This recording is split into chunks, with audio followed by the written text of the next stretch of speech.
series match between Bangladesh and Ireland.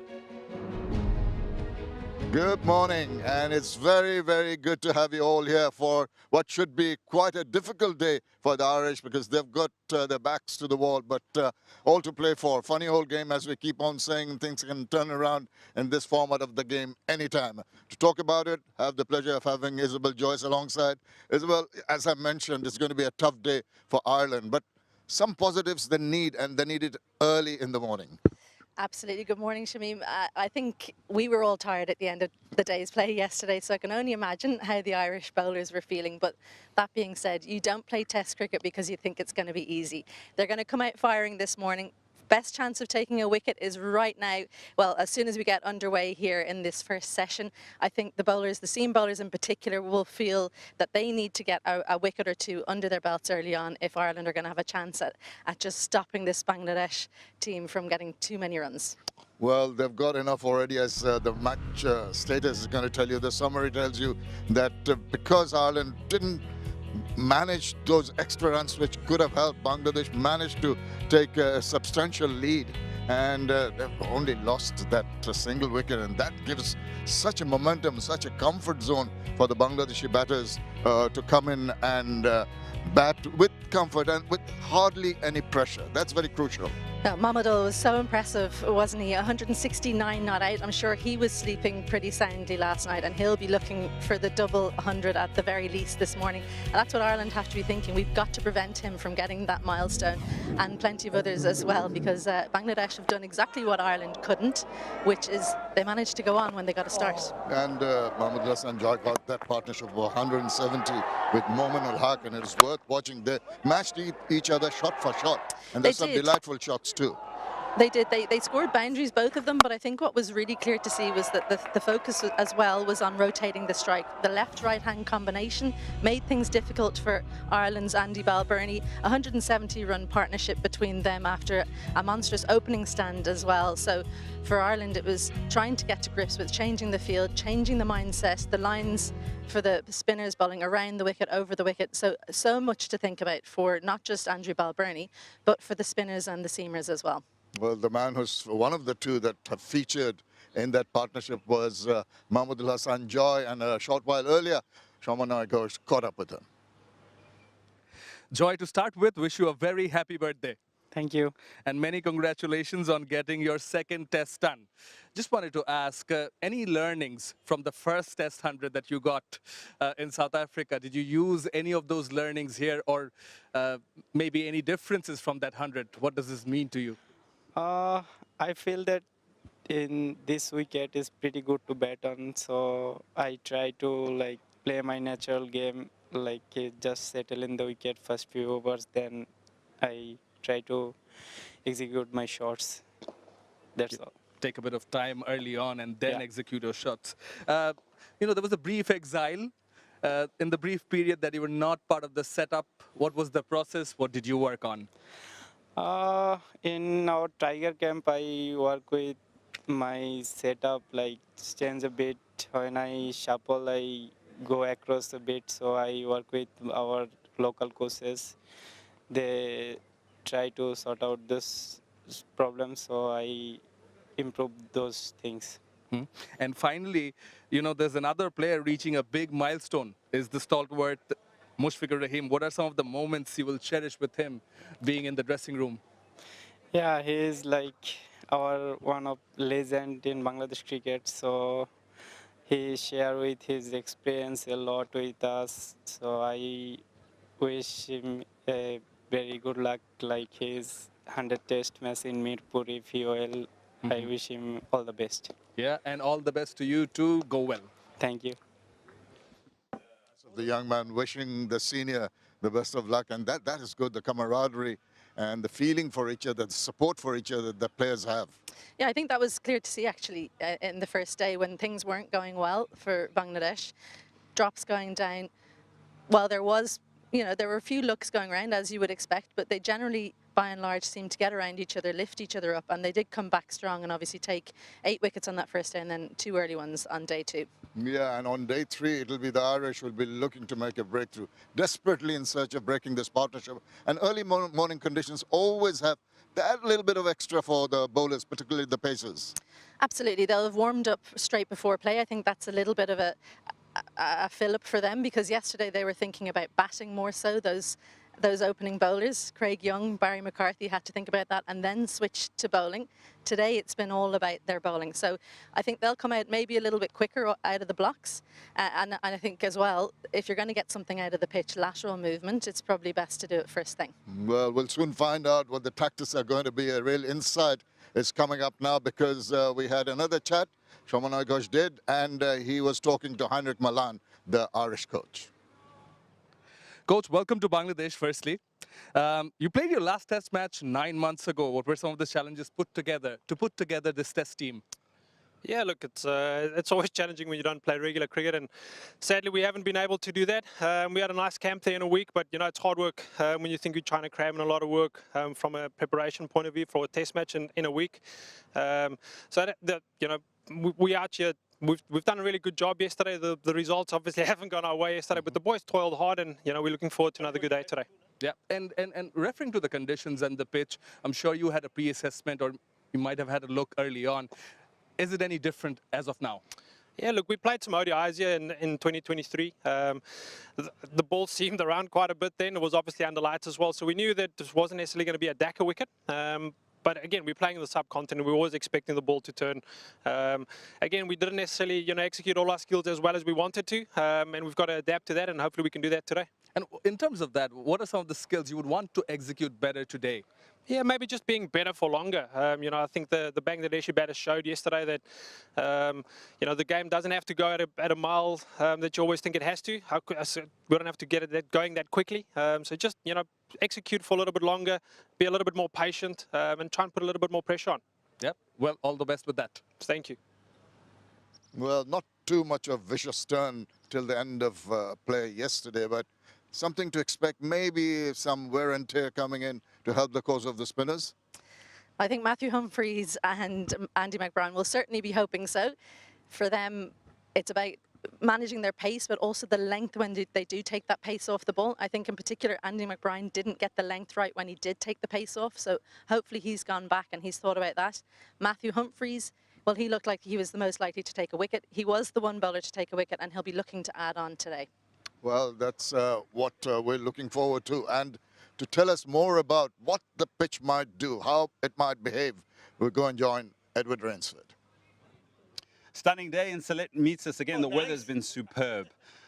I'm on the roller. I've just got my driving license, but I'll tell you, someone that had their driving license yesterday was Mahmudul. How wonderfully he played against the spinners, against the seamers. He showed great control and was at one with this particular surface, and has set a bit of a template for the rest of the batters on how to play on this surface. But before I get to the pitch, just a comparison of the spinners for Bangladesh and Ireland. Look at how Bangladesh have gone with their spinners. They picked up 7 wickets in 65 overs.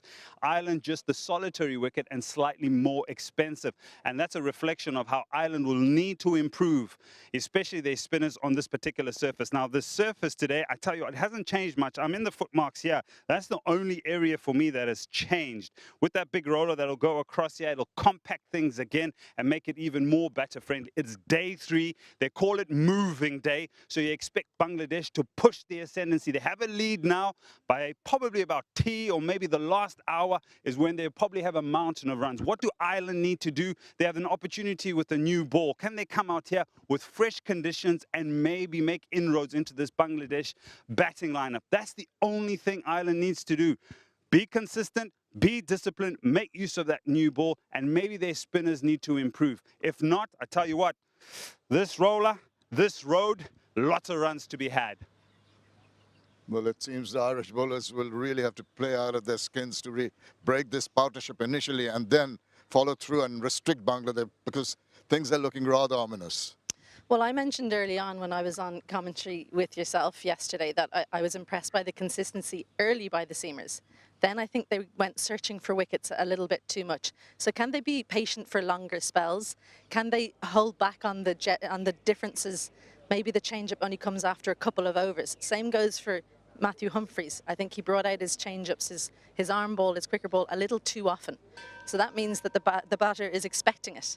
You want to wait until you think, okay, they're thinking about something else. Now I'm going to fire in that quicker one. Now I'm going to come from a wider angle. So can they just be a little bit more patient, not go searching quite as quickly, Ireland? Yeah, on the other side of the coin is that the two batters from yesterday will try and continue, but they will have a period of play when they must refocus, coming back, fresh day, new sort of conditions. And that's where the concentration part of it comes in. They've got to show that. There was a distinct lack of ego from the batters yesterday, but hopefully Ireland can bring their egos out and play on it a little bit. Can they bring on Curtis Camphor and nick another wicket? A chance went down because they were trying to dominate that last bowler in the Ireland bowling lineup. So that might come into play maybe after lunch. But yeah, I think for Ireland it's a tall task, but you asked to play Test cricket more, you've got your wish. Well, they've got their wish and they've got their work cut out too. Thank you for your thoughts, Isabel. Well, it's time to join our first set of commentators today. It's going to be 𝗂𝗃 Khan and Edward Rainsford. A very good morning to all. This is the third day of the first test match. Bangladesh in a commanding position. A lot of hard work to be done here, especially in terms of the bowling department for Ireland. But what a partnership in the making here between Mahmudul Joy, the left-hander, and the birthday boy, Mahmudul Joy, who has gone on to pick up his best test score. Unbeaten on 169, Mahmudul unbeaten 80. Straight away, discussion between the skipper, Albany and McBride. We didn't see the second new ball taken yesterday. As the birthday boy was waiting to get in. But take nothing away from Bangladesh. The way they handled themselves in the middle, they started with a bang when they had 168 for the opening partnership. And now the second one is worth 170. I believe the second new ball has been taken. So straight away, they'll be hoping that the second new ball might be useful, especially if they can pitch it in the right areas. Remember, they did create one chance yesterday. Only one chance when Mahmudul Joy was batting on 156. And that chance was not taken in the slips of the bowling of Curtis Camphor. Yeah, guys. Paul Stirling was the fielder who dropped that low catch to his right. It's all about creating chances. Morning, Ed. Good morning, 𝗂𝗃. Good morning, everybody. It's a new day, new opportunities, mainly for Ireland. What can they do with the ball in hand today? They've got 2 slips and a gully, but they have a partnership of 170 to break. This young man, superb. 169. And then his partner, 80 unbeaten, approaching his 14th Test 100 with so much batting to come. Shanto, Mushfiqur, Litton does, Miraz. Tijl can bat a bit. So, all to do here for Ireland. New ball in hand. Play. Yeah, Craig Younger with the second new ball.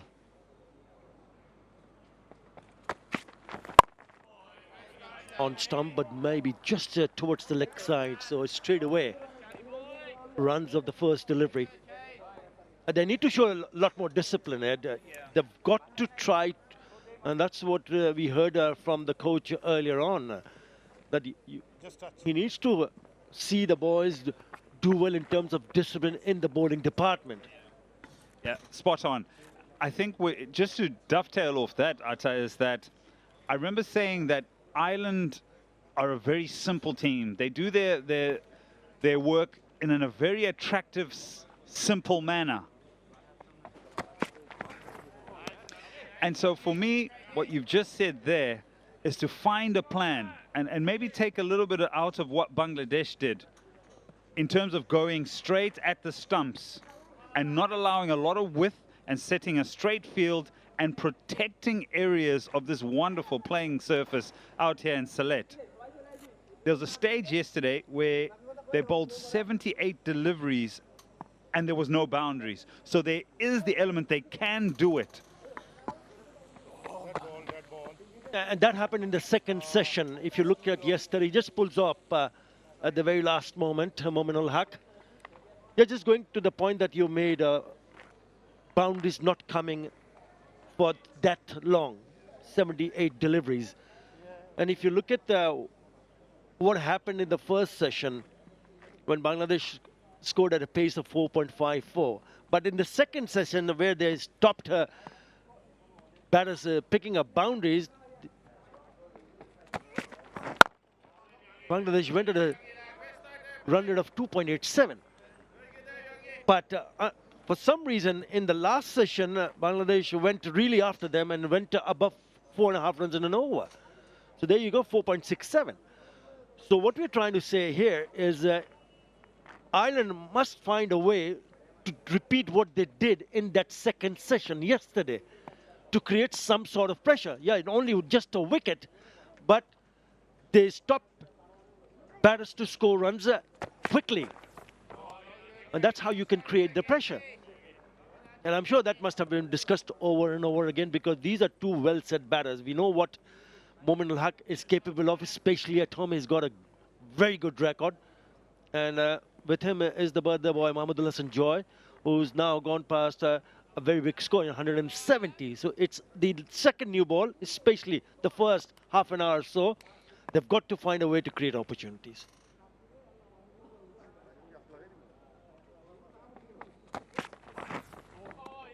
That's a nice delivery that just straightens off the seam. Yeah, great reference. And I look at that second session, you look at how they kept runs so tight, but the reward was the wicket. So it's a reflection. If you do things well for a long period of time, you will be rewarded. Nice delivery that'll give Young and Ireland a bit of confidence that there's something in the air and there's something out of the pitch with this new ball.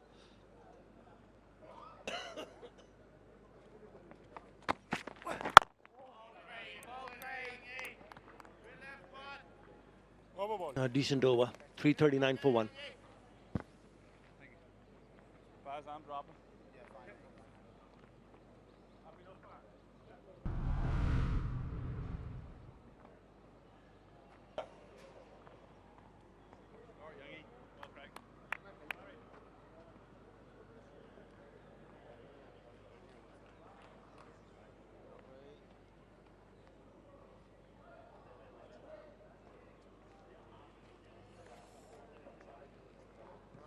And just look at that batting lineup. It's been excellent, excellent for Bangladesh right from the word go. Top 3 among the runs. And then you have the skipper, Shanto, followed by Mushfiqur, Litton, Miraj. And all those 4 have got hundreds. Mushfiqur's have got double 100. Now, Miraj has got a couple of hundreds. Test match 100. So Barry McCarthy. 8 overs yesterday.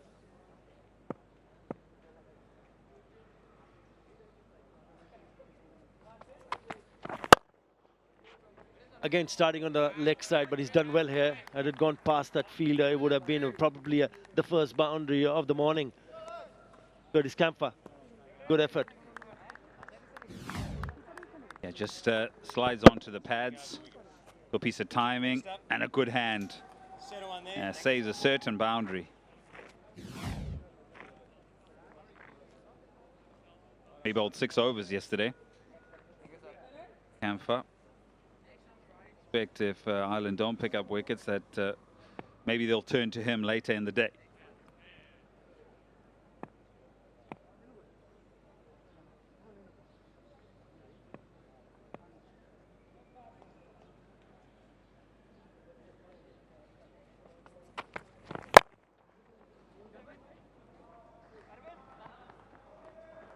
Again, a bit fuller, just opening the face of the bat.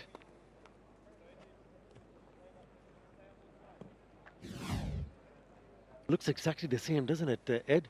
You did the pitch report. Do you find any difference in day 3? It actually looks like it's got even flatter. Yeah, it hasn't changed much, and I referenced the foot marks. That's the only part that's sort of had some wear and tear, but everything else looks pretty good. It is only day 3, so it's got a full day today in the sun. That is a beauty. That is a lovely, lovely delivery. That's exactly what Ireland would have hoped for. Bit of a shape away from the right-hander. And Brian McCarthy has bowled a pitch to see the back of Mahmudul Joy. Yeah, he sure has. In my pitch report, I did say, what can they do today? What can they produce in these fresh conditions with a brand new ball in hand? And that last replay shows you a little bit of movement. It removes Mahmudul Joy for a big score of 171. He has to go. It's 341 for 2.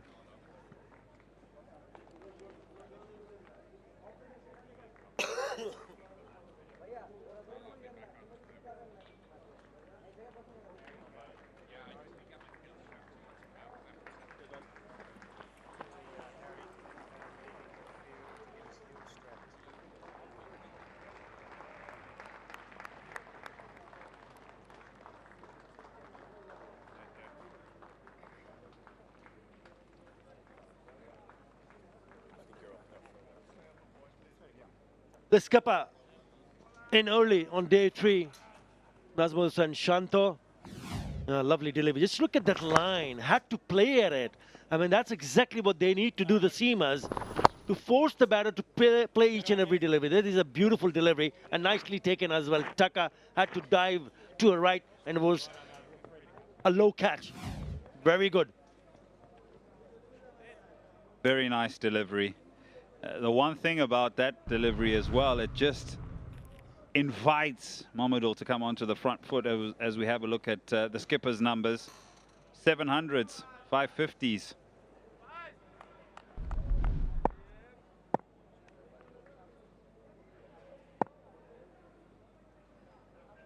The second new ball has worked.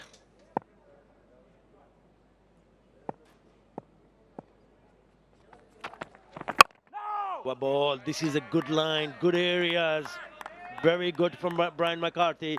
Definitely showing that kind of improvement they wanted to show, especially early on. And it's very, very glaring in that the lines and the lengths have improved.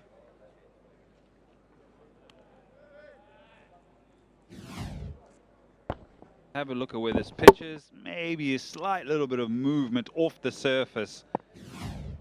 But it asks the question, doesn't it?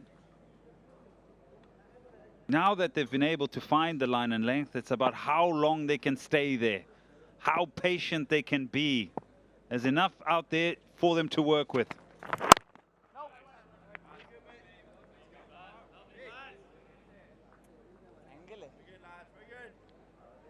Yeah, when the unbeaten batters came on today, we saw a fielder at deep square leg, but the moment they've picked up a wicket now, that has gone out of the equation. So there's more protection on the off. So there's a point, there's cover, and there's mid-off.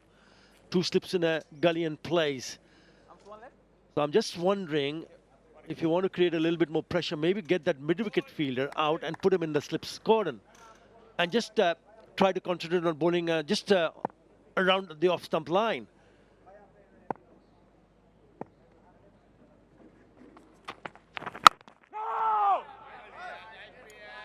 Really good, very good over. A wicket taken over, 341 for 2.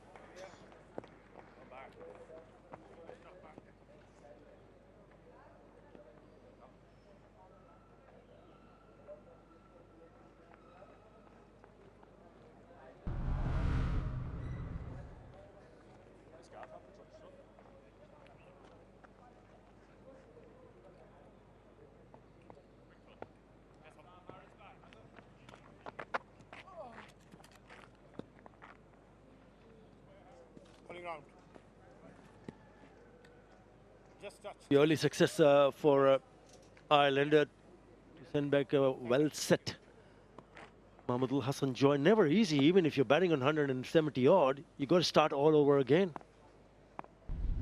And that's the beauty of Test cricket.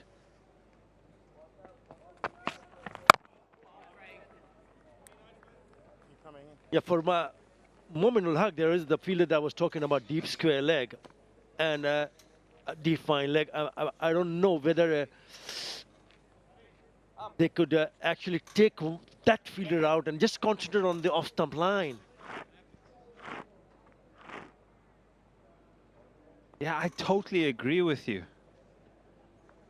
Here we go. The square leg does come in. And then, yes, sweeper does come in. But I even think for Mahmudul, you've got to bring them in. Yeah, and inviting the drive. There's enough out there.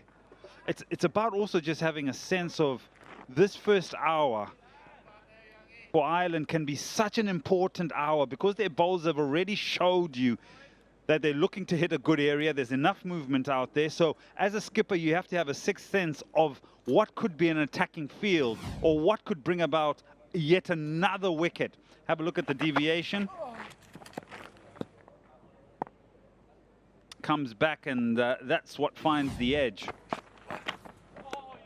Oh yes, get another slip in there. Surely get this. I agree with you that mid-wicket needs to come out if he's bowling that line and length.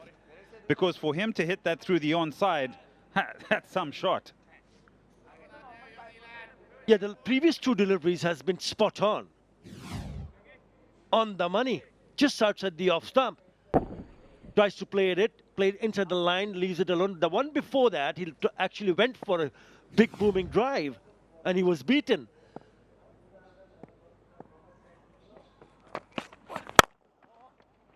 That's a beautiful shot. Lovely. Gorgeous looking shot down the ground for a boundary. Maybe just got a little bit greedy there. Maybe just thought, let me go maybe a foot fuller. And Shanto opens up his account with a beautiful shot. But that's fine, I think.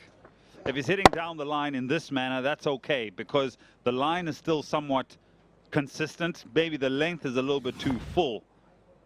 Bring it back a foot and maybe find the outside edge.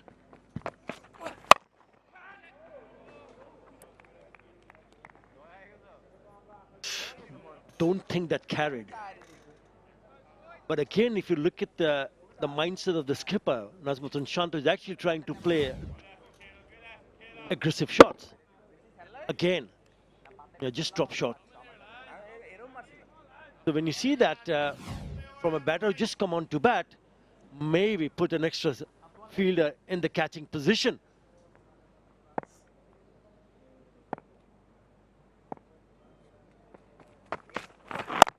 No! 346 for 2. Overboard.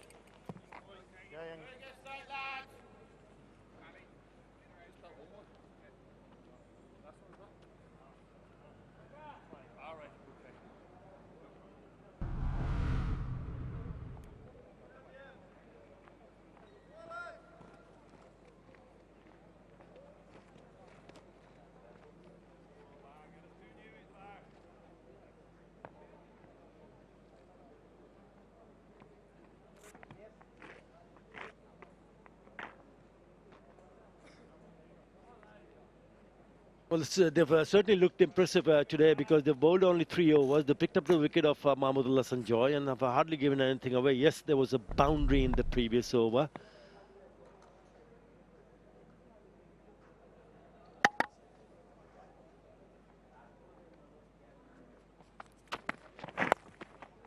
Oh, yes! Beautifully bowled. Well, he's having a great time with the second new ball, and he's knocked over Mahmudul Haq this time around. Yeah, some catch as well, because this is dying on Andy Balbirnie at second slip. But Barry McCarthy, wicket in his first over today, wicket in his second over. Squares him up, finds the outside edge, second slip takes it. Ireland fighting back on day number 3, courtesy of their fast bowler Barry McCarthy. Mahmudul has to go for 82, 346 for 3.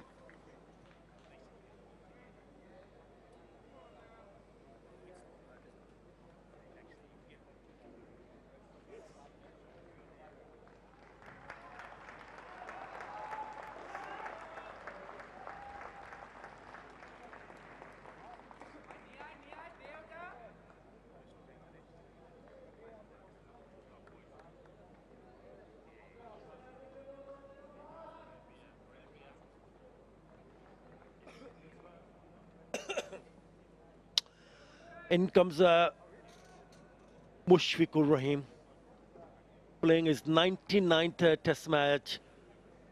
And he's coming in when the bowlers are looking very good.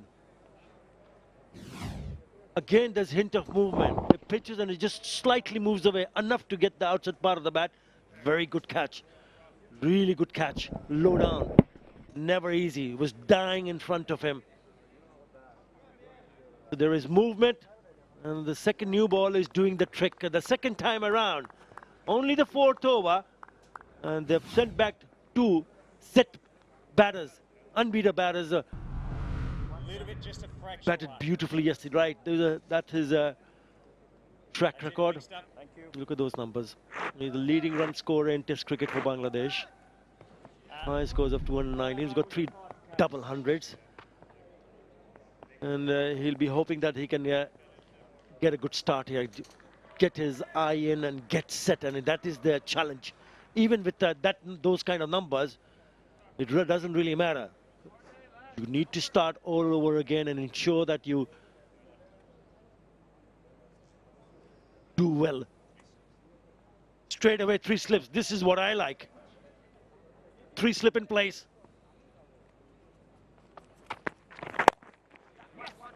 With 3 slips in place, and you roll 1 down the leg side, so you give an opportunity Mushfiqur Rahim to open up his account. What a start by Ireland. It's a good start because after yesterday, heads could have been hanging. Maybe negativity sort of creeps into your thoughts and you come out today and don't quite execute. But what they've come out today and said, you know what? We'll just give it our all. We'll learn from what happened yesterday. Our lines and lengths were not good enough. But today we have an opportunity with a new ball in hand. 9:30 start. What can we do? And then they removed the 2 set batters. And so Bangladesh have to start again.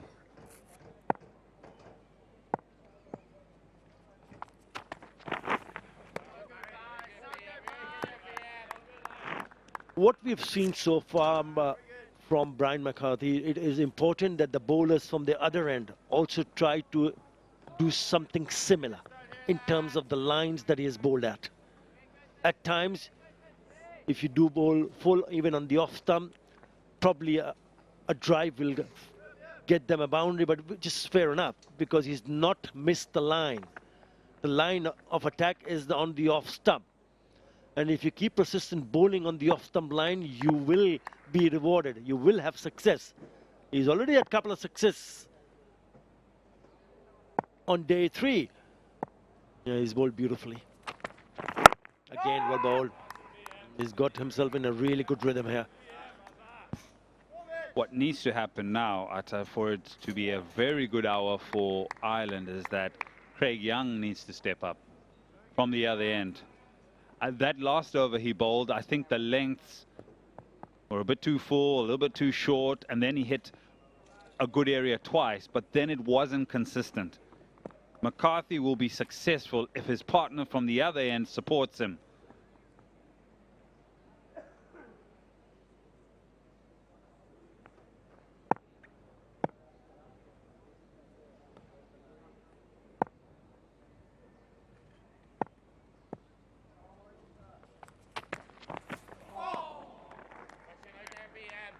Well, he's asking questions. Play and a miss. Yeah, he's playing nicely. Is Barry McCarthy. He's putting it in a good area. Here's another one. Oh, it just beats the outside edge. But for Shanto, he'll look at that last delivery and think, well, I shouldn't be feeling for it so far outside the line of off stump. But it's because of the pressure that Ireland have built and how well Barry McCarthy has bowled this morning that he feels that he has to play at that.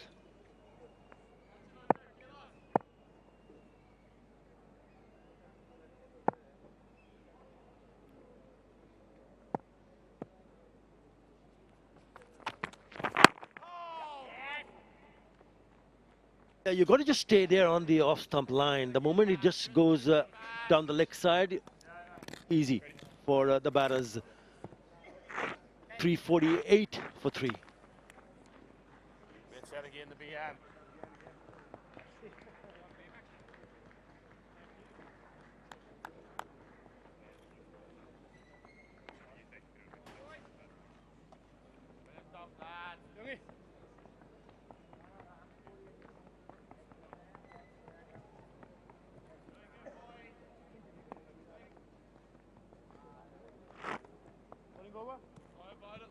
Bowling over.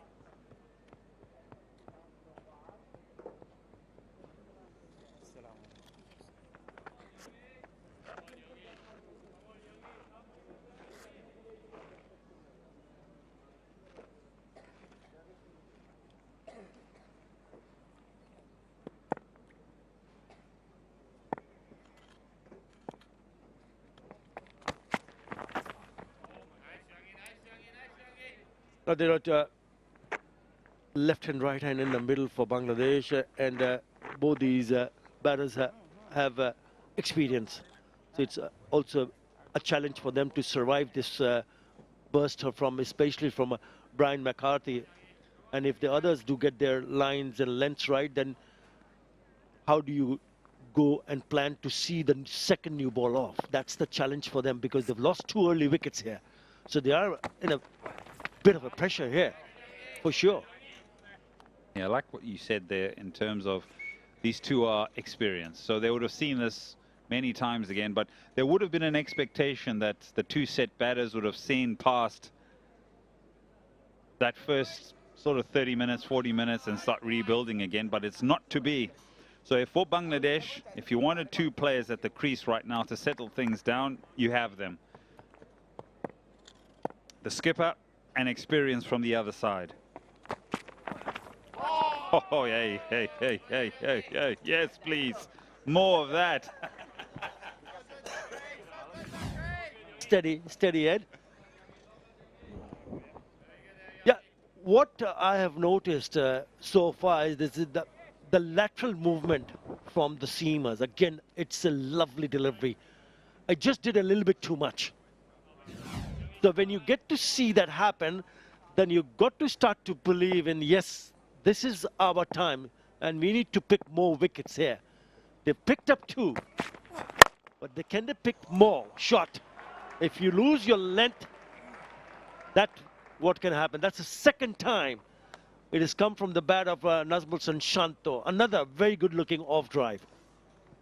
What really stands out about this particular shot is the ball before. The ball before was an absolute jaffa.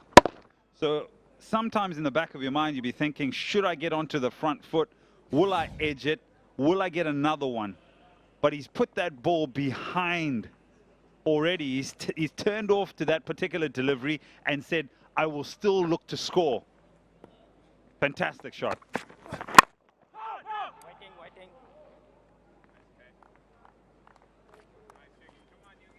That's what we discussed earlier on. Brian McCarthy has bowled 2 overs. He's got 2 for 2. Even if you don't pick up wickets, you would want some kind of pressure from the other end. 350 on the board now with that boundary.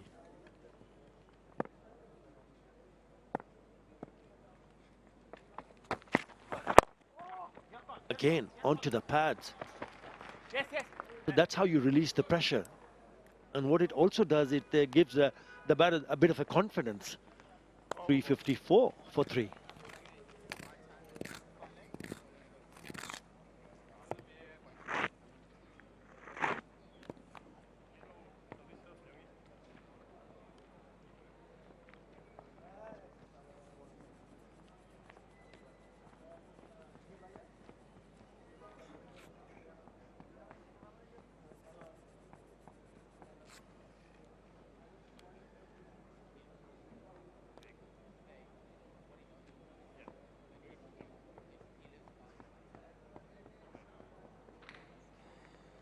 Probably the best ground. Look at that. Pictures. Will be disappointed, Mahmudul Joy.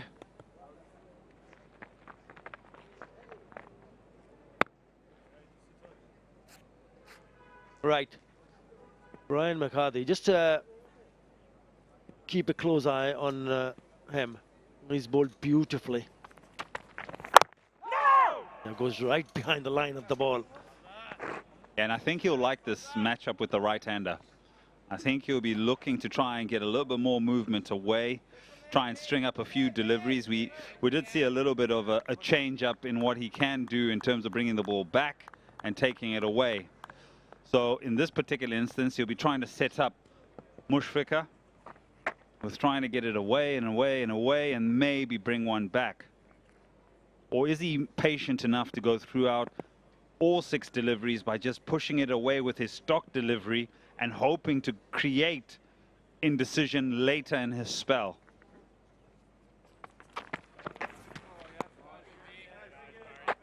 Mushfiqur Rahim has got tons of experience. And I'm sure he would have been in this kind of a situation for a long, long time, a number of occasions. But when the bowlers do get their line and lengths right, then they're troubling the batters all the time.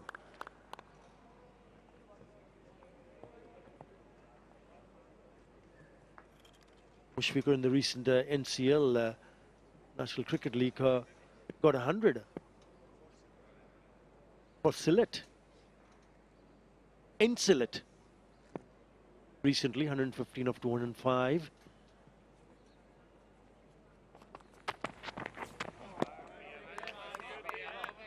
And he'll be hoping that he can get a good start here. And a bit of pressure for sure, because what Bangladesh would have hoped for, a steady start on day 3, hasn't happened. It's been wonderful for Ireland. Let's have a look at the 2 wickets to fall this morning, courtesy of Barry McCarthy. Mahmudul the first, outside edge. Mahmudul the second, outside edge. 2 good catches to complement that good bowling as well. More importantly for Ireland, 2 set batters are back in the hut.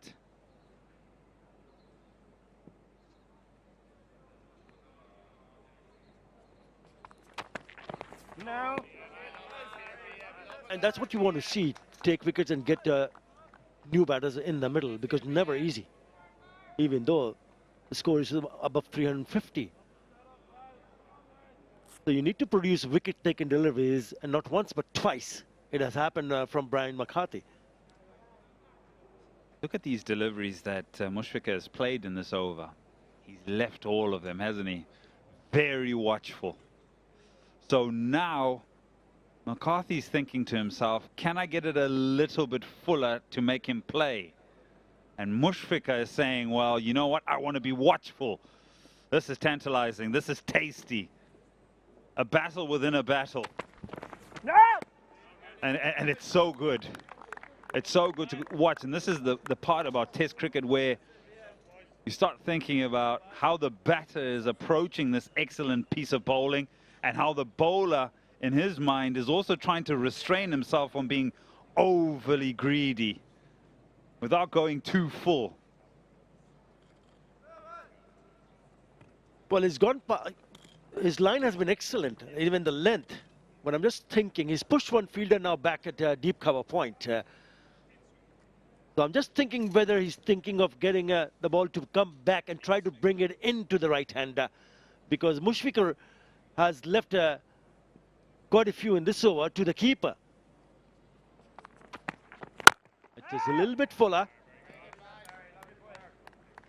Maiden from Brian McCarthy has been very good this morning. 354 for 3.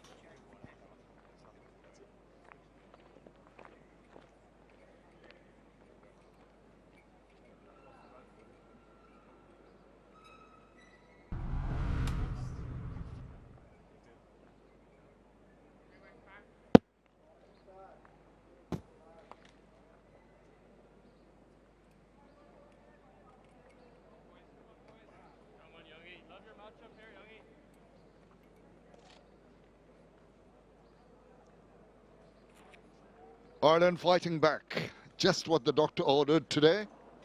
Was a good start, take the wickets, and they've done exactly that. They've brought themselves back into the game. The Bangladesh lead now 68 runs. The two batters in the middle will feel that they need to just be very, very careful in their approach, because they've done a grand job. The pace bowlers with the new ball really troubled the batters, send the two overnight batters back to the hut. So all to play for Mushfiqur Rahim and the skipper Najmul Hussain Shanto. The smile is broader on his visible face today. Good morning. A very good morning to you once more. Great shot down the ground, beautiful, and don't worry about the stumps, he smashes it right through them. Serious power from Shanto. Beautiful stroke play. Couldn't get straighter than that, and usually to the chagrin of the batter, the stumps get in the way, but he really smashed that, as you said. The stump comes, got it, and right through, lost it through. What a lot of power behind that shot from the sweet part, and off it went. Still trying to figure out how it's actually got through and then still gone straight. Has it gone actually between the stumps? Has it just clipped the outside? Because if it clipped the outside, you'd think it would go to mid-off. So maybe there's too big of a gap between those stumps. They're trying to broaden the space that Ireland get to hit. And I think that it's done some damage to those stumps, so they might have to change it. Fourth umpire's coming in, maybe the bails are not working. So a little bit of respite for all the players. It is still pretty hot, despite the fact it's early morning. Well, you and I witnessed that, didn't we? We were out for the pre-show, and it started out quite pleasant, and the heat was getting up. We were glad, weren't we, to get into the shade just as the players were coming out. Yeah, with this bit of breeze, I think there still is, if you look at the flags, and can see those umbrellas, just a slight breeze with Bangladesh now hoping that, there you go, hello. But visitors going after some fruit from the tree. I was looking at them earlier, and apparently they were on the ground when I was looking at that bank, but once play starts, they get shifted off into the tree, so they're not distracting anyone. That's not good. They should be allowed to enjoy a game of cricket. Better view from up there. 𝗵𝗂𝗪𝗺𝐺's parents on the left of screen there. They'll be happier, although they don't look too happy. More wickets, they're saying. Good morning to Candy and Ashley. Yeah, warm welcome. And it's a good morning for them, because Ireland are fighting back. That's good to see. You can just be a little negative in your approach when you're faced with the situation they were at the end of the day's play, but they came out with a positive frame of mind, put a lot into the bowling, extracted that extra bit of bounce and movement, and it paid off. I had the opportunity to speak to 𝗵𝗂𝗪𝗺 this morning. He had a smile on his face. He was unperturbed by yesterday. I asked him how he was, said I congratulated him on some good fielding. He said, yeah, thanks. I was pretty happy with my fielding. Look, it was a tough day. We'll come out fresh today, and that's what they did. Bangladesh can take lessons. We did mention in our pre-show that it was a new day. The morning is always favors the bowlers, and compounded, but it was the new ball also. So all to be careful about. But it's just some unplayable balls that were bowled with the diligence and the discipline that was shown early is to be lauded. Ireland seam coach Ryan Eagleson will be pleased with how his fast bowlers have bounced back this morning.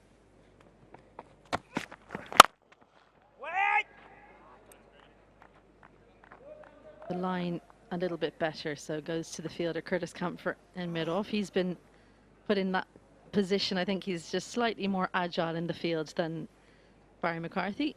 They were the other way around until a couple of boundaries went past mid-off, and Curtis Campher preferred in the hot spot there. One thing I suppose that's good as well is that the boundaries are going past mid-off, going straight. That means that you're bowling the right line to bring those slips into play. That is the line. You want the batter to have a little poke at that one or drive at the ball. Yeah, what I was getting at is that too many boundaries went through covers yesterday. So too wide. If you can keep it in and around off stump, fourth stump, this is even maybe a little bit wide. You can forgive it because it's to the left-hander, so going a little bit across them. But can you get that just slightly tighter? Fine line, Isabel. You want to get it tighter, but if you bowl it too straight, it just plays into the hand of the batter who can just tuck it away, close the face of the bat. So you've got to trust yourself to stick to a proper line. That's straighter and is right behind it. Overdone. 3-5-8 for 3.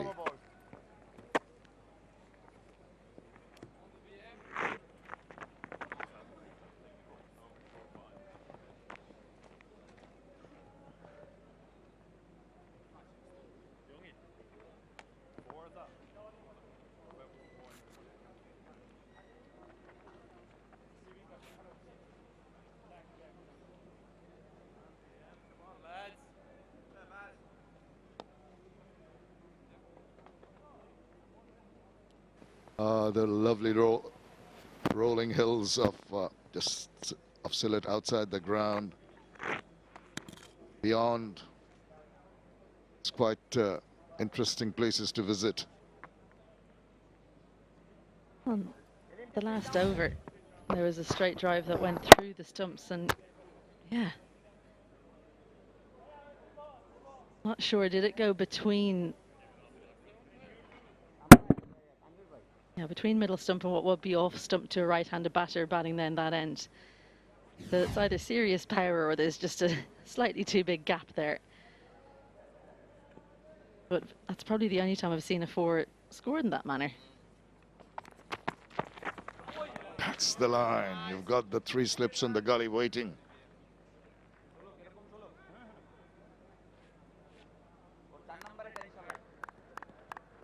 It's just keeper actually dictates where the slips are standing, and it's staggered, and you can see the 3rd slip way forward. It's quite a sharp angle, and then you have the gully. It's virtually in line with the 3rd slip. So what does that tell you? Maybe the pace, about the pace, it's not going to come as quickly off the edge if it's a little thicker edge. That's what's telling you, and that's what the captain, that's why they've placed them in that order, in that angle.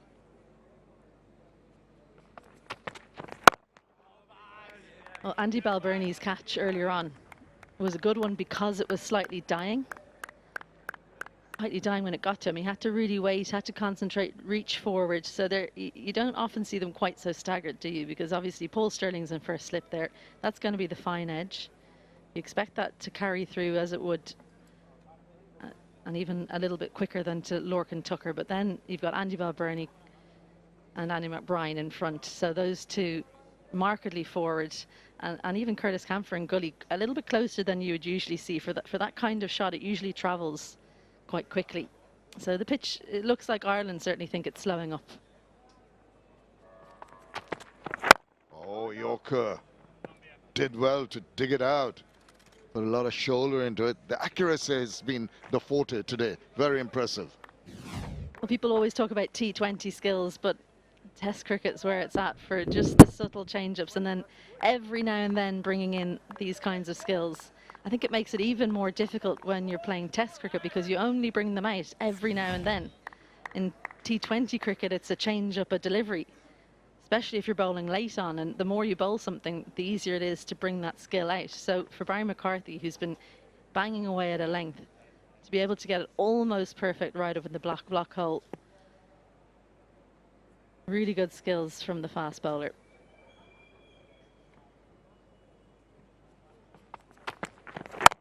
Doesn't have raw pace. He's bowling around the 135 mark. The last one was 129 clicks. It's his accuracy and his lengths that he maintains, and those surprise elements that happens. Well, we called out for it, didn't we, for a little bit more consistency from the Ireland seamers, a little bit more patience, and by and large, they've been more consistent this morning. Craig Young, I think, has maybe got to be a little bit more consistent with his lengths, but Barry McCarthy, he's been spot on. He's been the one that's been rewarded with 2 wickets. And a good length is a good length in Test cricket. In the white ball format, not necessarily so. So stick to the basics. Get that length right, get the batter prodding forward, keep him interested more often than not. That's the way to go. It's been a tight over. 5 dot balls, keeping the batters interested and keeping them aware of the fact that they're not getting any runs, building up a little bit of pressure. 2 very experienced batters at the crease, though. They've had to wait quite a while watching their teammates pile on the runs. They won't want to miss out. So patience from Mushfiqur Rahim, the most experienced player ever in Test history for Bangladesh.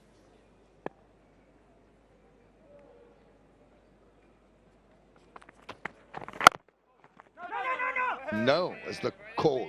Sharp and loud. It's a maiden over. 358 for 3.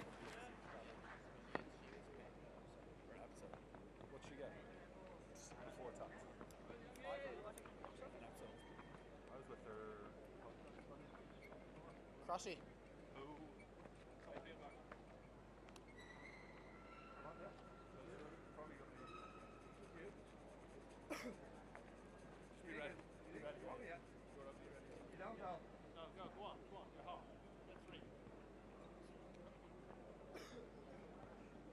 I'll never speak to you again. You're not getting another over. Yeah, well, a lot of tea gardens, but those are vegetable gardens, rustic surrounds of the Sylhet Stadium. And the winter is the time for all kinds of veg to come into the market, and we all look forward.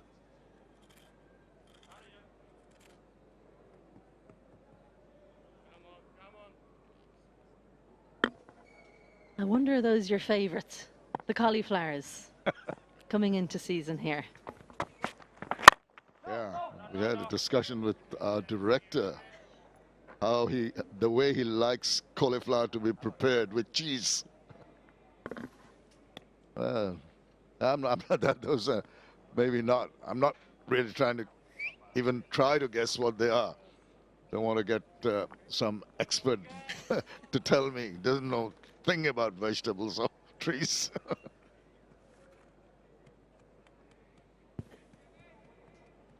I'm disappointed. Only an expert in cricket, no vegetarian expert here.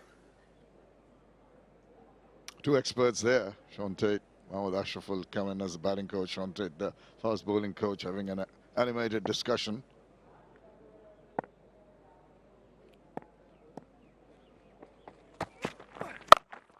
Oh, he was ready for the short one, and he played it forward of square very, very confidently. Appreciation from Ashraful. It's got brought a smile to his face. That is good control and a good shot. A perfect line for it as well. Gets in position beautifully. Back shoulder comes through, and the feet good as well. Never good as a fast bowler to see it played so far in front. Gives you another idea about the pace of the pitch. Never mind the pace the bowler's bowled it at 121. Just doesn't have the pace to bowl a bouncer on this surface right now, Craig Young. That's a better length. Oh dear, I thought he had it covered. Maybe got a better hand to it. Managed to stop that momentum towards the boundary. Matthew Humphreys moving to his right. He's obviously the left-handed bowler, so it's his weaker side, but he would have hoped to cut this off, Humphreys. Just down slightly too late. But got enough on it to slow it down for 𝗂𝗍𝗄𝗽𝗏, who kept it to 2 runs.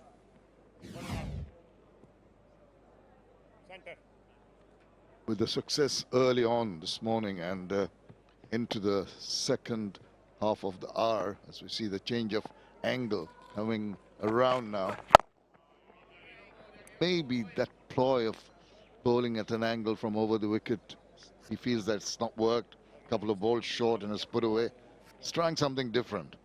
Once again, when you're coming around, that angle towards down the leg side is accentuated. Gotta keep on trying and keep that line outside off going.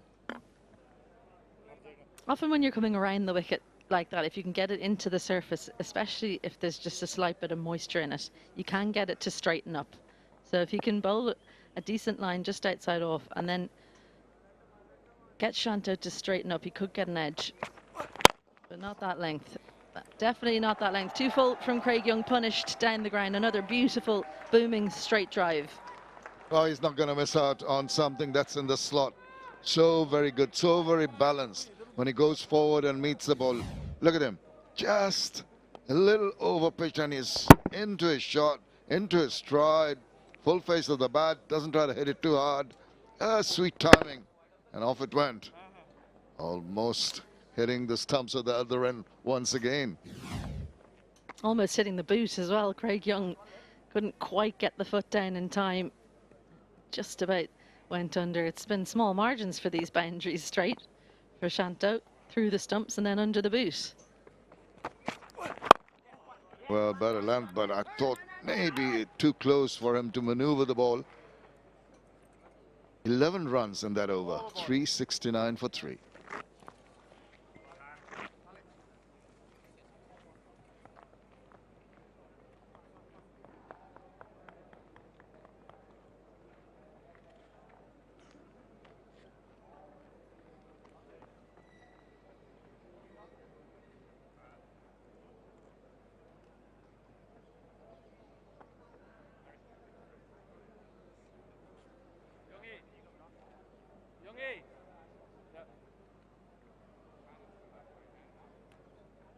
Bangladesh lead extended to 83 now. This partnership just in its early stage, but will be a little worrisome and bothersome for the Irish bowlers. They have in the skipper and Mushfiqur Rahim, 2 batters who can be very gritty and determined and take the game away from you and bring back the ascendancy or the advantage that Bangladesh had at the end of day 2. Got to keep on pegging away with tight lines and lengths. Oh, that died on him. That will put a seed of doubt in the batter's mind. Absolutely. Well, I just wonder, was this the length to pull anyway, even if it hadn't died? Well, it's pretty short, not that short. It would have been more of a short arm job, but just signs that the pitch getting a little bit worn and torn. Looking Tucker making full use of the pads behind the stumps. Never looks pretty, but it's effective. Nothing about that whole picture looked pretty. The shot, the effort from Tucker.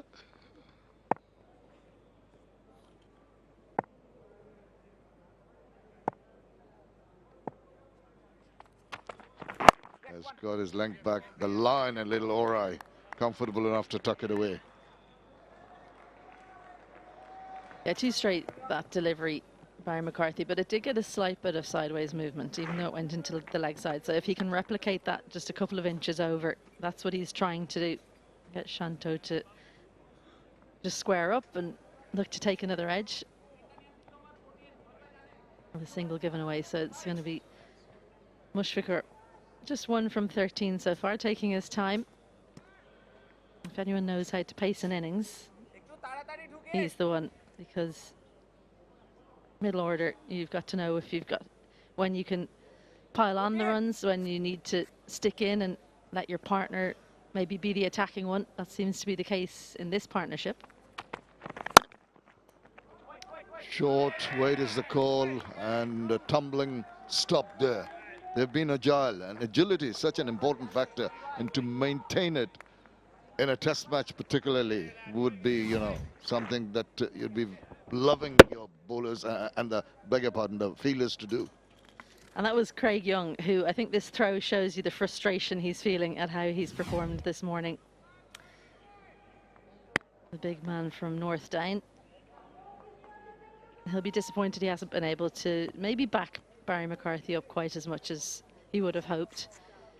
So the frustration, but always good if your opening bowler can field in point, dive around and get up and throw at the non-striker's end. How times have changed. Yes, indeed, it's gone are the days when they would say that a big man will make the excuse the ball goes through. Now, he's trying to pull that away, not in control at all. You can see the reaction from the bowler could have gone anywhere. Taking a chance. Yeah, he's just practiced the correct shot there, Mushfiqur Rahim. He tried to pull one that was far too far outside off. I think he was surprised by quite how short that was. Yeah, look at that line. You don't try and pull when it's that far outside off. Maybe if he'd actually tried to swat it down the ground, he would have done okay. Quite clearly wanted to go in that big gap in mid-wicket. There's this backward square and a mid-on, but huge space between them. So he's eyeing that up, but he's a little bit lucky. Barry McCarthy, good off his own bowling. He feels that he wasn't too far away on that occasion. He's testing him with the short ones now, understandably so. Take me on if you dare. There are fielders at deep backward square and deep fine leg for that attempted pull or a hook. If it does miss it, they'll be waiting to gobble it up. So good thinking on the part of the bowler.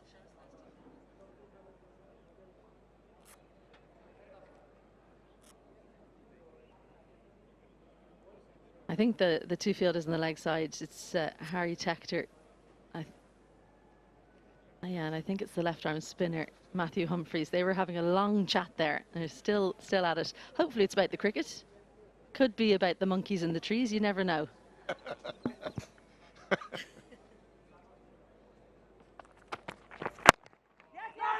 Yes, little stutter initially, then realizes that the ball was not going quick enough to the fielder, so made it look simpler at the end.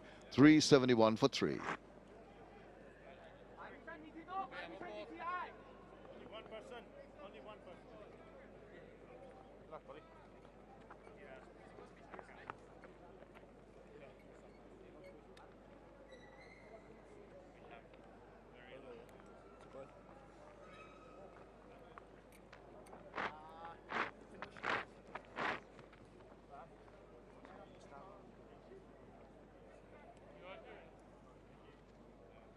The lead is 85 now. We're talking about the first hour of play with the new ball, the advantage to be taken by the pace bowlers in particular. It's been done by McCarthy, coming to the last 5 minutes or so of the first hour. So still hope that before the hour is through, that Ireland can get another wicket. That'll all go well for them and lift their spirits. A change in bowling. Craig Young hasn't been incisive yet this morning, so the youngster, 20-year-old Jordan Neal, into the attack. Number 39, because it's his birthday, 3rd of the 9th.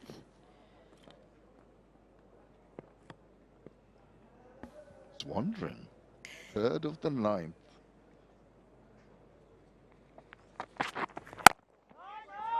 I should clarify, it's not his birthday today.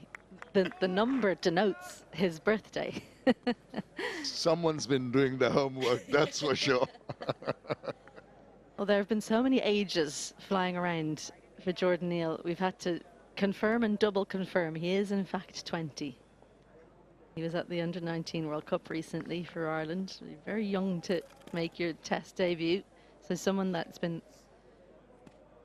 pointed out, he's been plucked out by Ireland as having a big future in all formats. He's retained for the T20 series as well, and Ross Adair's injury forcing a change to that T20 squad. So he's the one who's been asked to stay on.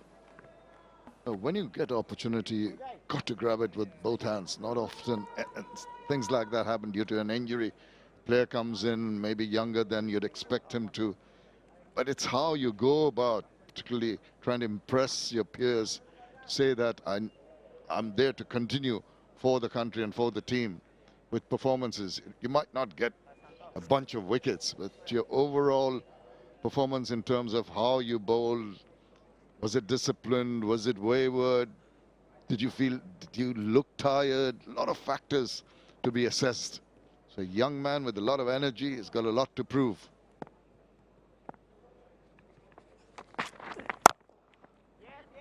Feel that he was a little cramped for space playing that shot. Yeah, just back to Jordan Neal and how young he is coming into the Test team. I think it'll be difficult for him with the lack of cricket under his belt, longer form cricket in particular, as an all-rounder. But the good thing about being 20 is that when you get tired, you tend to have a little bit more stores, don't you, that you can draw from. So that might be where they're going from. The other two seamers a lot older. Craig Young, 35, Barry McCarthy, 33. So big difference in age. Those two players, how much longer they can go on in Test cricket, who knows?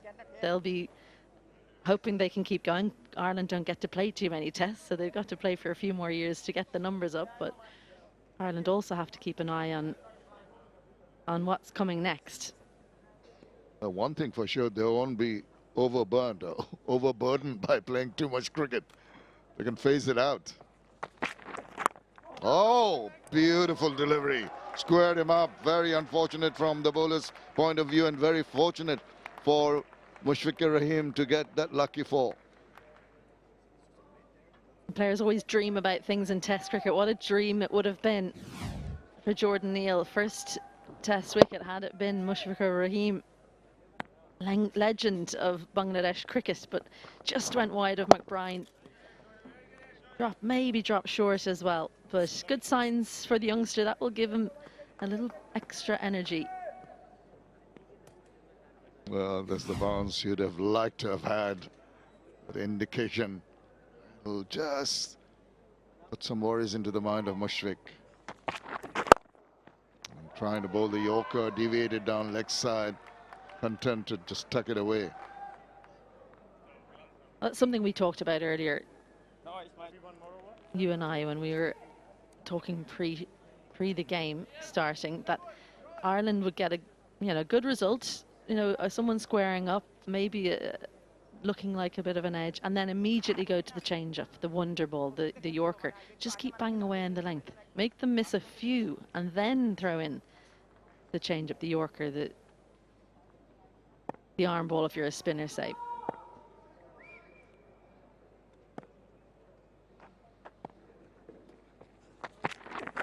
Oh, he's tried the Yorker once again. That's gone wrong, and that's been put away with utmost ease right to the boundary. And it's turning out to be another big over. 11 runs from that. 382 for 3.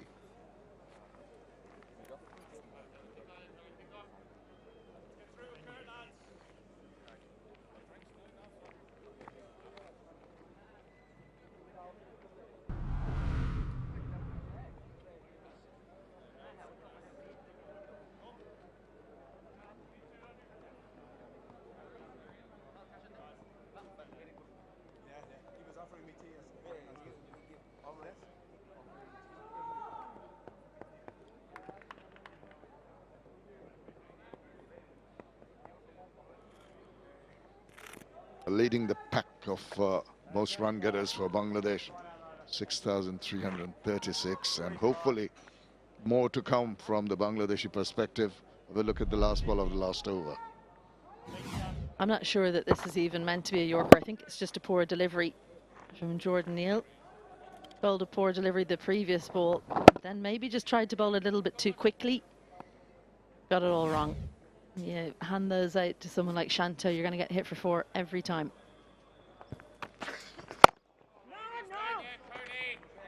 Mushfiqur Rahim being kept quiet by both bowlers, Curtis Campher, and now the umpire just takes a little walk down.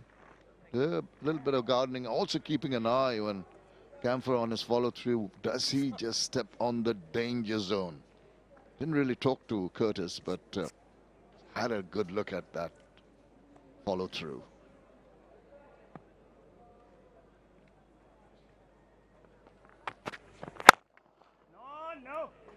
I have to say I like that from an umpire, because as a bowler you're concentrating on what you're trying to do, so you don't want the umpire constantly talking to you. But what that does, just going down and having a little look, is that Camphor can be made aware that maybe he needs to get off the playing surface more quickly without anyone talking to him and interrupting his concentration.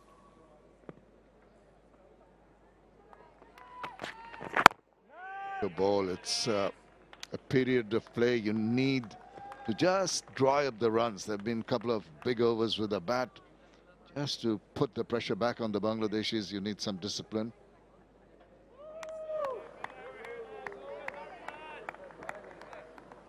Now, as I look at the slips cordon again, it's not that staggered. It's got two now, two slips and a gully. As I speak, he moves forward just to prove me wrong.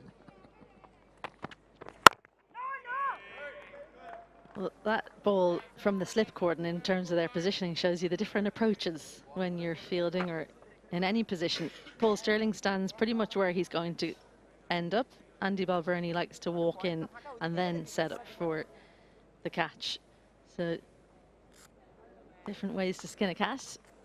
They both do it different ways. Neither's right or wrong. It's whatever suits you. But Andy Balvenie clearly likes to get his focus by walking in.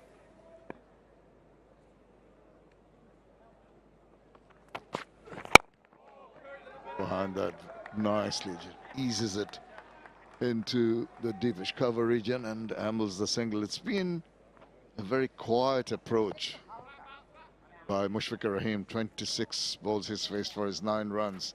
Not in a hurry. Well, I think that's as well because look at the other end. Shanto 31 from 34. So oftentimes if one batter's maybe suits the bowling attack a little bit better, Ireland possibly just not as comfortable against the left-hander. So it's, you know, let him keep going about his business. I'll stick in down the other end and wait for my turn. Persisting over the wicket to the left-hander. Not getting the right line once again. Comfortable tuck away for another single. That is the end of the over. 384 for 3. It's nice and warm out there. Time for rehydration and some drinks.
Overs bowled this morning, and Bangladesh have ended up losing the 2 set batters in Mahmudul Joy and Mominul Haq.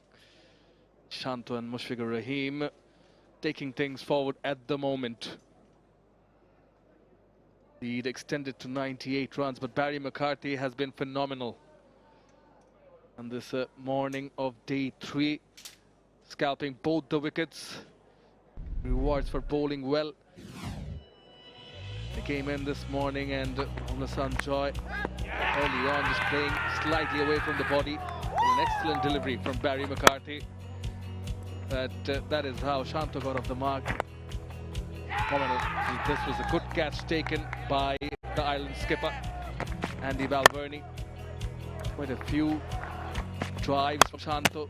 This time taking a few steps forward, walking into that drive. And then that pull, punishing that short delivery. All of them along around that one. best one for me this morning. Squared up was Mushfiqur Rahim. Take that with both hands. Very good, looking good. Shanto carrying on that good touch he has throughout this year. This is how it has panned out so far. Bangladesh leading by 98 runs, courtesy of those three people: Mahmudul Joy, Mahmudul, and Shadman. Joy would have been joyous if he could have joined the 200 club on his birthday, not to be, as Barry McCarthy has bowled really well. Joined by Ed Rainsford, you must be impressed by Barry McCarthy so far. Yeah, I was. He came out and made use of that new ball. Just from the other end, didn't quite get the support he required from Young. But these two experienced, level-headed players have been able to weather that storm. It was a difficult time, especially when you lose two set batters and you have two new batters at the crease. Can easily turn from 3 to 5 very quickly in terms of wickets falling. Andy Balbirnie will be somewhat pleased, but he would have really wanted a little bit more pressure from the other end to be sustained. Maybe another wicket. McCarthy. Players have just enjoyed some drinks, but he seems to be walking back into the change room. I hope everything's okay there. Maybe a change of shirt, maybe a shower. Come back out. It was a fascinating hour of play.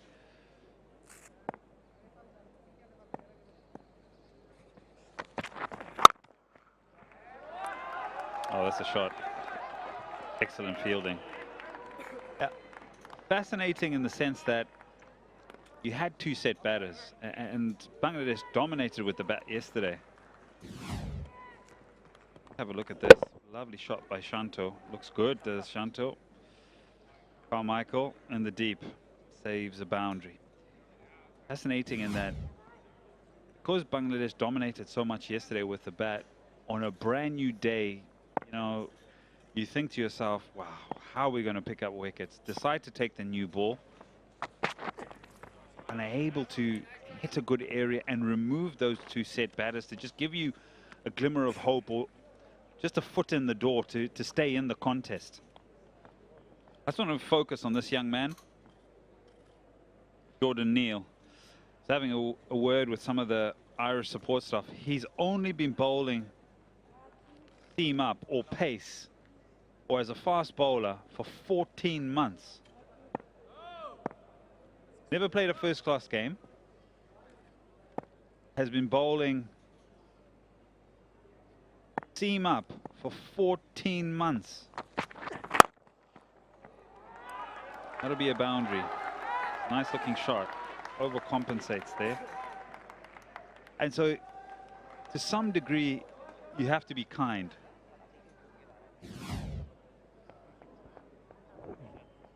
You really have to be kind to the young man, in that in 14 months, I don't know many players or any cricketers that have mastered the art of whether batting, bowling, fielding in 14 months in international cricket. And so, yes, it's a stiff and a steep learning curve for him, but I've marveled at the fact that 14 months, he's learned how to bowl seam up, fast bowling or pace bowling, and has made his test debut. I saw him last year, a few years ago in fact, the Under-19 World Cup in South Africa, playing for Ireland.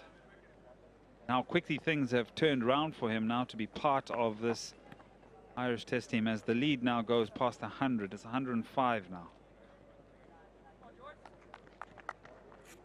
Yeah, we'll have a little bit more of a conversation about that, but a slip in a gully now, mid-wicket. A little bit more protection for the young man.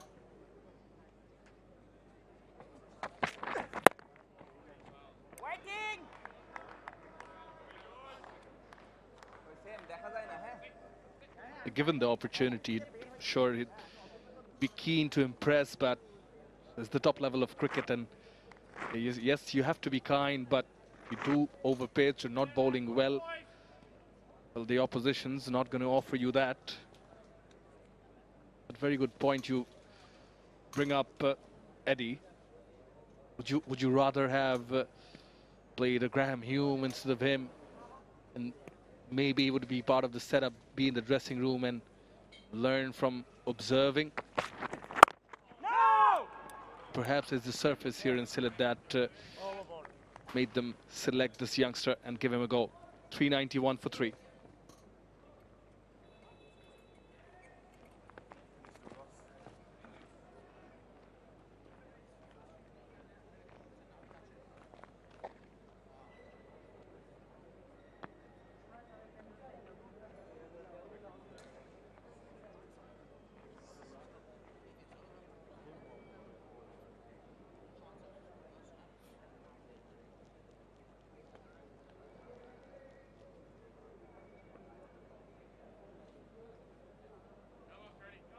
Surrounded by lush greenery, outshining the winter hits here in Bangladesh. So far, Mushfiqur Rahim and Shanto have done well, as you said, to weather the storm. The new ball played for 85 overs yesterday. Ball on the legs. They get a single.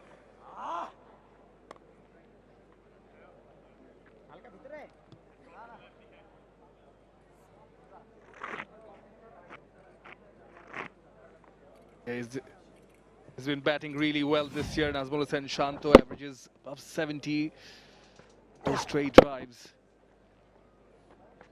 It was excellent. And mostly along the V, playing it straight. It also indicates that the bowlers invited the drive. It's what you would want ideally with the new ball in hand and the slips in place. Also making the most of the short deliveries as well. You can see where he's looked to score. Through the offside, 46%. 31% when they get a little bit too straight. Front of square through the leg side, but we just saw that little replay of his pouring down the ground and his driving. Superb. Having said that, I think a lot of those boundaries came from Craig Young, who struggled to find his line and length. But Shanto has come out the blocks firing here. 40 or 40, skipper. 7 boundaries.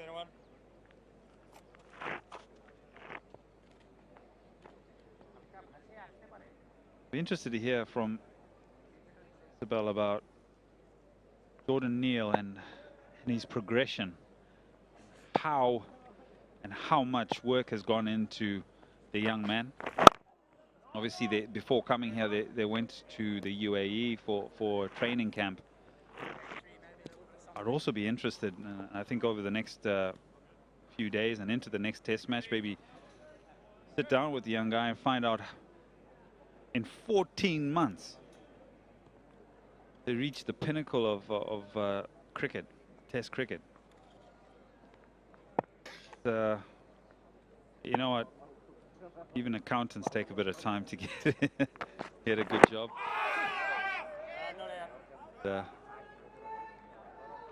And quite incredible. I think it must be an incredible story for the young man. I wish him well, really. I really do.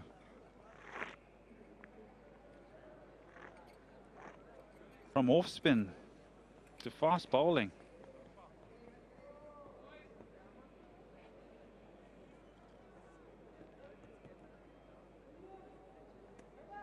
Got to find time to have a conversation with the young man. Really encourage him. I think that's a key. The over. 99 overs, 394 for 3.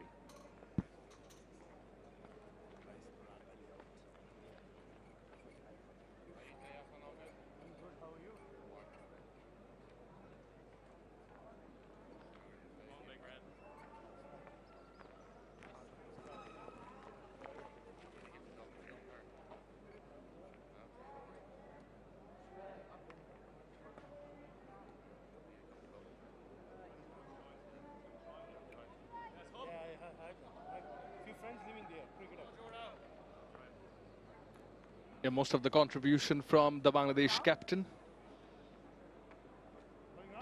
Contributing most of the runs through those boundaries. He's hit 7 boundaries.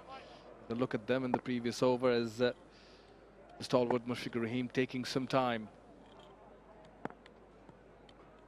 Jordan Neal coming around the wicket.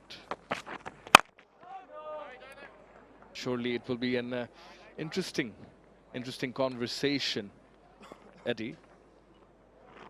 Gladly be a part of it. And as Izzy was just telling us that he used to be an off spinner before, you mentioned how accountants require more time.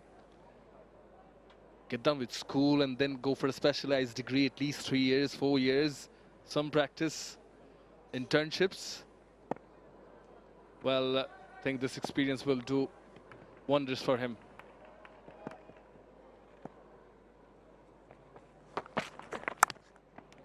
Inside edge, almost chopped it on. I think he just take it with both hands and enjoy the moment.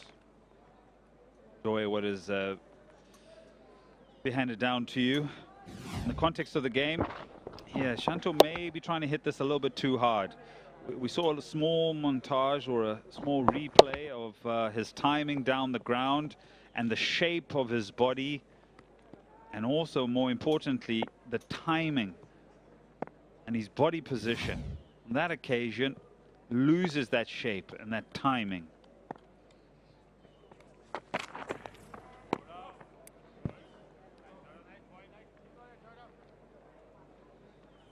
Slightly wider on this occasion. Doesn't go forward with the shot, Shanto. In this instance, closing in on 500 runs this year, Nazmul Hussain Shanto. Mentioned the average is over 70. He's already got a 50 here, playing against Zimbabwe earlier in April 2025. Already 2 centuries also versus Sri Lanka in Galle. 40 now. Ooh. Standing and going for the shot, not going to the pitch of the ball. There's that shape, or the lack of it, as you mentioned.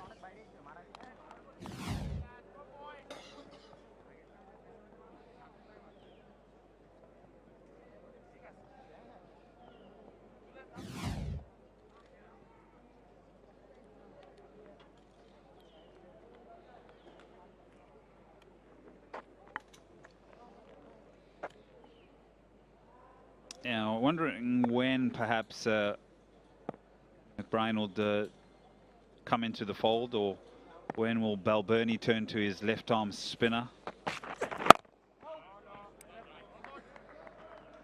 Who will it be first? We've got a left and a right hand combination at the crease currently. So will he go with Humphreys? Will he go with the off spin, McBride? See what they have to offer on day number 3.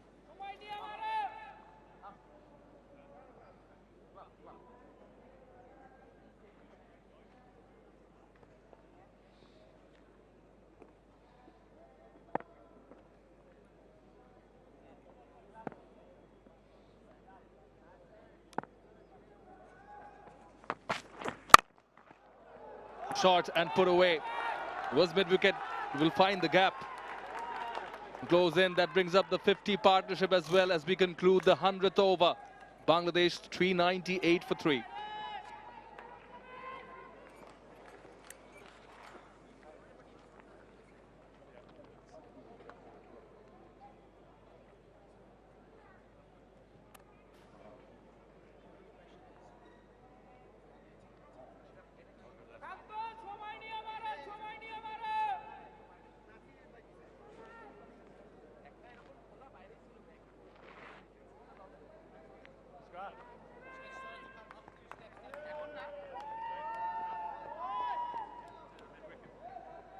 All the partnerships have been good. Not one, of course, but this one crossing 50. Last boundary. Yeah, that last delivery, 126 kilometers. If you're going to bowl a short pitch delivery, got to put a little bit extra pace on it, but also the direction and how much height you can get on that bouncer is so important. So on that occasion, Shanto plays it nicely in front of square. So approaching another milestone here, approaching 400. They've also just gone past another partnership of 50 after losing 2 quick wickets this morning. So the level heads, the experience have just stabilized the ship to some degree here for Bangladesh.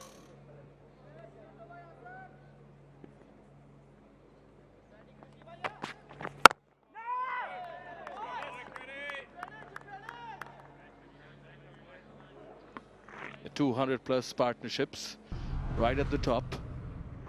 Mahmudul Joy featuring in both of them, first with Shadman 168, then with Mominul 173, then both of them departed. Then this one of significance again. Captain, experience of Mushfiqur Rahim blending together, seeing out the new ball, making sure that no further damage is done. Also just thinking, when was the last time Ireland spent 100 overs in the field? When was the last time they have been able to work through a difficult time and be in the field for such a long time? How the body's feeling, the conversation.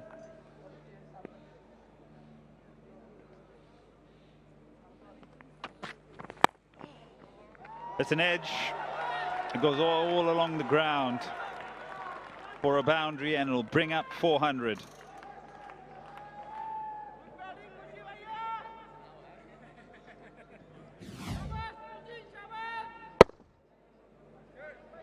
From the outside part of the bat, leaning into that shot through the gap. Well, he was hopeful till grabbed them with both hands, Mushfiqur Rahim.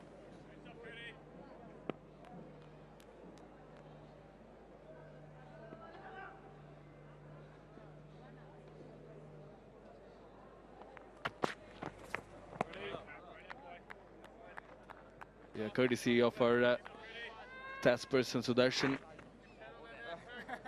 You bring up a very valid point. They played the last test match 9 months ago, and both occasions they bowled just more than 86 overs, both the innings, and then the 9 months gap. And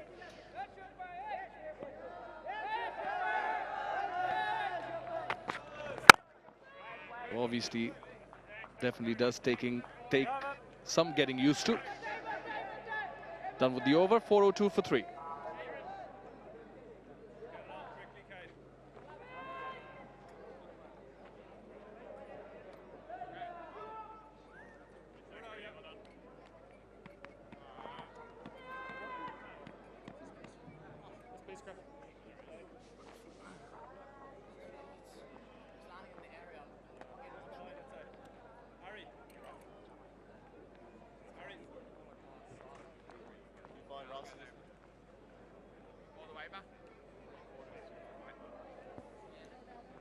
The 400 came pretty quickly. In fact, the second quickest, and that has been the result of Nazmul Hussain Shanto hitting those boundaries.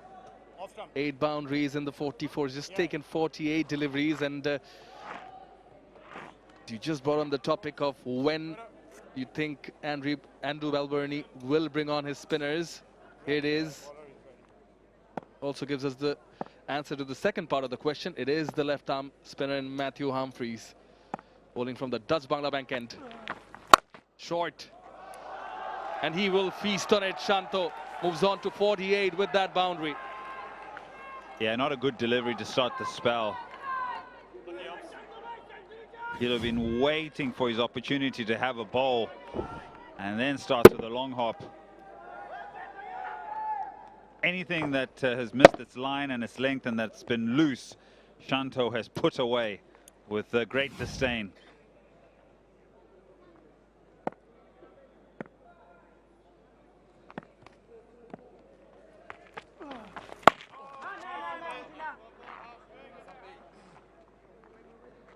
Yeah, it was a question in terms of who he would turn to. Would it have perhaps been the off spinner if the left-hander was on strike? But he's gone with Humphreys because I genuinely think that Humphreys had a good day with the ball yesterday. Picked up the solitary wicket and bowled nicely. Bowled with good control, mainly from the Dutch Bangla end. I think that's also where the debutant from Bangladesh was also quite good, and Tigel actually changed his end to come from this particular end. A little bit more to work with. Very nice, Holmes, very nice.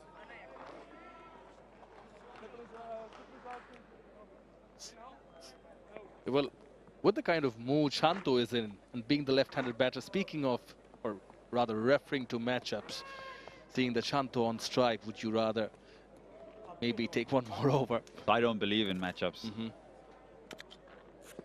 I believe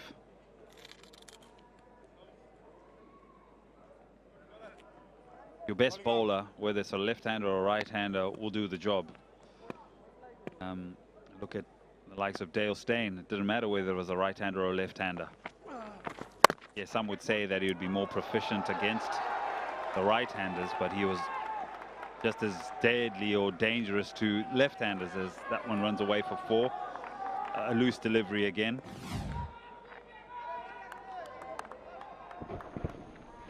Shane Warne, would you have said perhaps he had matchups against Daryl Cullinan? Yes, but he was Australia's best spinner, so no matter the situation, what he had to offer would always impact the game. Rashid Khan is one in the same sense.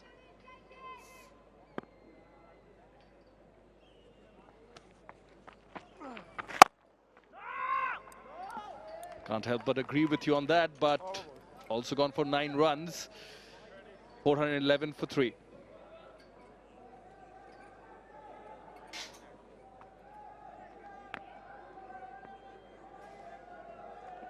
Keep going here, lads. Keep going here, boys.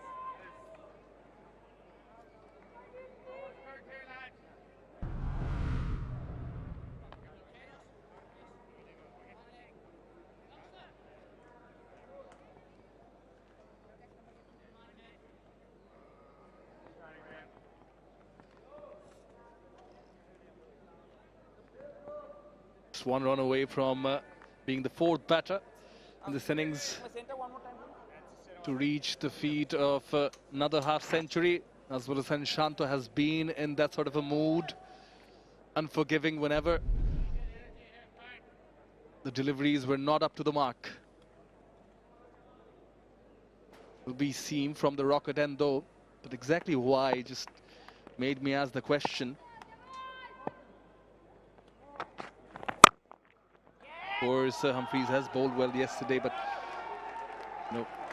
Well, that will get him to his 57th 50 for the Bangladesh captain. Nazrul Sen Shanto carries on the good form he is in. 6th 50, beg your pardon. Yeah, and it's come about in quick time, striking at 94. 9 boundaries. And he's been quite aggressive. Hasn't been afraid to play his shots, especially when he came to the crease after losing very quick wickets, 2 quick wickets. Batting coach is happy. Nicely played, Shanto. Just back to the matchups. I think there is a place for it in a conversation that started around matchups around T20 cricket. And matchups sometimes, I believe, if there's a dimension to the game or the field, you look to yourself to run away from the shorter side of the field. So perhaps you want a bowler that takes the ball away from the batter on that particular instance. And those are the types of matchups I look at. But I always feel your best player, whether it's a batter or a bowler, they will always seem to be successful no matter the situation.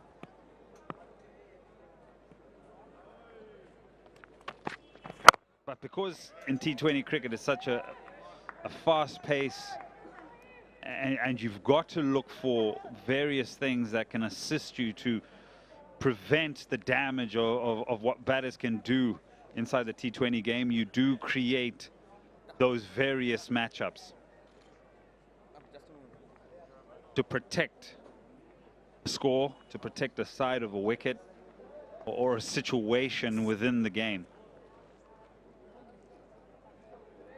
But in general, I just always believe that the best players will always find a way, no matter who it is.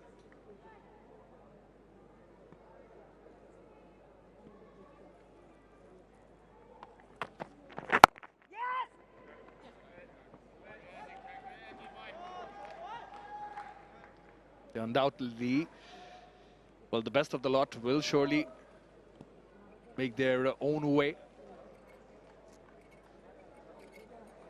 It is in white ball cricket and T20s specifically, as you say, to mitigate the damage. Well, everyone gets their opportunity on the banks. Why not them? And have a good look at the proceedings in the middle.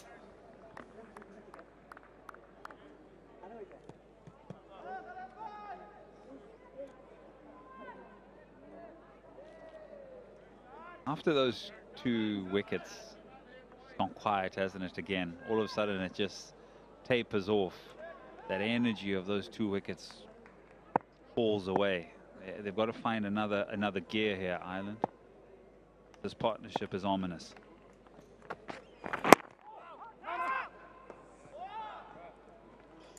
Just 2 singles in this camphor over. 4-13 for 3 Bangladesh.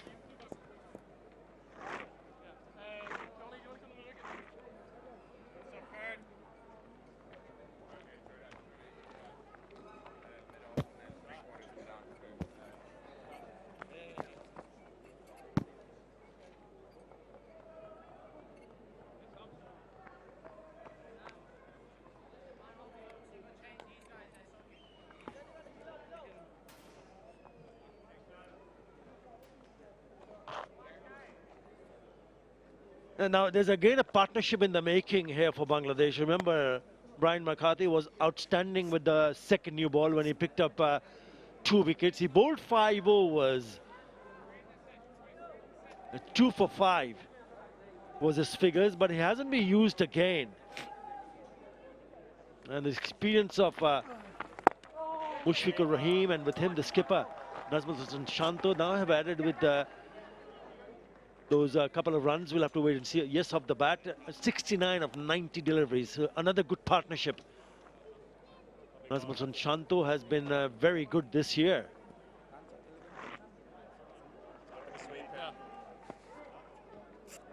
He averages just above 77 this year in Test cricket. 5 Test matches.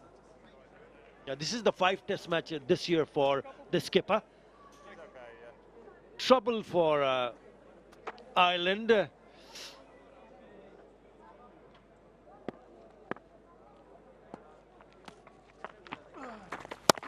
Even though Ireland have managed to pick up a couple of early wickets, but still not been able to penetrate in the rest of the batters, because this partnership once again taking them to a really big total. As I welcome Isabel Joyce. Good morning. Good morning, Arthur. I mean, I've just spent my time since sitting down looking for Barry McCarthy, because you've been calling for him. He's off the field. Stephen Doherty is in mid-wicket. We did see him going off after drinks, but I wondered, had he made his way back on the field? He hasn't, and that's a worry for Ireland, because, I mean, you said it, he's been the most incisive bowler for Ireland, but just 5 overs and he hasn't been seen since. Stephen Doherty, who's a top order batter, earned his place back in the squad. Kate Carmichael preferred over him. There he is beside Liam McCarthy. Brian McCarthy talking to Liam McCarthy. No relation.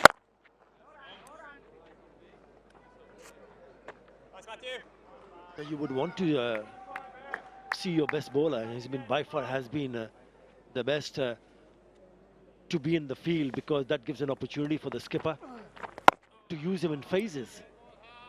Well, the good news is that he's sitting there and he's not in on any physio table. So that's the first thing you're looking for, that we can actually see where he is. So he might just be recovering from the effort that he put in. It's not a back spasm. He has been out with injury a number of times in his career. End of that over. 417 for 3.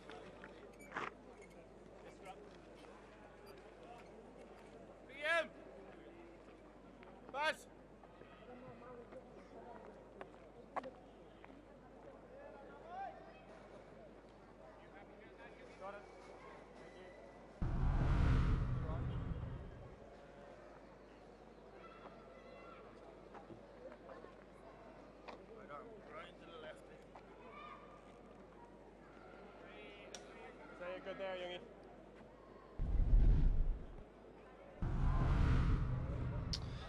Well, I was just thinking that whether Ireland has picked up their best 11. And just a question over to you. Well, obviously, a few players left out. Liam McCarthy stands out to me there. As I said, he was sitting talking to Barry McCarthy on the sideline there. He was left out in favour of Jordan Neal, the all-rounder. Neal seen more of a batter than Liam McCarthy. Brian gets his first ball of the day. So Liam McCarthy, for me, he's probably the quickest in the Ireland squad. Quite tall as well, so you can get a little bit more bounce. He does swing the ball. Brian McCarthy back on the field, just what you wanted, Arthur. But yeah, I would have, if you'd asked me before who they would have gone for, I thought Liam McCarthy was going to get the nod. Maybe they're going to play him in the next game. You know, they've worried about workloads, increased workloads in Test cricket for their seamers who aren't used to playing too much Test cricket. Graham Humes, the other seamer that's been being put through his paces at every break. The two of them are out practicing, making sure they keep their loads up. So they'll be hoping for an opportunity in the second Test match. It's not an easy call when you come from different conditions and you want to try to pick the right 11, right combination. You will always have a point of discussion of maybe one should have been in place of someone, as you just pointed out. It also depends the one who has been given an opportunity. If they do well, then you back that decision. And if they don't, the reason for us to discuss this is because Ireland has struggled in the field, in the yesterday and even today, apart from those two deliveries. So then you need to think beyond it. Was that the right call from the skipper or the team management? Or was there any other option they might have gone for? I mean, even if you look at Bangladesh, we thought that perhaps a third seamer would have been an interesting choice. Well, Bangladesh has batted beautifully, swept away. This is the very first time in a test innings that Bangladesh top 4 batters have all scored 50+ runs. Very first time. The dream for any batting coach. You talk about it in every single team meeting. Great control shown there. Brilliant. Shanto got in position early. Panic when it maybe wasn't quite the length that he wanted.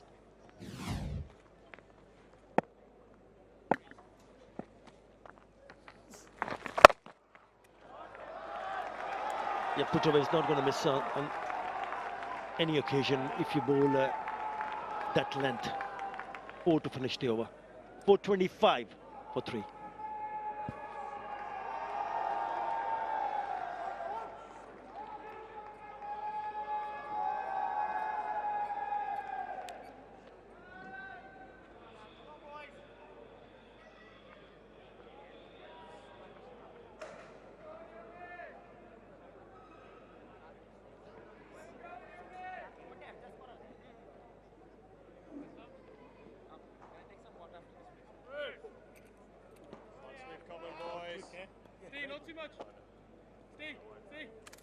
This venue has been good for Bangladesh, especially the top order.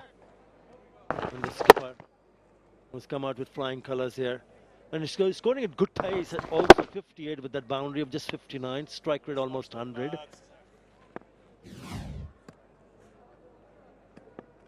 It's too many occasions there have been boundary deliveries, just too many, which releases the pressure. As well, it's about what type of boundaries are scored. Sometimes if you're a seamer and you're looking to get a batter caught in the slips, you don't mind maybe a really good drive that's played on the up. Matthew Humphries changing the field.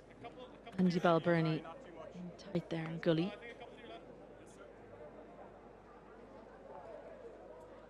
One fielder in cover now. They have been operating with two in there. Cover on the one and then one out deep in a cover point.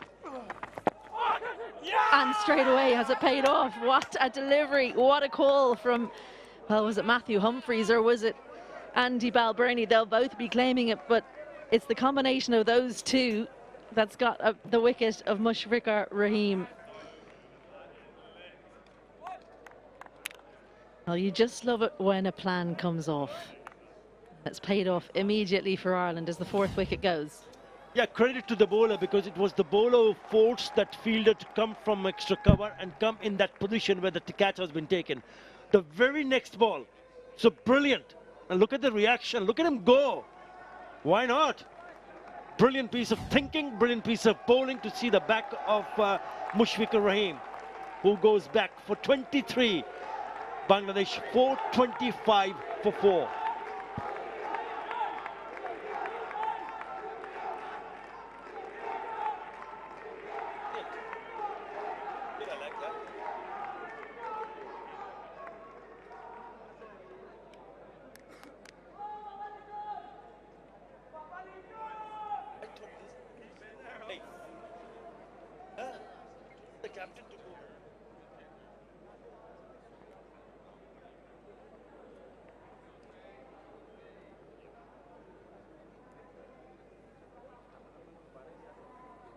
Matthew Humphries is a man who knows how he wants the field to be. Does it a lot in T20 cricket in particular. He'll change his field every single ball. He knows where he's trying to bowl, sets the field for the ball he's trying to bowl. And on this occasion, it's in Test cricket he's done it. He's moved his captain into exactly that position. Good catch low down. He's taken two good ones today, Andy Balbirnie. 23-year-old. I mentioned it yesterday. If you see him take a wicket, you'll see him go off for a run. There he goes. Hair flowing. If you get a wicket, celebrate it. And Ireland have to celebrate the good moments in this Test match, because it's been a real grind for them. Yeah, in comes Litton Kumar Das. Also a very good batter. 1850s and 400s, high of 141. Oh yeah, brilliant piece of thinking. Absolutely brilliant. Look at that turn. He looks a different bowler straight away after that wicket. Turn.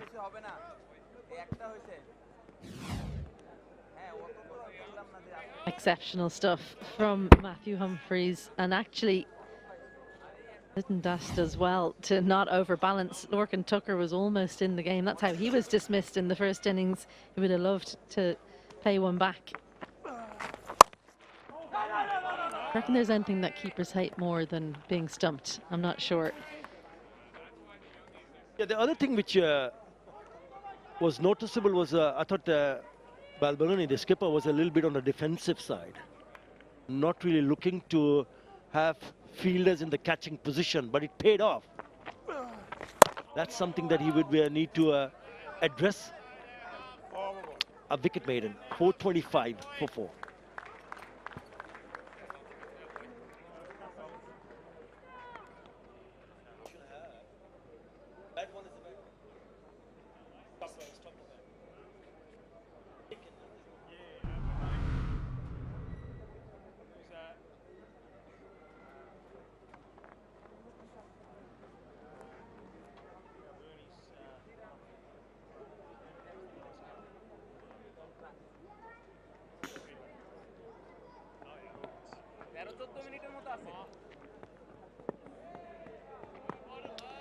Like 425 for 4, which means the lead for Bangladesh is 139. Still a lot of batting to come. Litton 𝗂𝗎𝗄𝗧 just walked in. Is that the skipper, right? He's just gone off. Perhaps he might have done something to his elbows when he dived. A bit of a treatment there.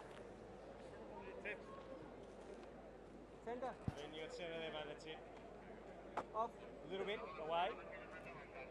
Off stop.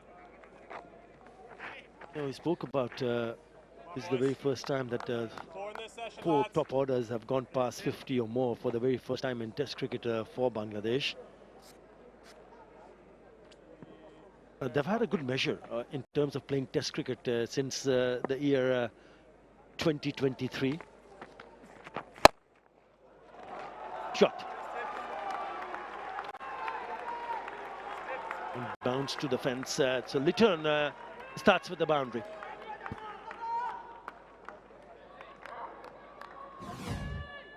They're dispatched.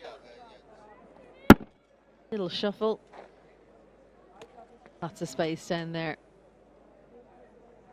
With a 4.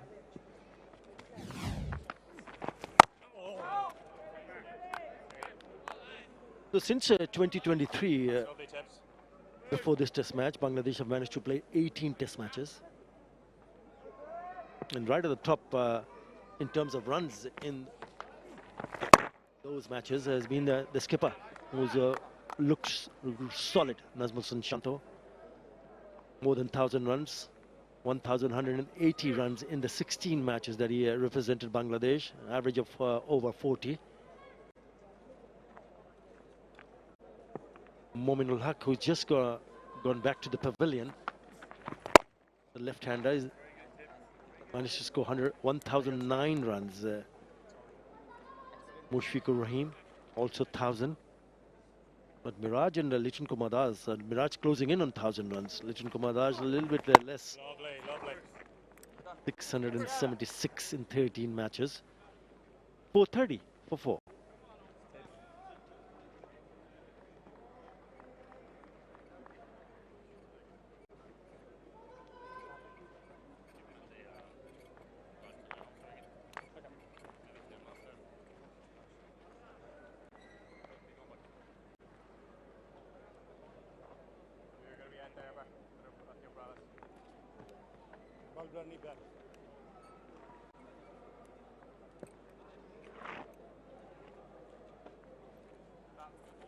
The lead just gets bigger and bigger.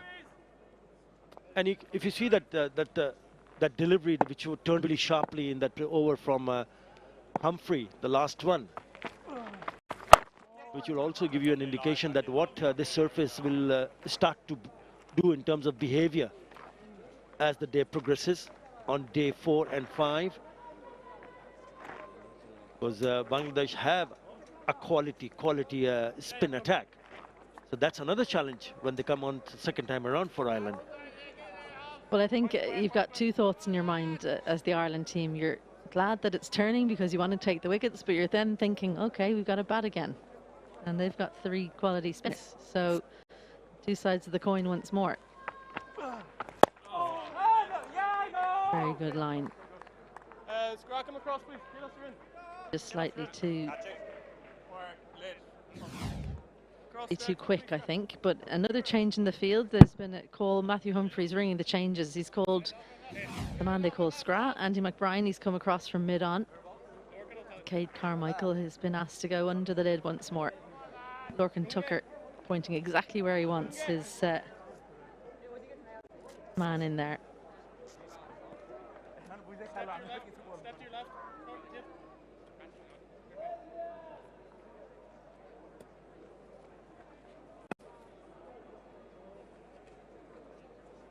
Extra fielder on the offside, silly.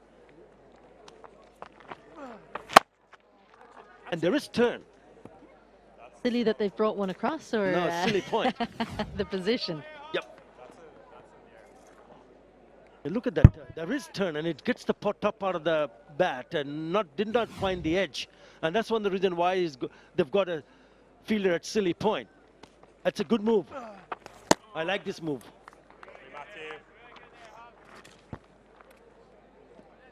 Once he's behaving like this, Matthew Humphreys, moving his field around. You know that he's confident that he can land it exactly where he wants to. Good signs for Ireland.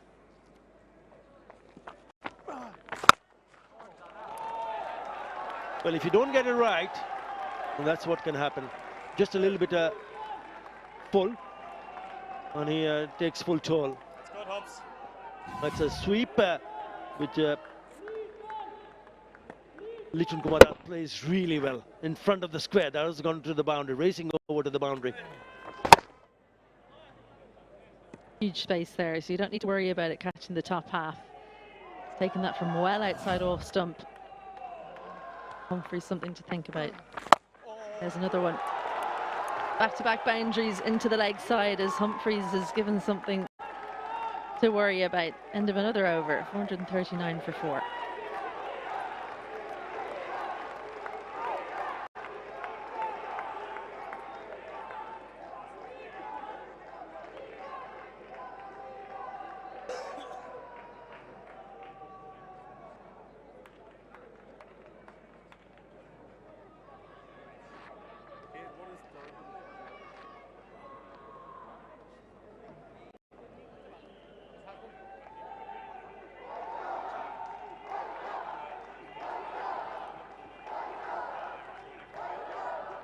Yeah, a couple of boundaries in the previous over, the last 2 deliveries.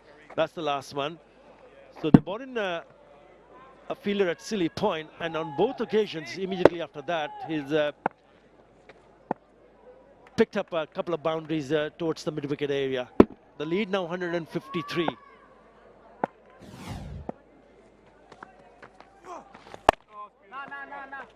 McBride.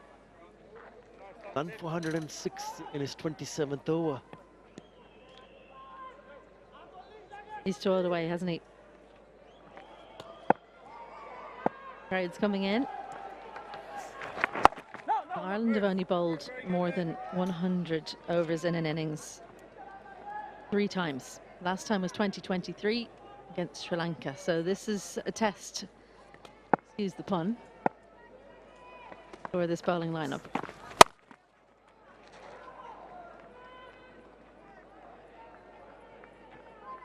They do have more bowlers in their team than we saw from Bangladesh. Harry Tector we saw late on, Curtis Camphor we saw him yesterday evening and indeed this morning. Got to share the load around. I think back to your chat about the team that Ireland have chosen. Craig Young and Barry McCarthy, before they got on the plane, those are the 2 seamers that you would have thought, yep, their names are on the team sheet. It was the 3rd seamer, Jordan Neal, was that who they were going to go with there. Graham Hume is the other seamer we haven't mentioned. And Graham Hume doesn't bowl with great pace, but what he does do is he just will bang away on a line and length, slightly take it away from the right-hander. He is definitely the most patient of the Ireland lineup in the squad. So there's something to be said for someone like him who's like a heart in his sleeve, just will keep running in and bowling in a particular spot. Having him in the squad. Clever batting once more. That's going to race away using the pace, but the fielder in pursuit. Jordan Neal cuts it off. Just the 1 run to close out that one. 441 for 4.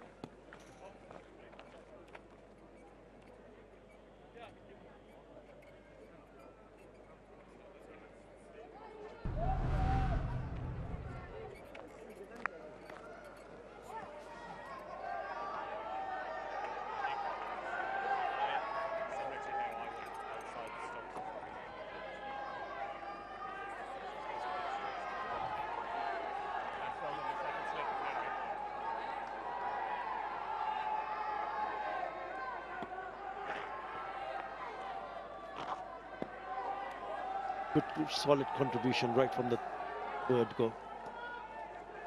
Mahmudul Joy just added a couple of runs today to his overnight score. He certainly looks to be aggressive. He smashed a couple of boundaries in the previous over, the last 2 deliveries that he faced from the same bowler, Humphries.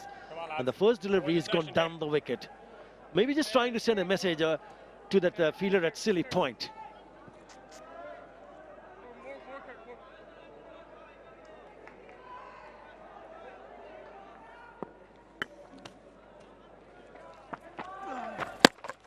Oh, clever thinking. Matthew Humphreys. He thought, okay, he didn't manage to get the ball away last time coming down the pitch. Maybe he'll come again. I'm going to bowl a quicker one outside off. He's just about managed to bail on the shot. 𝗂𝗃𝗏𝗄𝗽 was getting ready to wear one. He didn't know that Humphreys had a different plan in mind. Yeah, clever piece of bowling, and thankfully Litton was not way out of his crease. Just holding himself back. It's the mind game, isn't it? It's the mind battle. Okay, you've hit me for a couple of boundaries. Let's see whether you can take me on again. He's also changed the line and angle in this over. Coming round the wicket to the right hander. And then again, there goes the silly point, but he's still in the catching position in the short cover area. And there's a fielder just behind him. So, maybe attempting him to drive, and if it goes in the air, then those two fielders will be in business. I think it's a good move from Humphreys, because it doesn't look like he's playing too defensively, where there's going to be that little lifted shot. Possibly more likely he's playing with quite hard hands here, Litton Dash. So maybe a little bit extra time for Carmichael. Oh, miscalculation from Barry McCarthy there. He does manage to just about get there, but a quick single, the result there. It's difficult in point.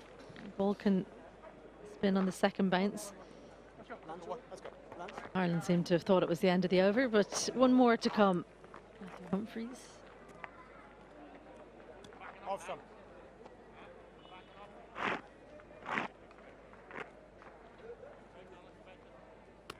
It's been a decent session in terms of wicket for Ireland. They've picked up 3 in this session. But they've also given away more than 100 runs. 442 for 4.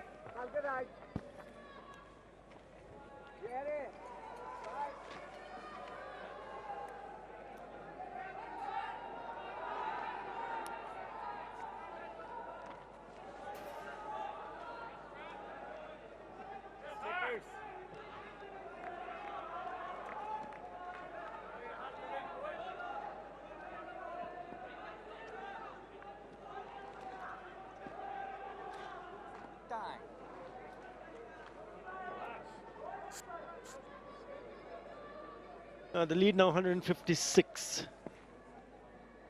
Shanto, the skipper. And again, this is Litton Kumar Das has picked up his 3rd boundary in the same direction.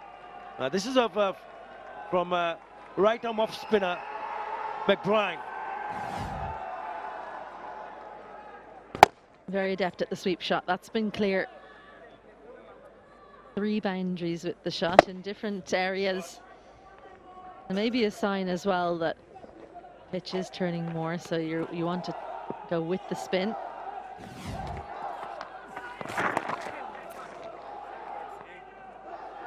Yeah, as a bowler, you would also need to understand the mindset of a batter who's in front of you. Already seen him picking up a couple of boundaries against Humphrey. You've got to be able to bowl in areas where you think that he'll not try to attempt to play that. He's picked up 4 boundaries in this innings of 19 of 24. And out of the 4 boundaries, 3 have come in the same direction, the sweep shot. Difficult as a spinner. If you've got someone who's keen to play the sweep, to bowl a length that they're not going to sweep, what you can do is bowl a line where you can set the field for that shot, and they have to do something to try and miss that fielder. What we've seen is those sweep shots have come from different lines, and then that means that the ball's going to go to the boundary in different areas. You cannot set a field for that. So can you bowl straight at the stumps, set a fielder where you think that sweep shot's going to go, and tempt him to maybe try and go inside the line, play it finer, for example, and then maybe you open up a mode of dismissal with the LBW. Beauty, absolute beauty. We haven't seen too many of them from McBride yet. Slight little bit of drop on this delivery. And then all you need is a tiny bit of turn. Look at Lorcan Tucker behind the stumps. He was going down leg. And that's another coat of paint would have hit the stumps. That's missed by a whisker. It was so close to that off stump. Right. That's the over. It's lunch. Bangladesh will be happy to be able to go to the score of 447. Just a bitter touch of a disappointment in terms of losing wickets early on. But in the end, after the end of this first session on day 3, Bangladesh lead by 161 runs. That's the session. 3-4-109. Again, the run rate is on a higher side, more than 4 runs in an over. And that has been the problem for Ireland even yesterday. But they'll still be hoping that they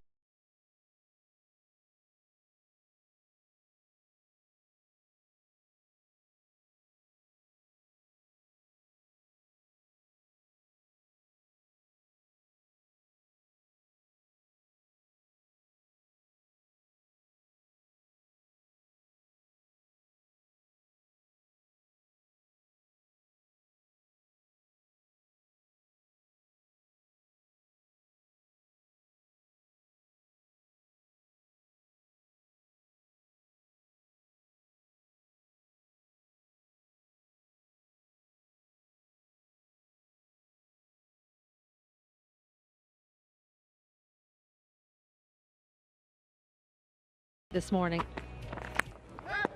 Ireland needed something special. They got it in the form of Barry McCarthy. Craig Young went the distance, just didn't quite have the consistency or the incisiveness of McCarthy. A little bit of shape in, tiny bit of movement away, and good catching from Ireland. You've got your chances. You've got to take them if you're going to stop this onslaught from Bangladesh. Shanto has been brilliant. Down the ground, square the wicket as well, but in particular those straight drives, classy. Yeah, he's been very good this year. Some lovely shots from the offside and also lovely wrist work. Anything short got the treatment. Mushfiqur started with a cheeky boundary. Trying to pick up his 6th Test match 50. As well as on Shanto. More than one occasion. They will lose delivery, but not on that occasion. That was beautifully bowled. The fielder came in, took that catch off Mushfiqur Rahim. Then came Litton Kumar Das, who's picked up 4 boundaries. Right, Ireland bowled out for 286 in reply. Bangladesh 447 for 4, which means Bangladesh lead by 161 runs at lunch. See you soon after lunch.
Mobile चाहिँ राखिदियो होइन mobile चाहिँ किन तासिदेखि हो त थाहा फासियो नि के फेरि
Shanto and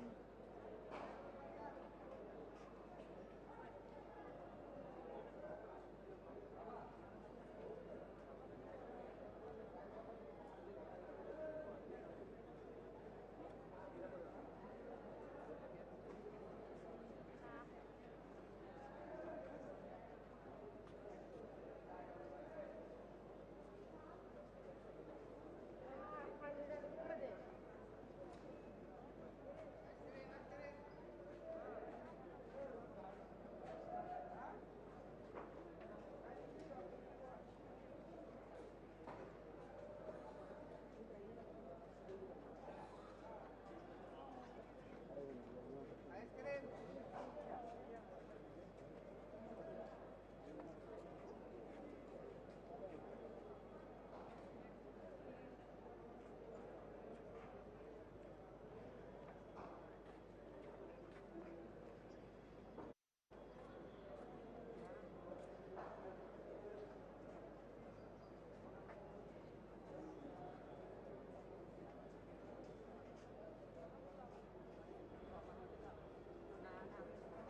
Mahmudul Joy,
আপনার দিকটিলা করে দেখতে আরো ফোন করুন আচ্ছা একটু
Good afternoon and welcome back to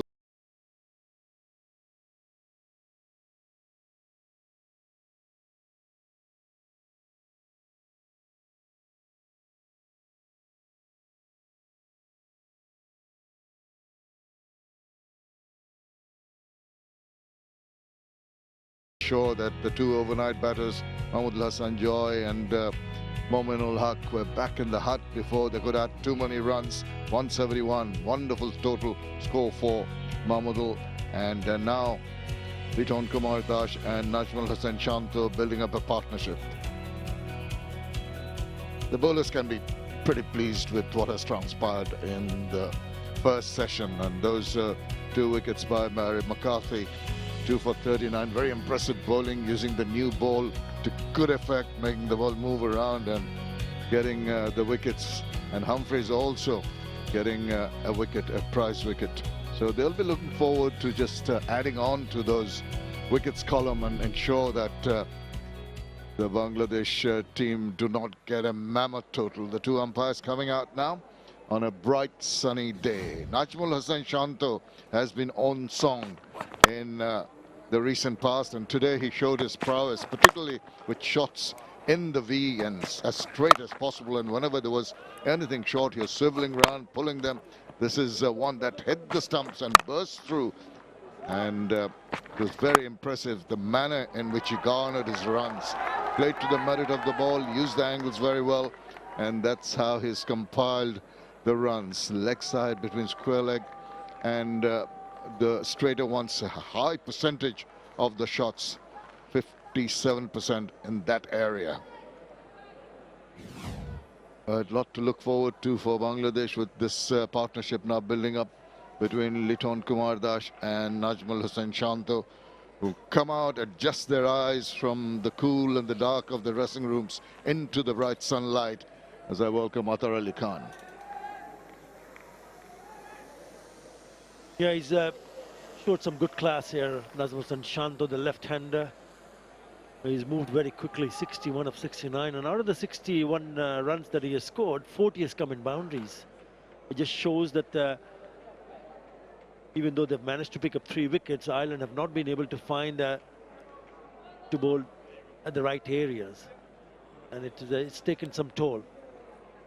You know, they'll have to come back and try to bowl better. 3 wickets for 109 runs, which means that they've gone above 4 runs and over, 4.19. They need to find a method to ensure that they just keep the batters quiet. But this is such a lovely surface to bat on, Shamim.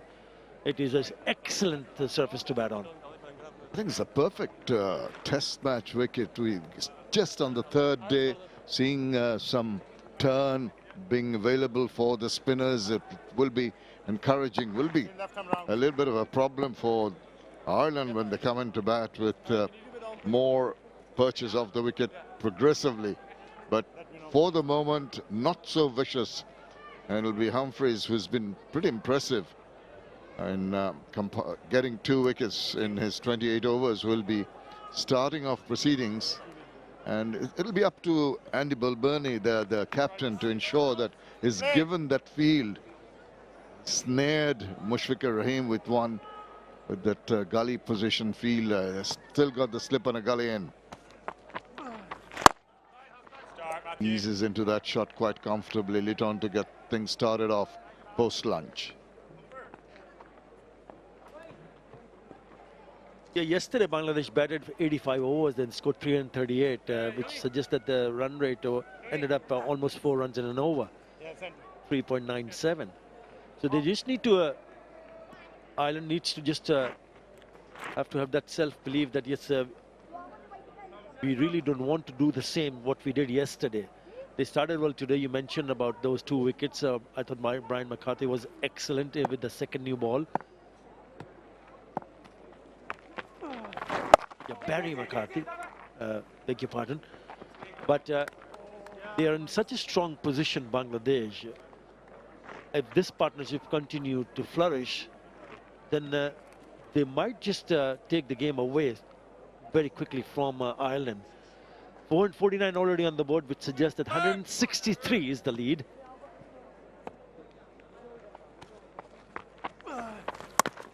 See the effort being put into that. Just past that gully fielder and used the angle and the pace of the ball very well. Good work in the deep, chasing after that ball and ensuring that it doesn't go over the line. Tough work for the big man. Long run behind the ball. That's commitment. Yeah, 450 on the board. With those couple of runs, 451 now.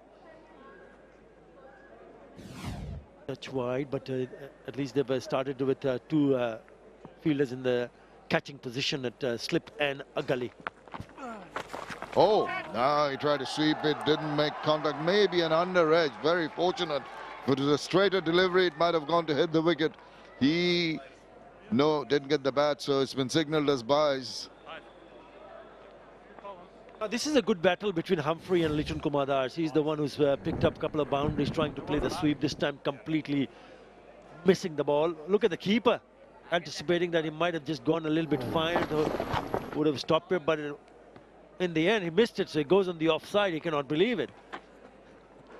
A bemused smile on his face. How did that happen? Well, keepers always anticipate, trying to just get into position early.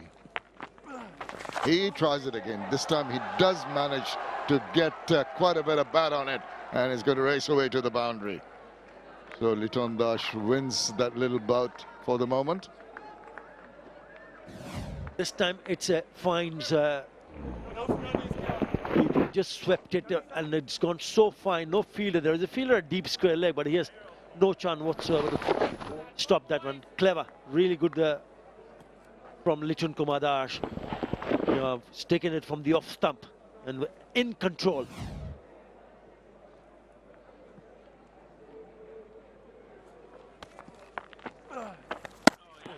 Bangladesh start off with a high-scoring 12-run over after the lunch break. 2:59 for 4.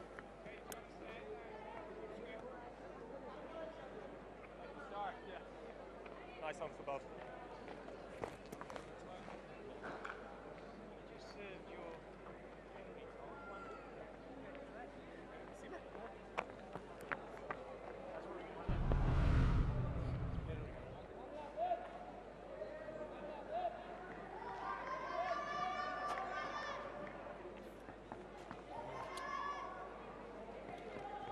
Always talk about a team garnering their runs by virtue of good partnerships. Look at those first two, 168, 173. A little gap when Mahmudul went as Shanto came in now. Another threatening one building up of 34, 79 prior to that. Everyone's chipped in.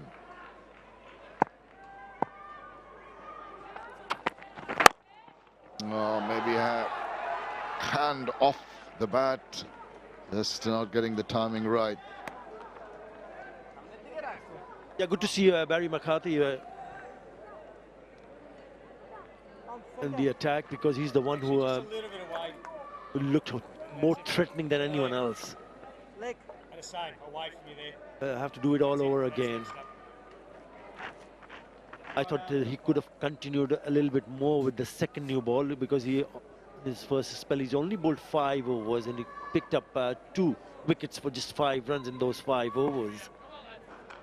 Yeah, very economic, just 3.04 and a couple of wickets.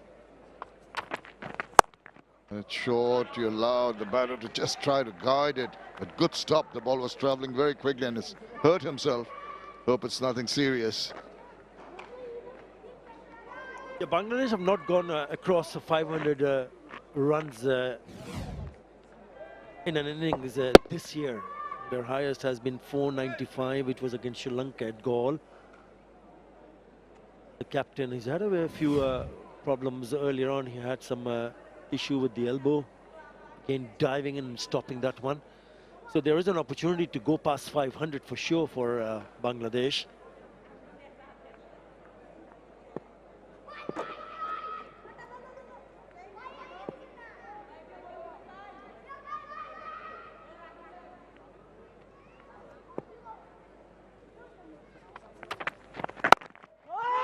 Back of a length, Litton 𝗂𝗃𝗃𝗃 just standing his ground. waiting basically to ball to come on and then trying to tuck it away. Those middling lengths are going to be imperative in containment, and also just give something for the batters to think about what's coming next. Because of the nature of the wicket, it's become a little placid now. That is going to play into the hands of the batters. Oh, they've been around all day long, enjoying the time up in the trees and looking around once in a while at what's going on in the middle.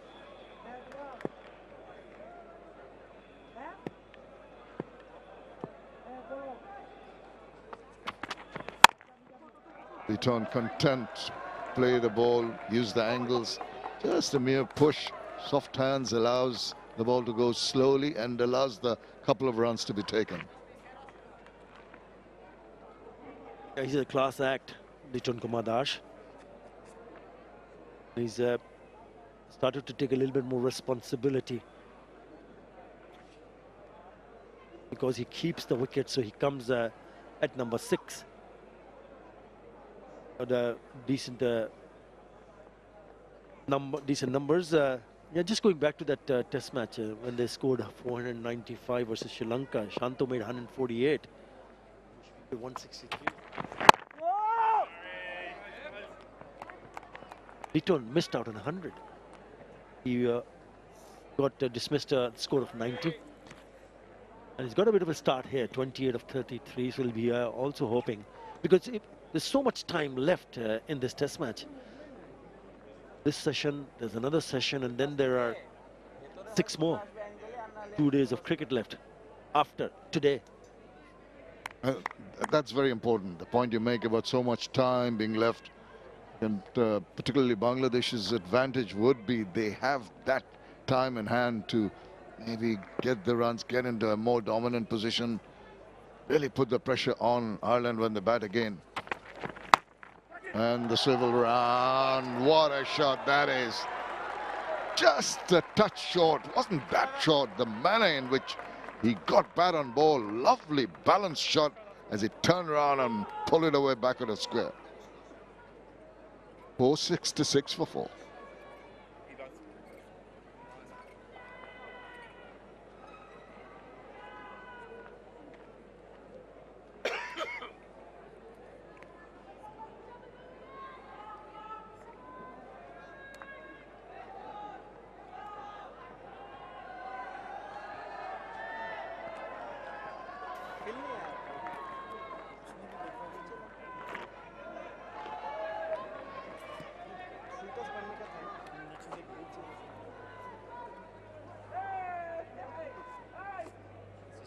There's some cloud about the ground in shade at the moment. What a good shot, this last ball of the last over. Just stood up enough, a comfortable height, swing around. Now it's Humphreys back on again. Left-right combination always cause for concern for any bowler trying to change the angles, get the fielders in position quickly. The single's taken. Not afraid to give the ball some flight. That's very good to see. More chance for the ball to get some purchase off the track.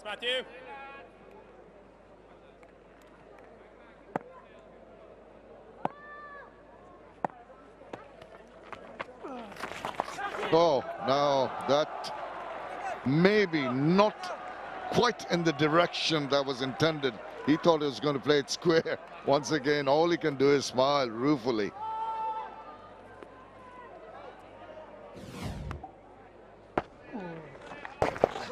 Not in control top edge, but what it has done is gone into the wicket area, and it's a boundary. The runs are coming. The boundaries are coming in regular interval. That's gone fine.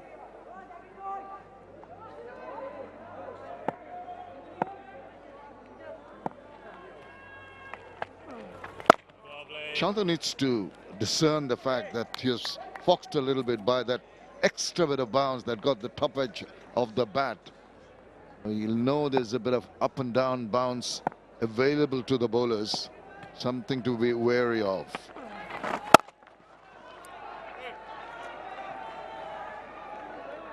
Yeah, we spoke about the 90 that he got in that particular test match, which was against Sri Lanka at Galle this year, 𝗏𝗂𝗏𝗃𝗏.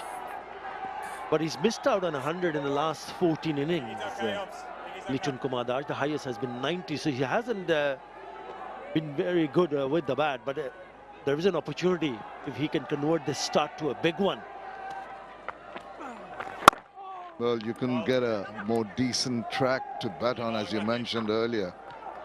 Try to take advantage of that. 472 for 4.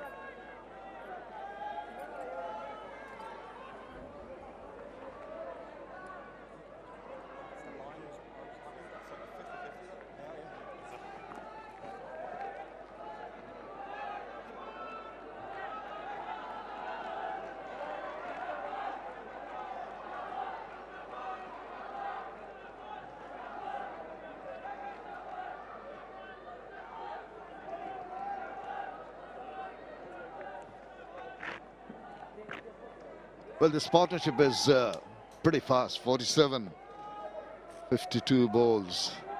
Mahmudul Joy, Shanto and 𝗏𝗂𝗏𝗏. You're mentioning the fact that he was very close to a century. This has happened to Litton. He's got out 3 times in the 90s in test matches. So that's something that's going to be bothering him once he reaches the 90s. But he's got to get there first. Yeah, just bat through. I mean, it's a beautiful wicket to bat on. It's when you set cash in, just like someone like Mahmudul Joy, who smashed his way to 171. It's important for someone like 𝗏𝗂𝗏𝗏, who's also closing into 3,000 runs in Test cricket, that he gets back into some sort of a form in terms of that milestone of picking up another 100. He's got 400s, 1850s.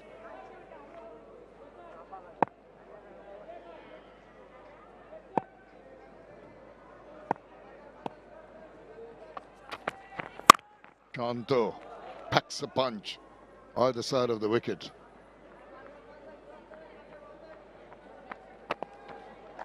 Batting seemed reasonably comfortable at the moment.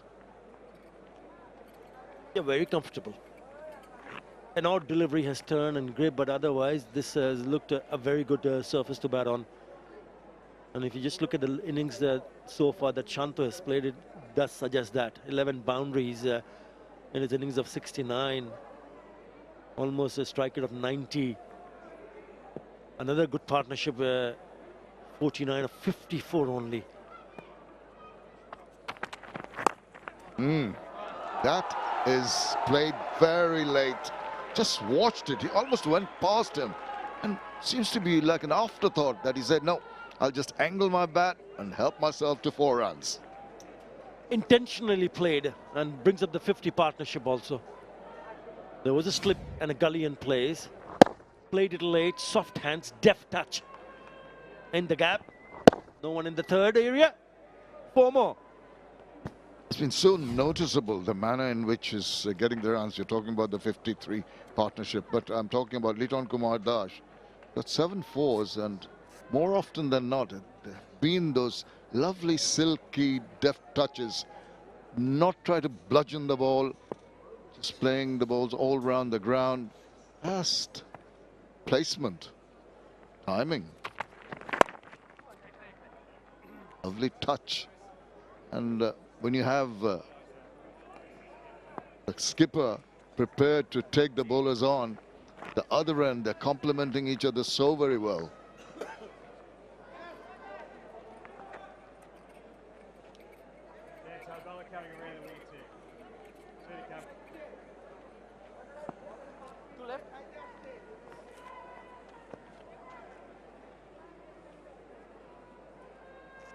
Once again, I get the feeling that it's the fielders just seem to be going through the motions. You can ill afford to do that. Fielding unit, you can just hope that there'll be something happening. Got to keep your spirits up, stay focused.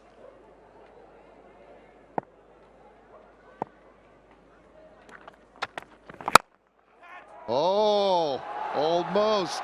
I thought it was pretty close. It was in the air for a while. It's gone for a boundary. But let's see how far or how close it was to that fielder. Yeah, on the up, he tried to drive that. He's lucky that that ball has gone past that field and was not in control.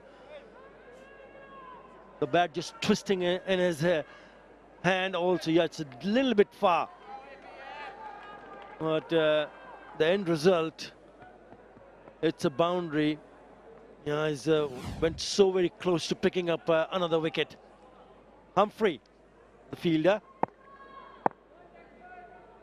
Just the point I was making. Something might just happen, so you've got to be staying alert all the time. Oops. Yeah, typical retort of a pacer after being hit for 4. 483 for 4.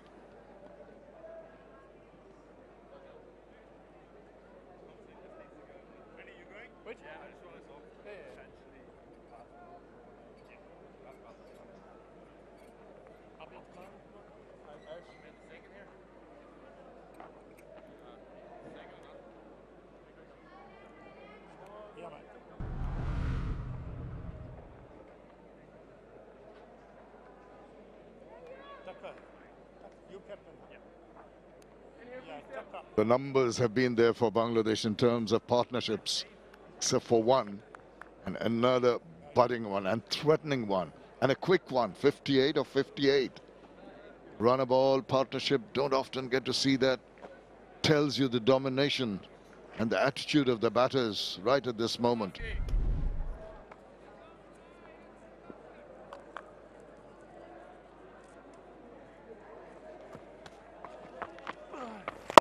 Humphreys continues. Pace and spin at the moment. They're relying on that.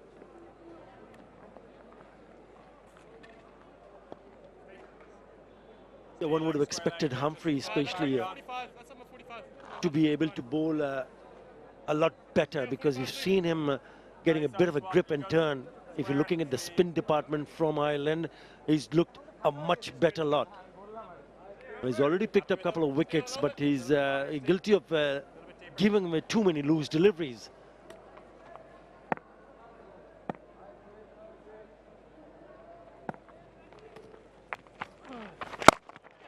That's the line he wants to bowl. He's got some protection in the deep on the leg side, but he has tended to drift down leg.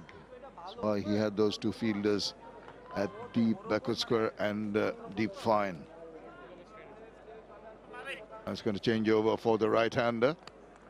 Litton Gully still in position. That is good to see. Some positive attitude. Hoping there's an edge induced by some turn. A little bit of extra bounce from Humphreys.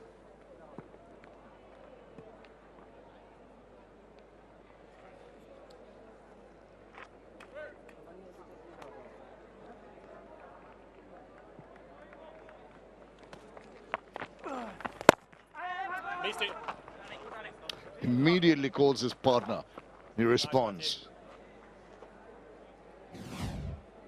He's been very effective in terms of sweeps, Litton 𝗂𝗃𝗃. He's picked up the length. Most occasions the same length. Yeah, the line has changed, but he's quite keen to just get on top of it and just play a little bit on the square shot earlier on, and then the fine sweep.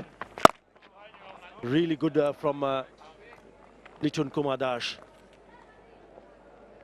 All except one that slid underneath his bat and went for 4 byes. The lead now 200.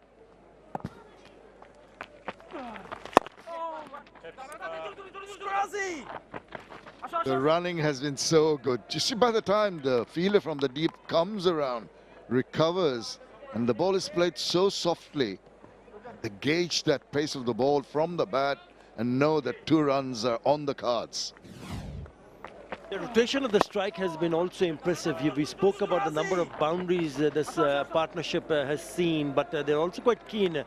Whenever there's an opportunity, they haven't missed out on single or doubles. He places that with utmost ease and ambles the single to finish the over. 489 for 4.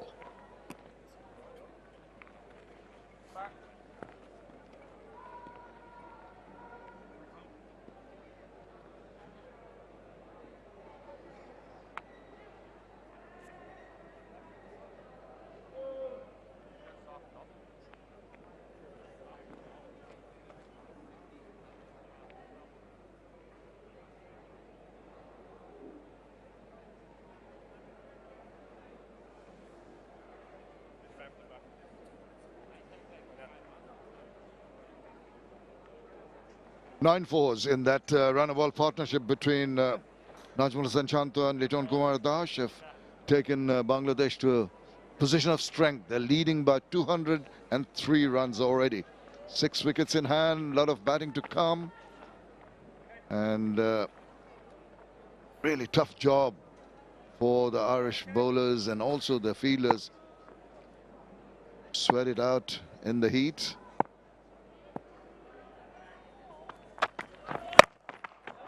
That swivel, that pull, and that 4 seems to make them look so very easy.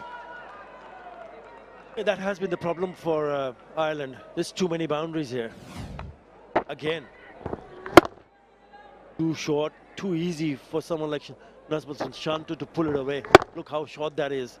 If you want to bowl a short delivery, you need to get it up somewhere around the shoulder height. That sat up nicely. So easy pickings. 51 fours and 7 sixes, and closing into 500 now, Bangladesh.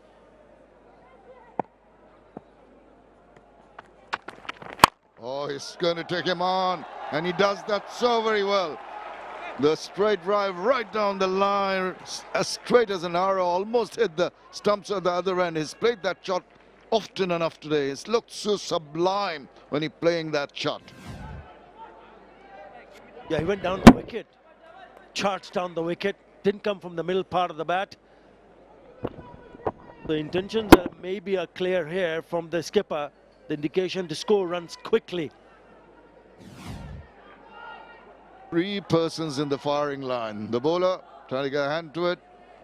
The non-striker taking evasive action, and the umpire too. That's 508 runs in test matches in the year 2025. 8 innings, 250s, 200s. Excellent stuff from the skipper. Oh, do not get carried away. You will be tested. It's a moral victory for the bowler.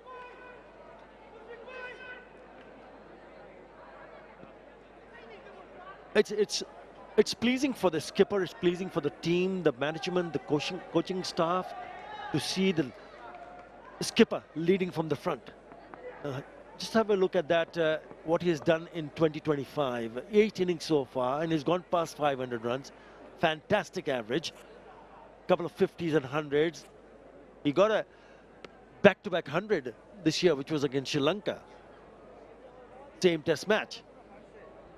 He's got 100 in each innings of a test match, and he's closing into yet another 100. Fantastic. Really good to see Najmul Hasan Shanto leading from the front. Yeah, I was fortunate enough to be there in goal to watch those centuries, and it was really something that uplifted Bangladesh, particularly Test cricket. The manner in which he just builds up an innings, is prepared to pay heed to the good deliveries, and the relaxed look on his face. The smile breaks out. He knows that he's building up this wonderful rapport and partnership with Litton Das. Yeah, centuries in both the innings for Bangladesh in Test cricket. Mahmudul Joy, 176, 105, which was against Sri Lanka. They like Sri Lanka. Shanto has done it twice. Once against Afghanistan, and the last one was against Sri Lanka at Galle this year.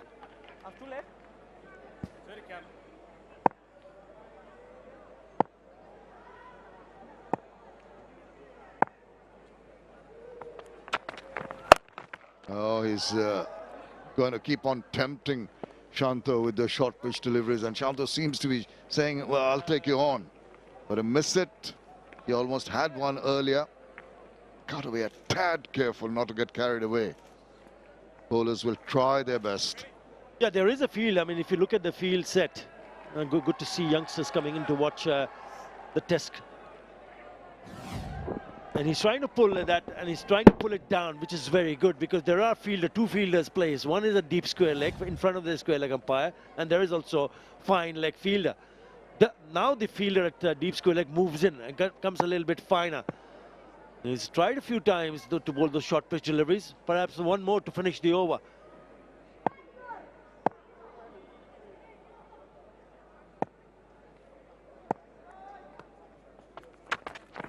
Yes, indeed, as anticipated.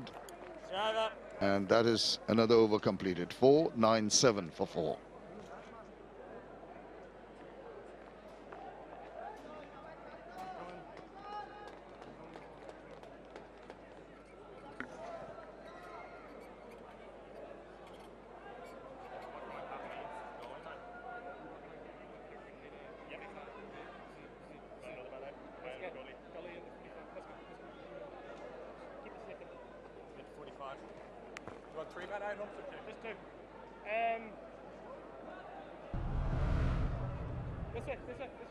They're looking good, and as mentioned earlier, for the first time ever, the top 4 batters getting past 50 as Shanto eyes his 8th century. Litton looking good as well. Both of them batting in a very optimistic manner, not hesitant at all to play their strokes. The lead goes past 200 runs. Will be Matthew Humphreys who continues from the Dutch Bangla Bank end. Slip in place.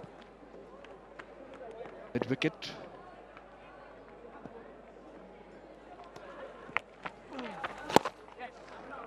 Bad's easy single available. I have with me someone just last couple of days made her test debut with the mic in hand. And you're becoming quite popular around the country. Well, I hope so. But I'm sure if Ireland happened to manage to win one of these tests, I might be less popular, because I know Bangladeshis hate when their team loses, as I'm sure anyone does. It's looking like a very dominant position for Bangladesh in this test.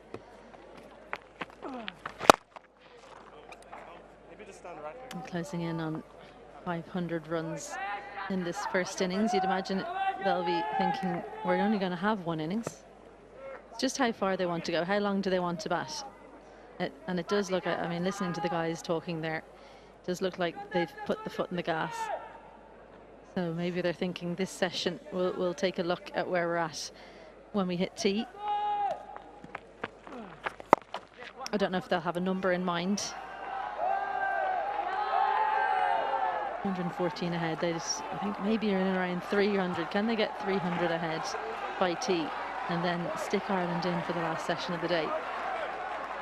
500 up with that single.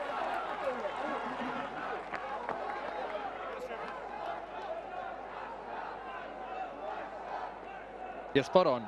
Ideally, I think they would to have a look and reassess at tee.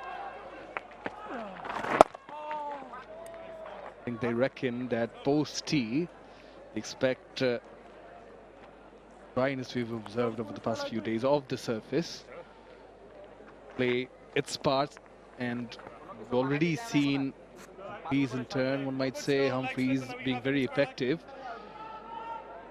They expect it to turn even more in the latter part of this day 3. More so than that, though, I think it's also about how tired Ireland will be after more than a day and a half in the field, and then being asked to come out and bat the final session. Don't necessarily want to declare too late in the day, and then Ireland can just see it out to the end and then be fresh tomorrow. So it's about how long you want them to chase leather for. Maybe if they don't get enough runs this session, you just go slightly into the next session, kind of play a bit of T20 after that. Plays at that one and just dropped short. He was on the run, Matthew Humphreys. He thought he had another one, but Paul Stirling can't get the hands underneath in time. Over up, 501 for 4.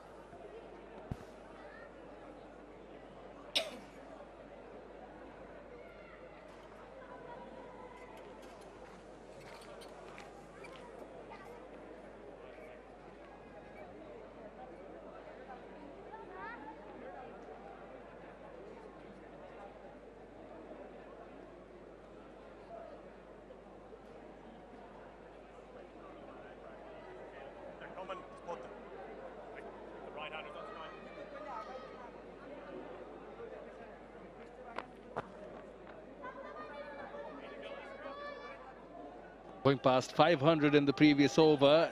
The last 100. Fastest. That was the outside edge. Did not carry. Quite quick. Not easy. Here's the delivery again. What a brilliant angle that last one was. Great camera work. Gives you the exact thought process that Paul Stirling had. All you can do as a catcher there is get yourself in the best position should the ball carry to you. You don't have the opportunity really to dive forward and take the catch. That was excellent work there by our cameraman. Excellent work as well from Matthew Humphreys.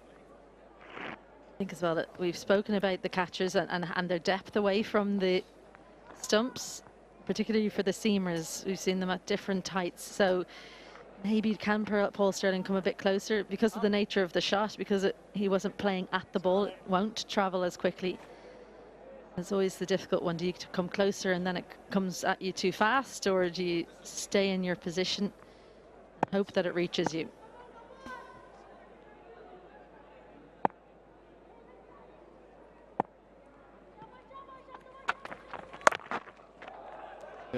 Into the body and pulls it away. Now, this being the 13th time Bangladesh have scored 500 or more in a test innings, and definitely the skipper Nazmul Hossain Shanto has played his part with the 14 boundaries he's hit. Initially, some glorious straight drives, some classic shots. Did look good. They say the morning shows the day. Whenever short, he was not at all skeptical of pulling it away or flicked off the pads. But apart from those drives, he's favored the onside as he usually does, even from outside the off, and that reflects on this data shown to you. Leg side in front of square, 34, beg your pardon, and along the V on the onside, 23. Those off drives make up for the 21% along the long off region. Tondash on strike at the moment. They have complemented each other. Oh, going for the late uppercut. Those stats interesting. The 21%, as you mentioned, came from those drives early. And what you want from your test batters is that they're willing to play in the V early on. Keep things nice and tight. When it was over pitch, particularly from Craig Young, he got in a nice balanced position, played down the ground, got full value, and then later on, particularly against the spinners, scored heavily on the leg side. So well compiled innings.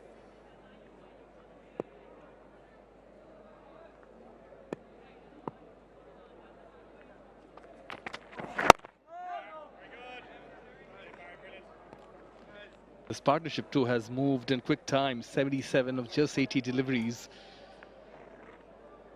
Surely not shy of playing their strokes. Barry McCarthy's field. He's got 3 in the deep on the leg side. One just in front of square, one right between that front of square fielder, and then quite a fine leg. In terms of this match, we haven't really seen a fielder there too much. They've been generally a little bit more around to the left. You can expect Barry McCarthy to bowl in at the right-hander and bowl a pretty short length, looking to get a catch down there. Well, you're not going to catch that. It's gone all the way. He was ready for it. Those 3 fielders out. It's basically just told him what he's going to be facing. Litton gets within one of his half century with a stylish pull shot. Well, he's taken the challenge, he's accepted it and passed it with flying colors as he aces that 6 with that pull. He does like to play that pull shot. Goes in front of square. Brilliant stroke. That's his first 6 in this innings. Tondash moves on to 49.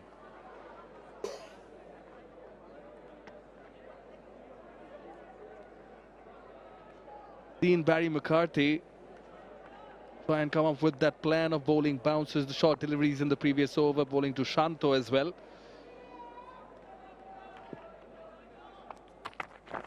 Short again, keeping low though. Surprised the batter, Lorcan Tucker, behind the stumps as well. Runs on offer taken gleefully, buys as Sam Nogatsky signifies 509 for 4 Bangladesh. Stay. The extra man stay. KG can still go. Back to the first plan. Thank you. Plan A, yep. And I need a driver as well. No, stay. Plan A. Driver, come on. Hold on. Original plan, plan A. Running round. Well, the batters are having a ball. This picturesque stadium. Humphreys coming around the wicket. I've been impressed with how Matthew Humphreys has kept his energy up. He's really in the battle. You need that as a spinner. You need that as a bowler in Test cricket, but particularly as a spinner. As soon as that was defended into the leg side, both Lorcan, Tucker and Humphreys sprinting around to save a run.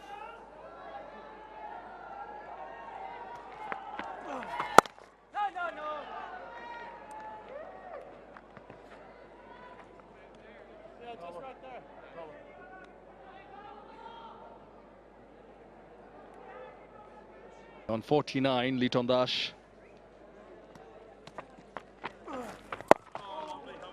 Happy to be watchful. He's bowled 32 overs onto his 33rd. Surely not easy. First over, batters kind of went after him, but then found his rhythm. Truly has been impressive. 2 wickets for him out of the 4. And getting the big scalp of Mushfiqur Rahim on his 99th Test match. I think it's clear as well, Humphreys is aware of the number of runs that is on. That final single, always a tough one to get over. And Humphreys isn't handing it to him here. Nudges to the onside and gets to his 19th 50 in Test match cricket, does 𝗵𝗺𝗽𝗀, as they enjoy it. Applauded from the dugout as well. Well deserved. Finally got the delivery he was looking for, eased it into the leg side, and casual as you like. I suppose when you've already done it 18 times before, you're well practiced at getting to that milestone. 50 from just 53 deliveries. He's gone up and down the gears. When it's been in his favour, he's taken the bowlers on. When he's had to weather the storm, he's been willing to do that as well.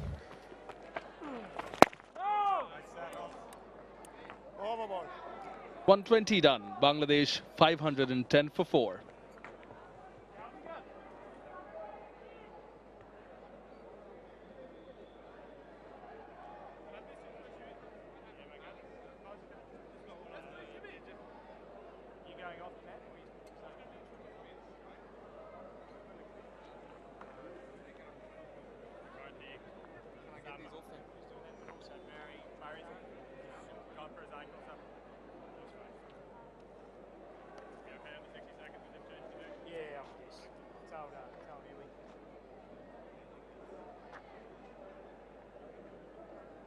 / 63 runs already in this session. 9 overs bowled. Run rate of 7, and this will help this shot. Look at this technique. I want you to watch the front elbow in position nice and early, then the back shoulder comes through, elbow and the wrists as well. Yeah, great positioning. First of all, with the front half, that's the part that people forget. You've got to make sure that the front arm gets in the right position so that the back arm can come through. And then the wrists give it that extra elevation and distance. Excellent execution from 𝗵𝗺𝗽𝗀. 5 for Humps, is it?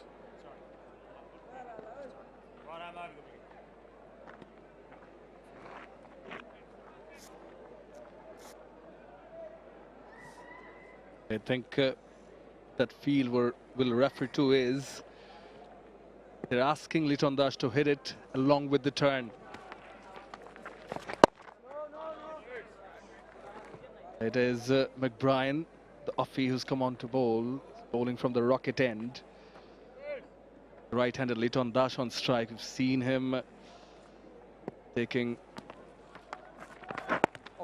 McCarthy along as we saw that pull shot. Well done. Well done. Great athleticism from Paul Stirling.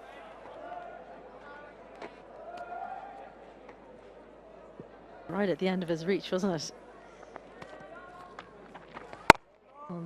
Dash going to 50. The second time that the top 5 out of 6 batters have scored 50+ runs in a test innings for Bangladesh. Thank you, Sudarshanan, our statistician, for that. Last time, or the only other time, against Sri Lanka and 𝗵𝗂𝗃𝗃 in 2021. The only batsman in the top 6 not to make 50. The man who's about to cross 100 test caps. So he's the only one who's really missed out. We won't be pleased by that stat, I'm sure.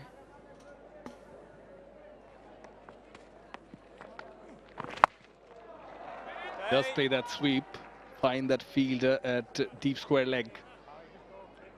The 50 came in pretty quick. It was almost a runnable 50 from Litton Dash. 48. Shot one across. Too late. Stay ready. Beg your pardon. Just more than 50 deliveries he took. Humps this way, not too close. Yeah, they have a sense of urgency among them, both Shanto and Litton. Well done. To reach out for it, opted not to, and rightfully so. Ends the over, 5-1-1 for 4.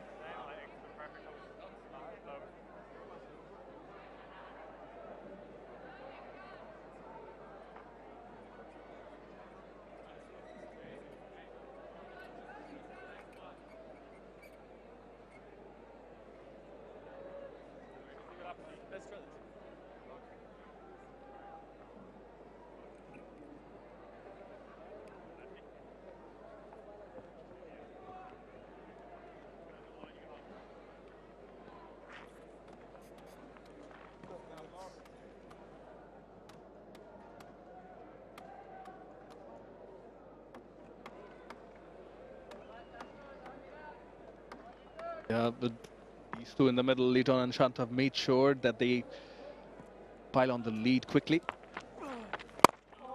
Partnership now 86 of 95.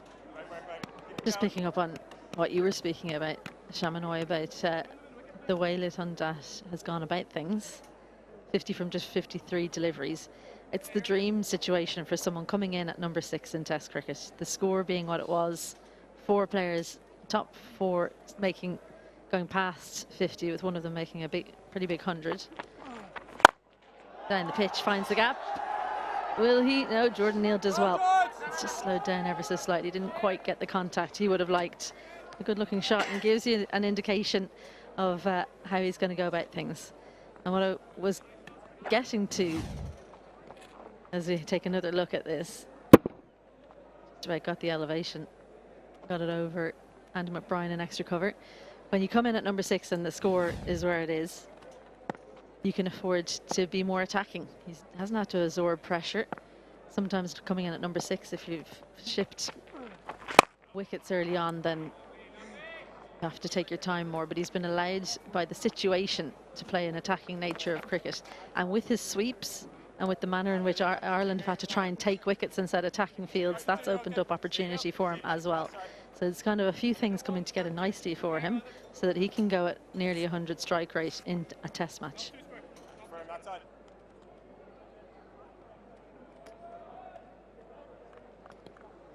The T20 captain of Bangladesh does enjoy to play his shots. Full toss on offer. Nicely put away. Clinical. Will get 4 as well.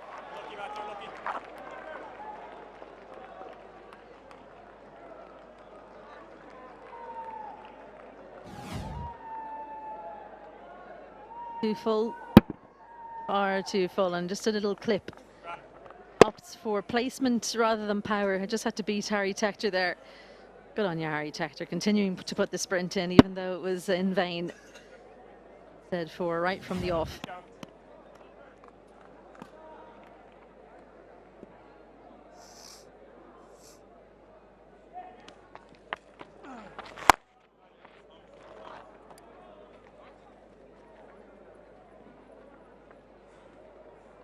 And as well as Shanto, this innings of 89 just become the 11th Bangladesh batter to score more than 1,000 runs in home soil. 89 at the moment. Our fellow colleagues have reminded us earlier that he's got a couple of centuries back in Gaul earlier this year. Humphreys to Shanto. Well bowled. 7 runs in this Humphreys over. Bangladesh 518 for 4.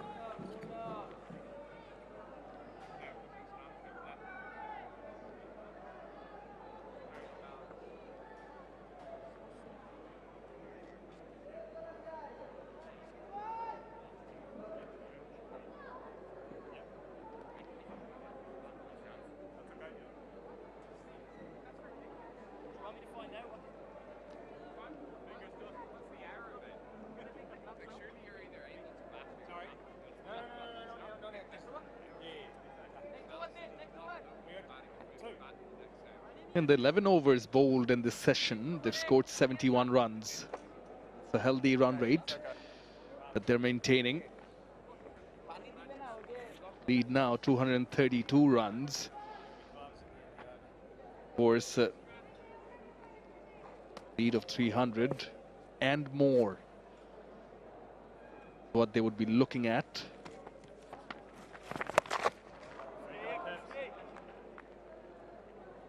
Well, looking at that strike rate, it's about 6.5 and over that they're on right now. So how many more overs in the session? Probably about 19. Go at 6 for 19 overs, you've got a good lead. So I don't think they'll go past C. Partnership of 94 between these two, building nicely. Good fielding off his own bowling. He's excellent off his own bowling. That desperation needed for Ireland.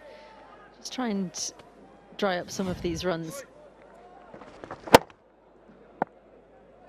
Driving out to his right. Very good, Tips, lovely bowling. So instead, we'll go down to long on, where I'm afraid even Andy McBride can't cut it off.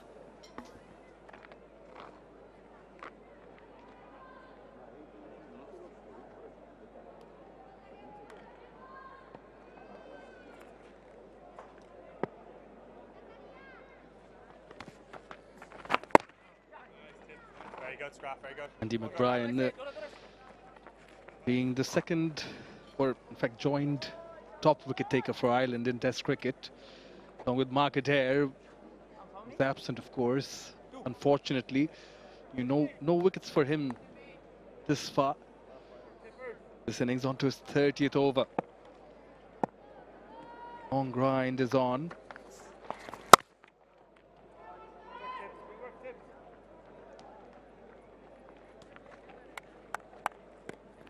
Well, you can't fault his effort, that's for sure.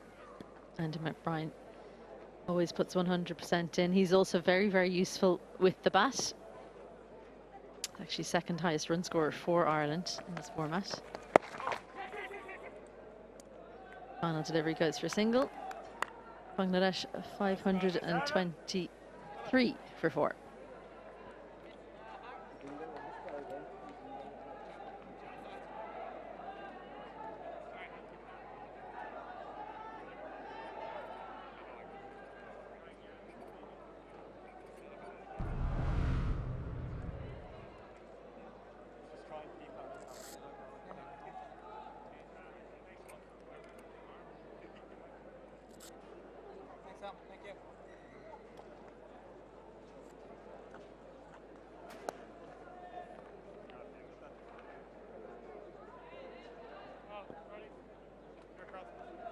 Well, this is how it has transpired till now, the first test match of the Dutch Bangla Bank series.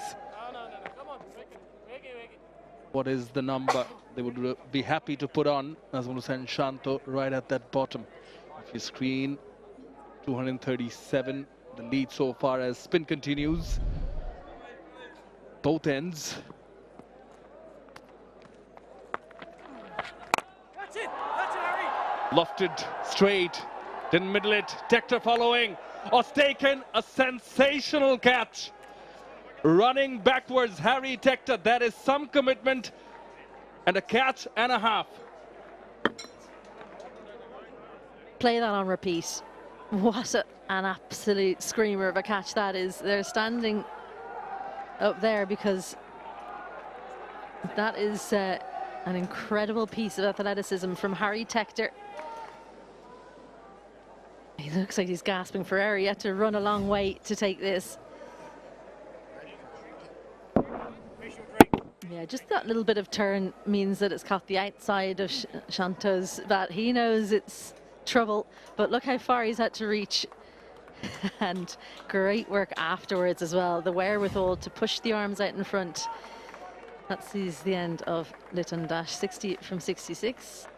There'll be drinks. It's 523 for 5. Join us again after this.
The partnership between Shanto and Litton was on 98 when Humphreys got the better of Litton dash and got his third wicket.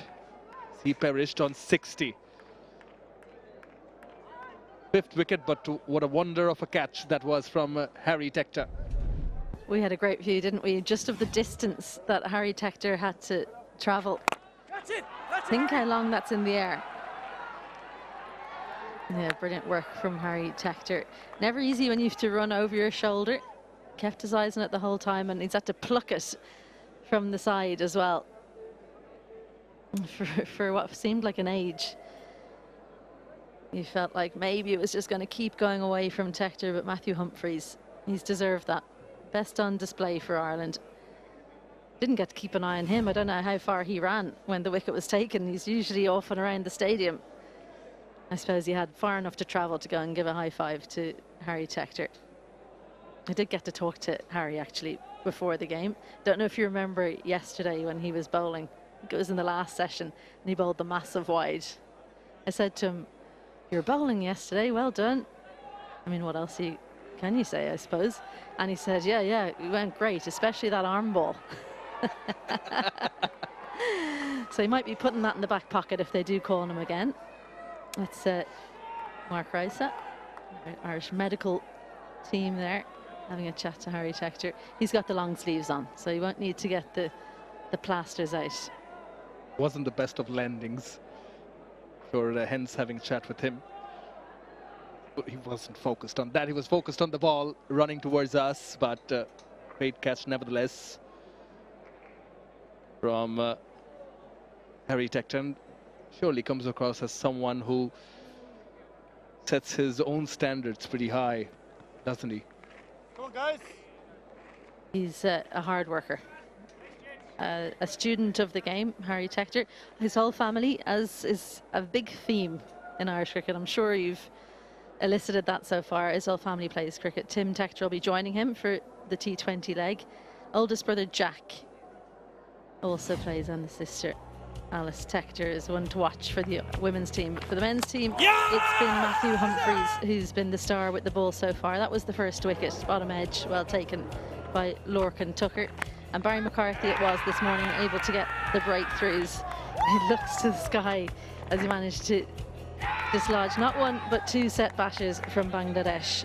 Both caught well in the slips. Then this is probably the best of the wickets because that man had been put there the ball before for that wicket. And then Harry Tector. Well, the catching has been immaculate from Ireland. That is something we can say in the positives column for them.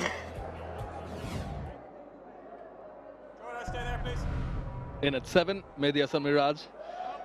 Over 2,000 runs. He's got 2 centuries to go with the 950s. 2 slips in place for him. Humphreys has been impressive to his 35th over now. He had to be patient yesterday.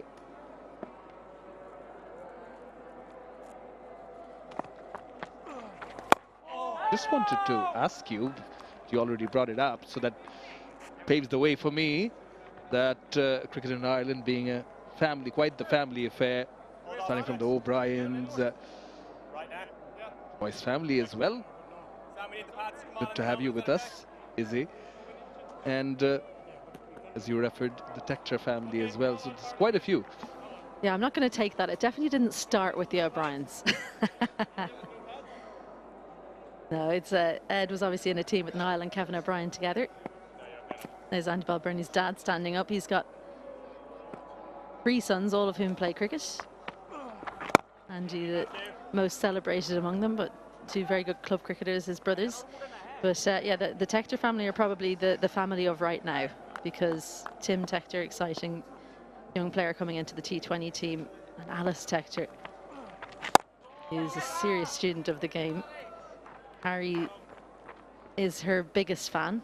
When he's at home, he'll hit her catches. Now, Alice is a centrally contracted player now for the Irish women's team, coming back from injury. But when she was younger, she was completely cricket mad. And Harry would come home from a tour and he'd take her out in the green and he'd hit her catches and he'd give her advice and help her with her bowling or batting, whatever it is. So he's a perfect big brother for a cricket mad younger sister. But she's got all of the Irish coaching staff now, so hopefully she's not relying on him too much for his coaching tips at this point. If he's taking blinders like that, why would you want to miss out? She can still try to emulate him, for sure. She's a tall, fast bowler, so slightly different to him. The wicket taking over from Humphreys, Bangladesh, 5-2-4 for 5. Could you just stick them on just in case?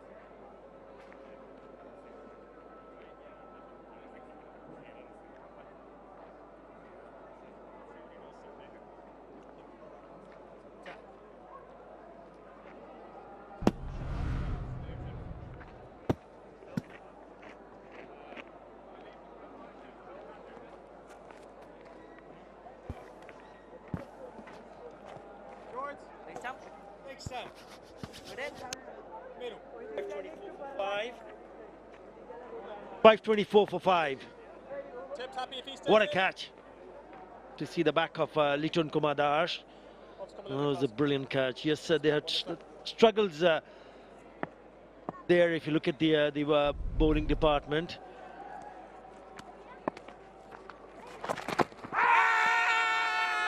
There's a shout and given. The McBride will have to wait and see whether he's going to take the review or not. Well, it looks like but McBride will go on to pick up his first wicket. Let's see what he does. 2, 1. Well, takes the review.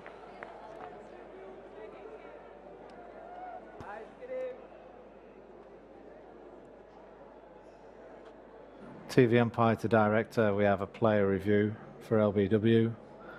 Original on-field decision is out. I've checked the feet placement and it's a fair delivery. Can have a look at front on, please.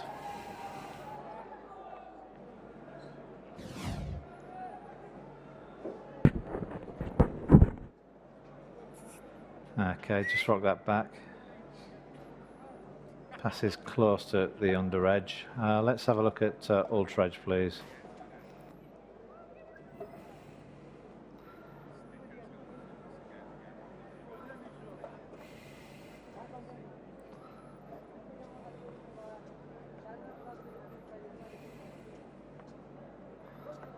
Just waiting for ultra edge.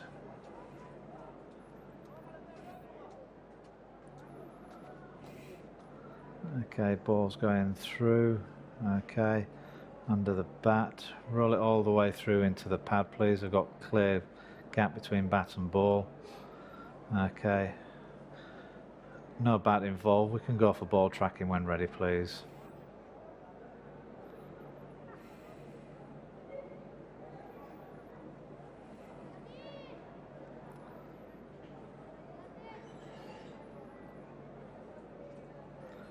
Just waiting for ball tracking.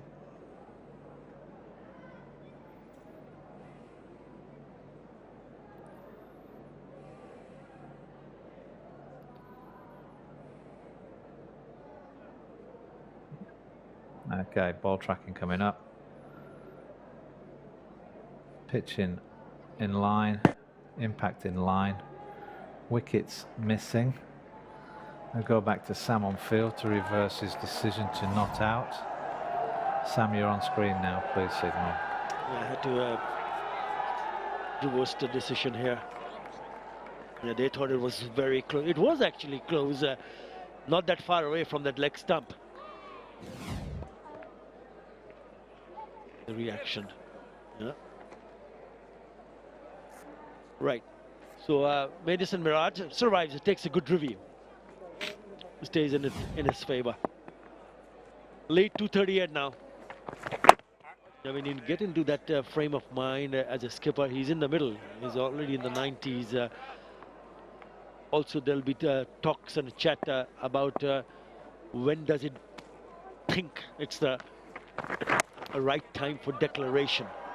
Yes, there's 2 more days left. A couple of runs here for Mirage. But it's also important for Bangladesh.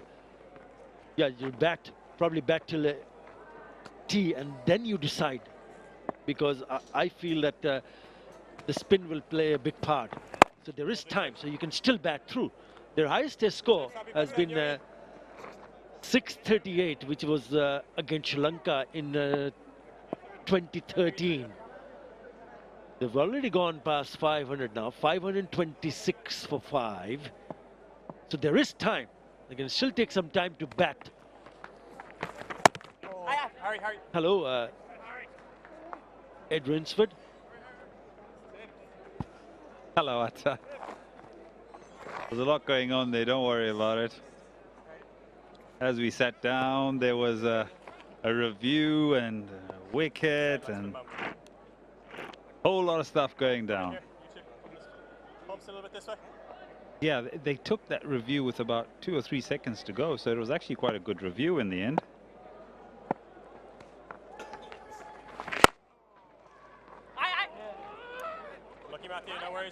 Yeah, misfield allows him to pick up another single.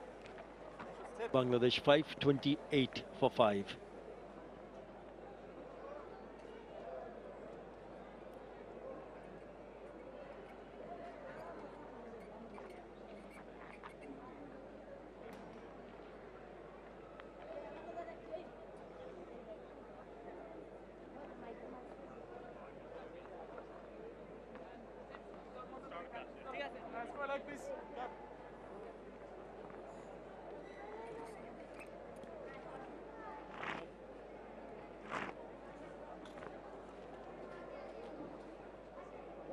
Bit of cloud came over. Time we had overcast conditions, but they're long gone. been great weather here in Sylhet. Actually quite warm on stage. Nicely played around the corner by the skipper. Yeah, on your point about declaration. Oh, got to get the skates on, but they get there in the end. On your point about the declaration, I think for Bangladesh, because they're in such a commanding situation, and there's still 2 days after today in the test match, they would actually want the surface maybe to deteriorate even more so that their spinners can really come into their own. They got the 3 spinners especially. And the longer they leave Ireland out there, the more the heads will start to drop. And physically in itself, the last time they played a test match, and I know we continue to talk about this, was in February. So those bodies will be hurting.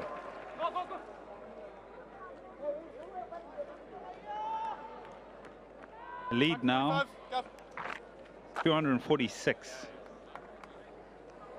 Approaching 600 in their batting innings, in their first innings. As we look at Shanto's test career as captain, averages 40. He's got 148 as his best in 27 innings. Gone past 1,000 as a skipper. As a player, that average drops dramatically. So he actually enjoys the responsibility, doesn't he? Yeah, when he was in 94, he went on to score 1,000 runs as a skipper. And it also makes you understand the quality he possesses. Well, quite a distract if you look at the 2 averages as a batter and as a captain. As a captain, he's been brilliant in terms of a batter, averaging more than 40. So he relishes, he enjoys, he loves to take that responsibility to go and lead from the front.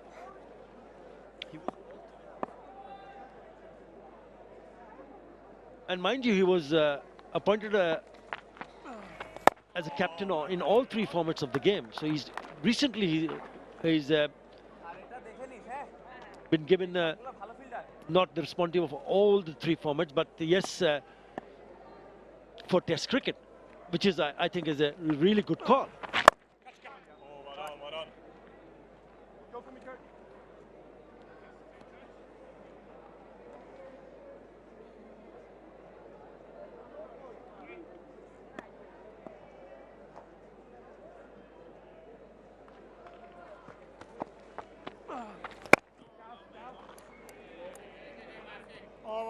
Bangladesh 533 for 5.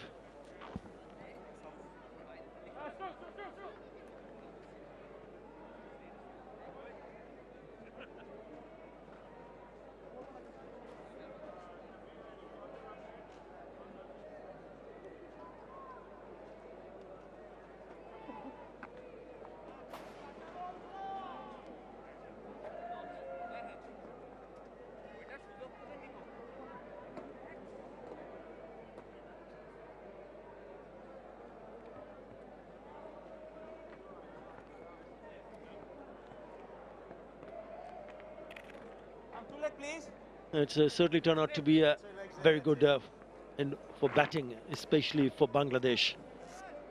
This venue, the picturesque ground, the Sylhet International Cricket Stadium.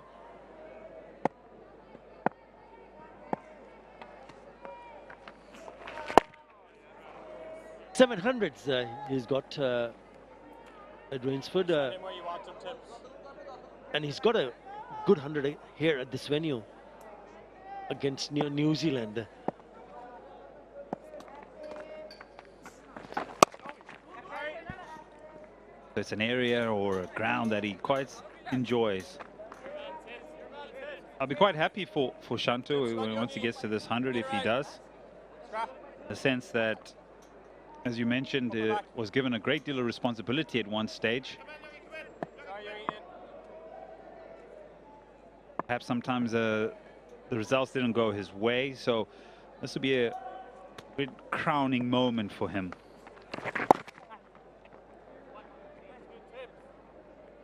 In the context of the game, you've also got to take your hat off to Ireland. Today could have been totally different, but their attitude, the way they've come out and the way their bowlers have actually applied themselves on a day where bat has dominated, and yesterday where bat has dominated. You've got to commend them in the way they've approached this particular day and have hung in there. I know they're way behind the 8 ball.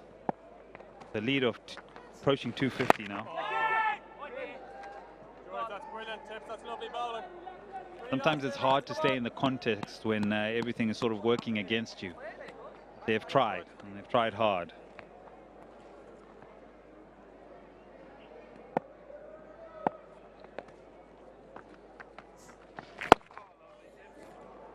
So good tips, well done. 5-3-5 for 5. Yeah, man.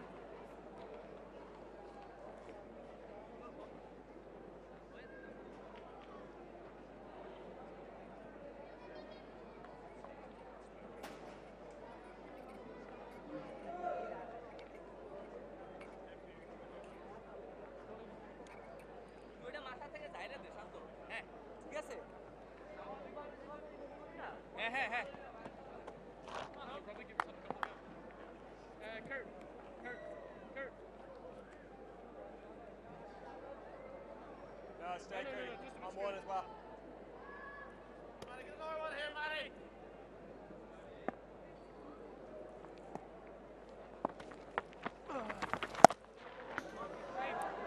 That's put away. The first ball from Humphreys has been cut away by Matheus and Miraj for a boundary.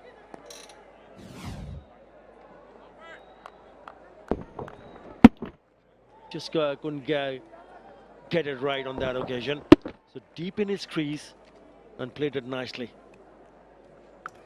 Ireland need to be wary of him because he's a good player. Eddie Miraz.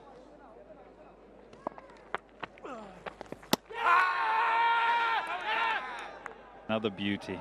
We're going to see a lot more of that happening more often than not now. Humphreys has been the pick of the bowlers. Really has. Having a conversation. I didn't quite hear anything in my ear. I decided against it. I know that the dismissal of Shadman was a conversation. It took some time, and eventually they went up, and then they were well rewarded. Very close to the bat. I don't know if he's hit the ground.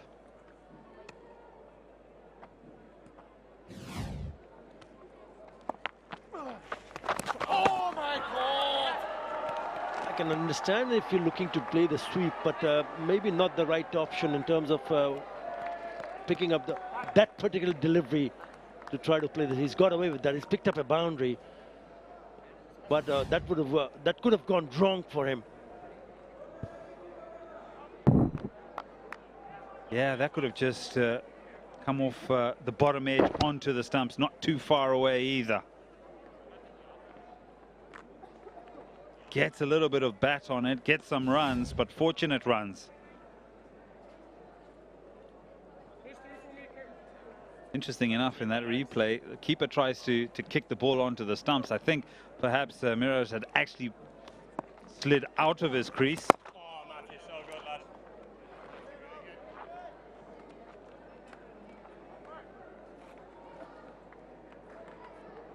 Over that goes for 8 thus far already, even with the oohs and the ahs and the opportunities that could have been. Lovely, Matthew.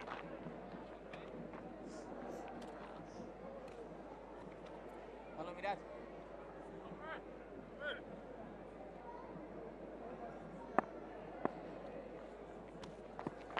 Oh, Matthew. Oh, my boy. 5-4-3 for 5.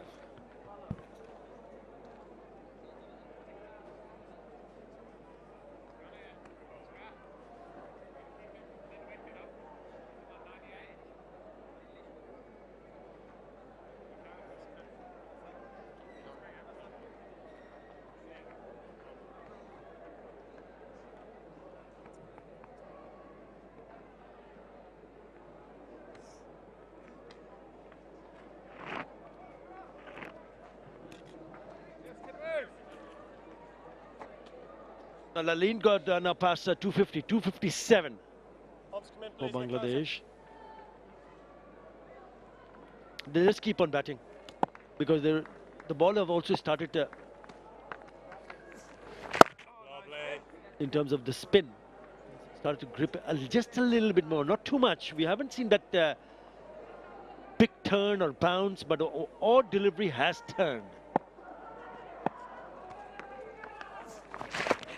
And when that happens, it will also encourage the Bangladesh spin one. Yep, he's come back for the second. And that will be his 100. 8 test match 100 for the skipper. Nazmul San Shanto, round of applause from his teammates. What a wonderful year he's having with the bat. Yeah, well appreciated my teammates and all that have come into the stadium and everybody that's tuned into this telecast. He came in at a very tricky time. Bangladesh had just lost a couple of wickets. The pressure was being reversed. Came up with Mushfiqur Rahim, put on a little bit of a partnership. He stuck it out and he's played beautifully to get to his 8th Test 100. And he goes there with the sweep.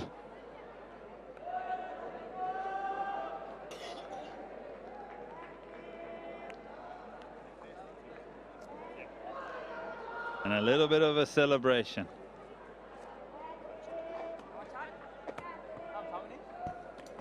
He also joins Mushfiqur Rahim, most hundreds as captain for Bangladesh in Test cricket. 4 apiece now. Mushfiq has 4 Test match hundreds. Shanto, same. It's been very good. He's been excellent. We've already shown you what he has done this year in Test cricket. 100 in quick time. Yeah! Oh, back foot, close, given. Little bit quicker, caught him off guard. Again a chat. Yes, he'll take the review.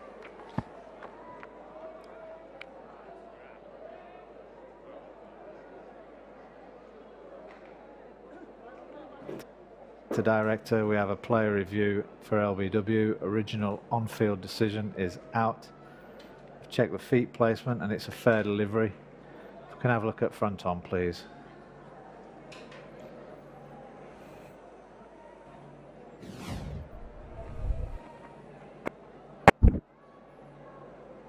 Okay.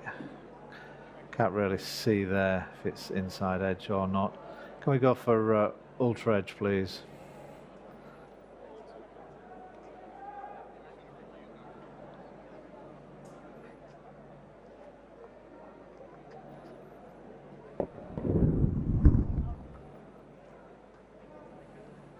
Okay.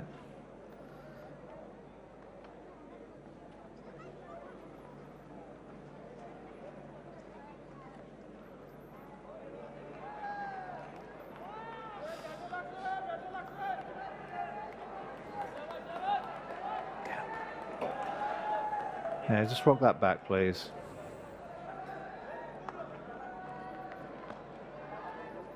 Okay, roll through.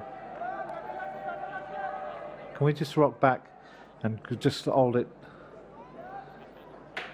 Okay, go through slowly. Okay. I've got a little gap there between bat and ball, and his feet are scraping on the ground. Can we roll it through to the pad, please? Okay. Okay, I'm satisfied there's no bat involved. Okay, so can we go for ball tracking when...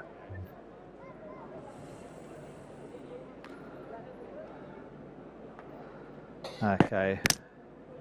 I've got 3 reds, so I'm going back on field to Sam to stay with his original decision of out. Yep, OUT, and Andy McBride also becomes the leading wicket taker for Ireland. Wicket number 26, and it is a big wicket, a really good one, because Shanto was looking dangerous. Gone for 100, Bangladesh 545 for 6.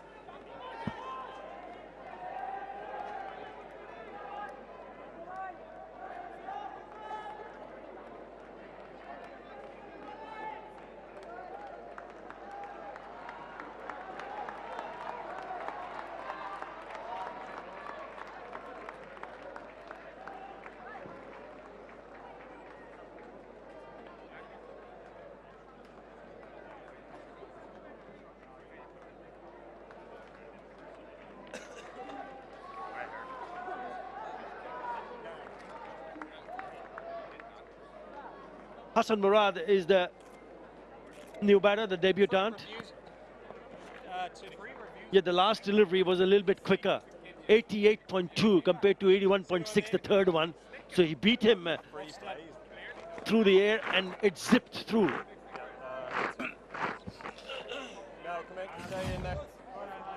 Yeah, quicker through the air. You can almost see how much action he puts on the ball. And it does skid off the surface as well. What do you think about putting one at leg slip tips? Shanto perhaps thinking maybe he got a little bat on it, but for those who have made the trip, they're happy to get the breakthrough for Ireland.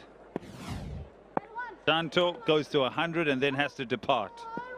O'Brien now the leading wicket taker for Ireland in test matches.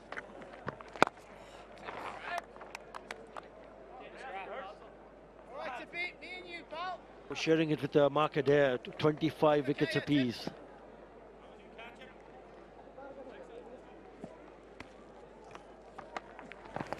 Lovely. 540, 5 for 6.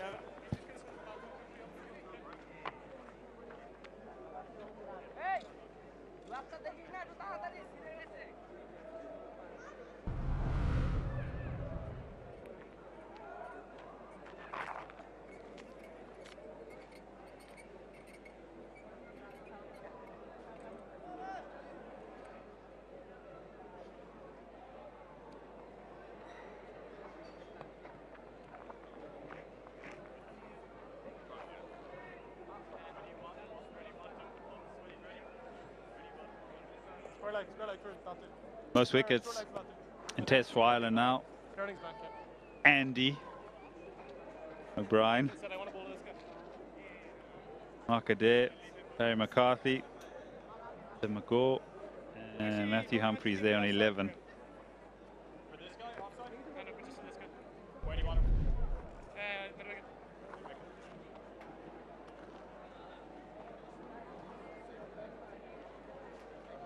See what these two have for Bangladesh. How are they going to play this scenario? Will they be positive or will they continue to grind away? Miraj on 13. Murad, the debutant, at the crease now.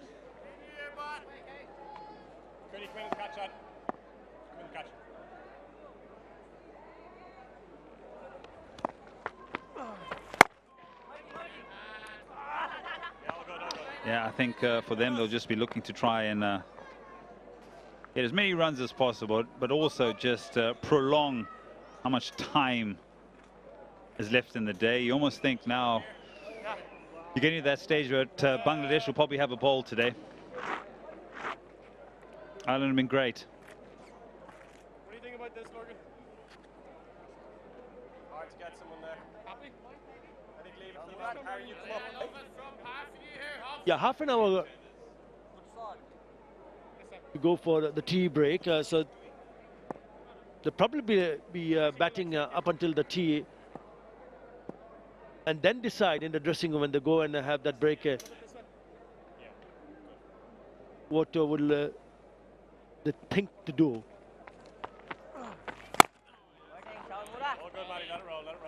Because the leader is a substantial 260 now.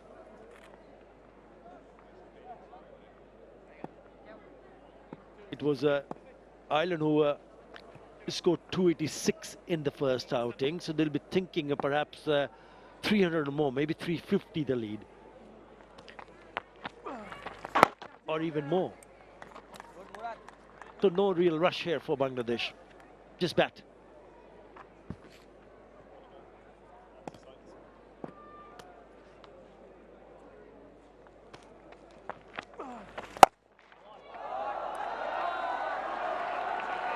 Yeah, nicely played. Played with such conviction.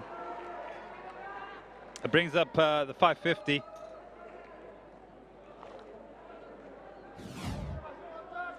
This is how you play a sweep shot on a turning surface.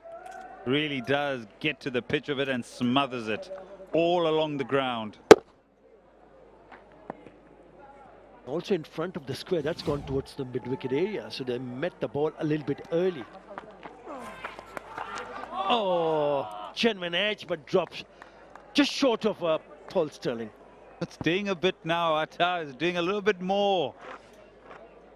Unfortunately, this doesn't carry for Humphreys to pick up his fourth. A lot slower through the air. 81 takes the edge. Oh, it just doesn't get there. It's almost that he just needs it to carry, but it doesn't. Ends the over, 550 for 6.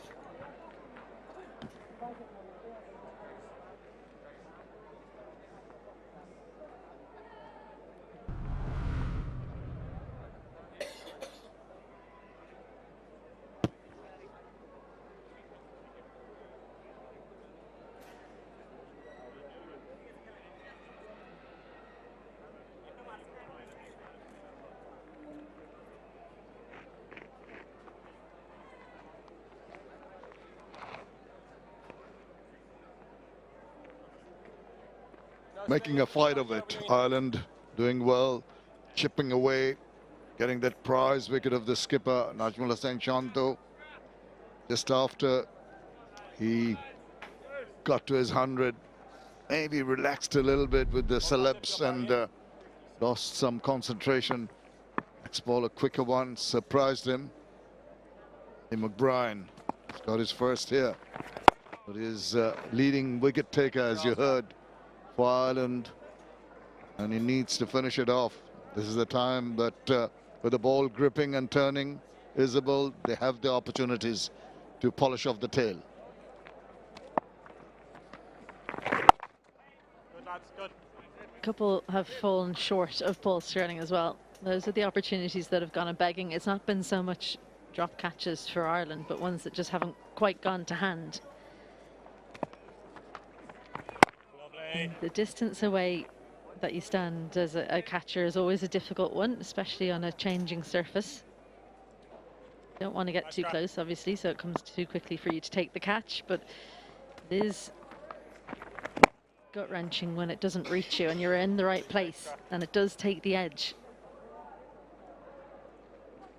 It's a question of how slowly it comes off the track, and sometimes the ball's rolled quicker. Also the question of bounds. Stand a little too close, probably get hit on the face. Can't afford to take a risk like that, but good running between the two here.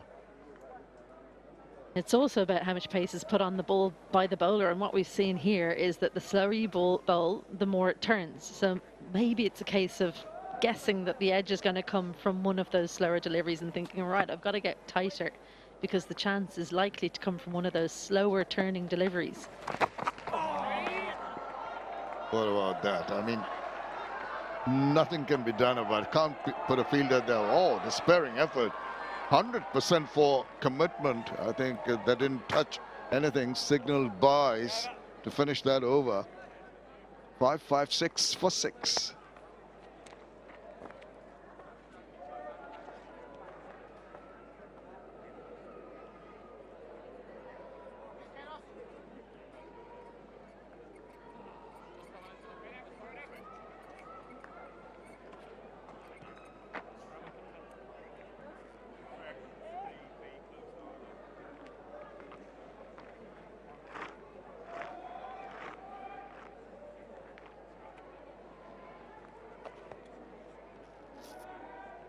Just another few overs to go before the tea break here on the third day. Bangladesh still in a very dominant position, but 6 wickets down for 556. I'll have a look at Lorcan Tucker. Last ball, the last over. He was anticipating a bigger shot, but I reckon that was a catch gone right. If he'd stayed in the position you'd usually go in as a keeper, where you just stay down and look to catch the ball that's spinning past, then he might have got another wicket, because I think that's actually hit the bat but gone fine. He was anticipating a lot more bat on it. You know something, just reminded me of something that happened. I think it was Mirage, and they went up for the leg before it's given. And even then he was, you know, it seemed to be falling over as early into position, then went further away, but the ball hit the pads. Even on that instance, if it had trickled past him, could have gone for runs. Swept and swept Forward of square. There's going to be a chase on.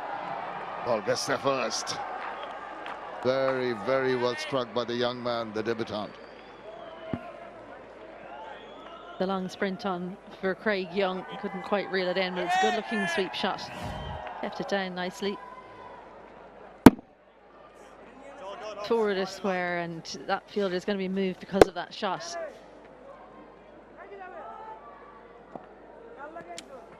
Yeah, there you go. Just about beats the fielder. Yeah, the broomstick's been out often by all the Bangladeshi batters. That pitch must be very clean with all the sweeping.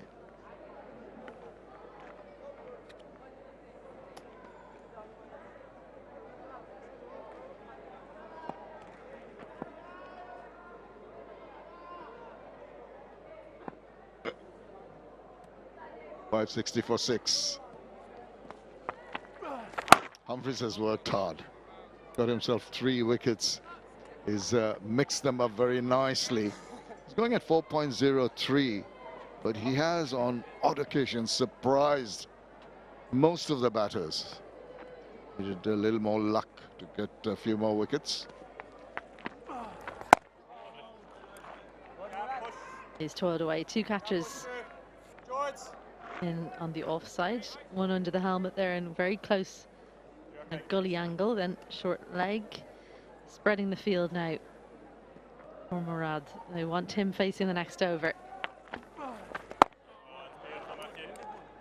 560 for 6.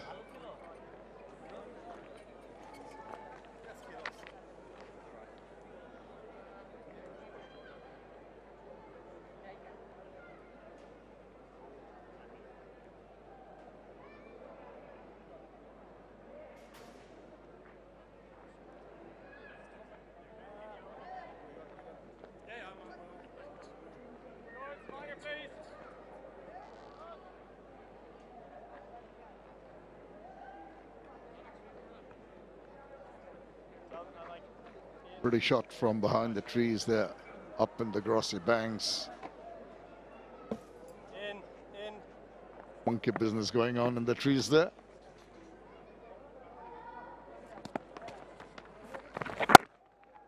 Yeah, we've seen them right from the early part of the day.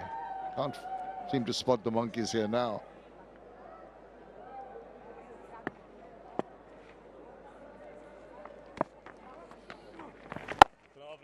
This is good. Tie them up, build up the pressure. Good lines and length. Spinners bowling in tandem. Experienced McBride. Fancy his chances.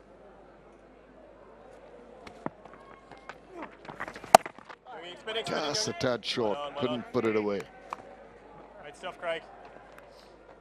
Ireland sense an opportunity here. It's all about recognising when maybe you might be on top. Chances coming. All the field is. Must be ready. All good. Not going to be a single there. Just took too long to make the decision. Mirage need to get the gap between them. There's plenty of fielders on the boundary as well, so that tells you Ireland feel like that they might get catches in the deep. Just about squeezed out. Talk about unorthodox shot attempted. He has a little chat. How did you manage to put bat on ball on that one? The smile tells the story, doesn't it? Look at this. Backs away, follows him. Last moment, he just managed to get a bit of bat on it. Well, you're wondering, was there more turn by it yet? At Rainsford, I think we've just seen it's starting to turn square. Oh, lovely, lovely. 561 for 6. Harry, can you do this one, please? Youngie, can you come in the middle? Please. I'll take it, Har. Yes. Happy pushing back behind. Har behind, ready.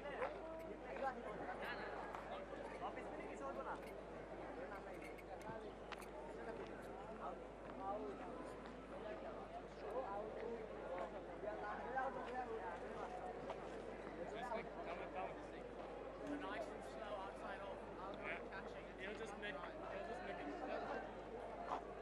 Ireland will be a little happier with the first session. 3 wickets at 4.19 the run rate, but it's just a couple of wickets after that, and they've stepped on the gas, Bangladeshi batters. But maybe this little session before tea is where they really want to clamp down and close it up in terms of giving away runs with good deliveries like that. Bit of a change in mindset as well for Humphreys. That short leg has come out into regular mid-wicket. That square leg fielder has gone right around to quite a backward square. It's gone straight up. Who's going to come underneath it? Humphreys calls it and he takes it. That's 4 for the left arm spinner from Ireland, as Ireland on the march on moving day in the second session. Yes, indeed, they are. And worked out very nicely. It never looked comfortable. Mehdi Hasan Mirage, the pressure was building, the dots were building up, and that's a good period of play. And he just wanted to hit himself out of trouble. In the process, he's landed in trouble. Got that leading edge and knew straight away he was in a bit of a bother. He called for it. My catch. Takes it, gobbles it up, and sends Mehdi Hasan Mirage back into the hutch. 17. He's got 561 for 7.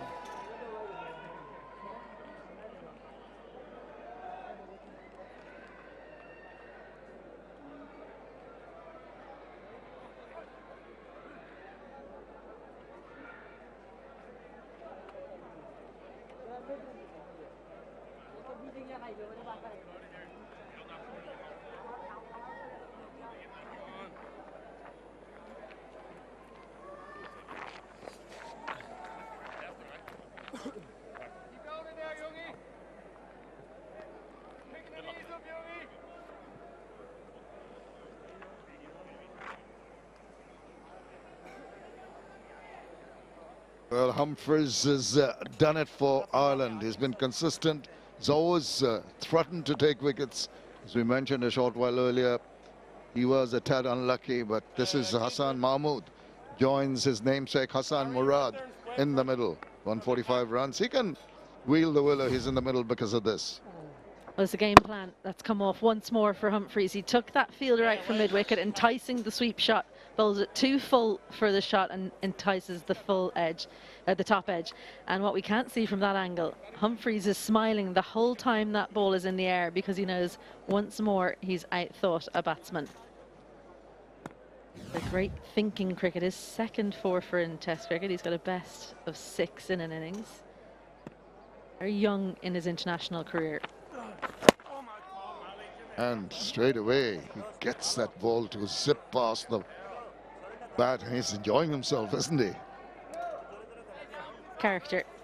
I think you can see that he's going to be a star. He can play all 3 formats and just enjoys the battle. And when you're dictating terms, a smile comes very easily to you. As he has the batters in a spot of bother. The ball is turning, he's enjoying getting that rip out of the wicket. What is good about his bowling, is significant thing has been, the feature has been the variations that he's used. When the ball was not turning square, he was depending on the use of the angles, the arm balls to the right-handers very efficiently. No, but in between, he's been patient as well. We've seen those change-ups, but he's managed to hold them back. He hasn't been tempted to use them too regularly. Yeah! Oh, that held its line. They thought about going up in appeal, decided to abort. 562 for 7.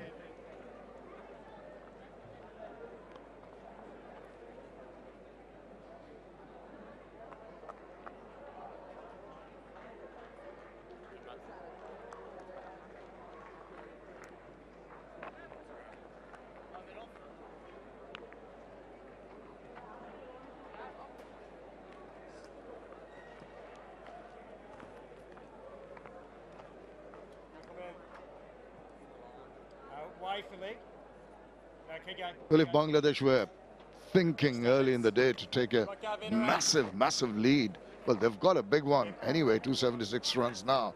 But the Irish can take a lot of credit of pulling it back and getting the wickets and just ensuring that it doesn't get out of hand.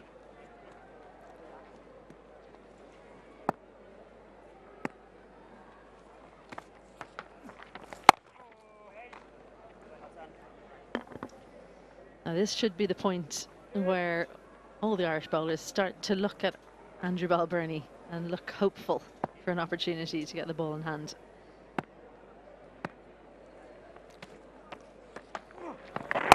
Oh, that's going straight to you. These two will realize as batters that there is some purchase of the wicket. Not vicious yet, and not any that surprised them in terms of bounce. Once you get to the pitch of the ball, you can comfortably just angle the bat down and smother the spin. Really been darting around like a cobra as yet. Easy, safe option is to play the defensive way, and then you will get one ball that you can go after.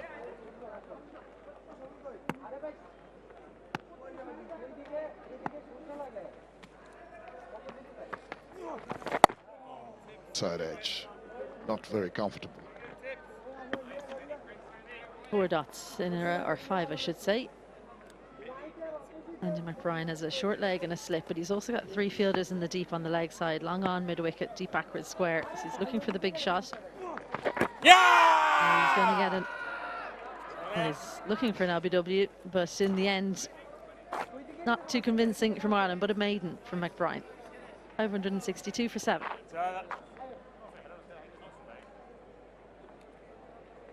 2, 1, 0.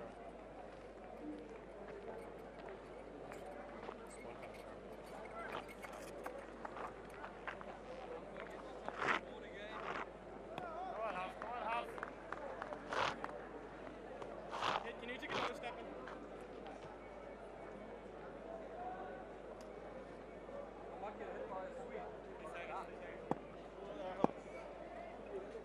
What is round the corner? Round the corner for the Bangladeshi batters. Well, that is delightful. Not going to hang back the young man. Really played that slog sweep with a plum. Impressive. It was quite full for this shot. I had to wait quite a long time. It's not easy to get the hands through when it's that full, but he manages it. It's probably what Mirage was trying to do when he got out, but much better execution on this occasion.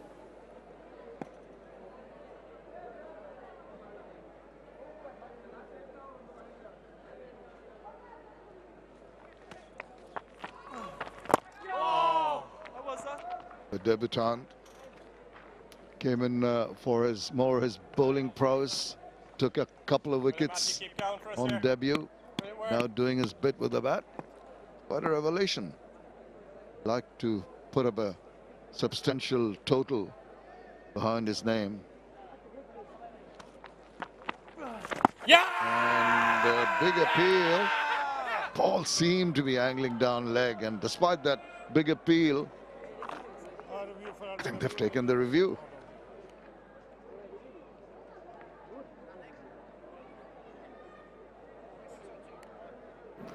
TV umpire to director, we have a player review for LBW.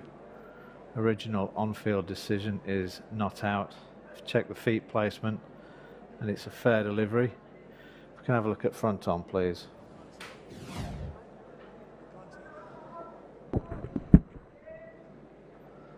Okay, just rock that back. Looks like it passes under the bat. Can we have a look at ultra edge, please?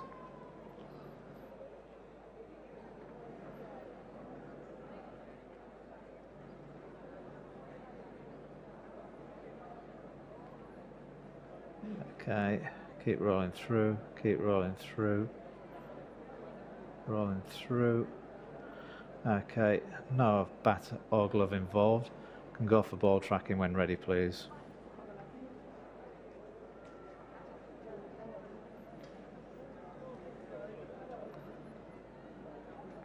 Okay, pitching in line, impact in line. Wickets missing. We go back to Hassan on field to stay with his original decision of not out. Hassan, you're on screen now. Well, the umpire was right in the first instance. Good decision. Always seemed to be drifting down leg. Maybe if it just gripped and straightened, there would have been a chance. But I think it's worth taking a review. It looked a little bit like it had straightened up more than that to the naked eye, but have a look at the speed. 101, that was the quicker delivery. Those tend to turn less. So unfortunately for Ireland, not the breakthrough. Norkin Tucker taking over captaincy duties as Andy Balbirnie's off field. He has a good view. He wasn't heading down leg side to the wicketkeeper behind the stump, so he felt like it was a good shout, but just about missing. A lot of changes on the onside. You saw that slog sweep for 4, and now that area has been plugged by a deep mid-wicket fielder. There's also a deep fine leg, almost on the boundary. They're not needed because he just dubs the ball away quietly. Yeah, the fielder taken from the offside to plug that gap. It means there's no man on the boundary on the offside. They feel that Murad, if he's going to attack, it's going to be onto that leg side.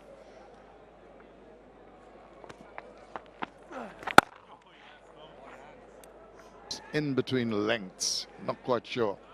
But the kind of length, just whether to go forward or back, just half a step forward.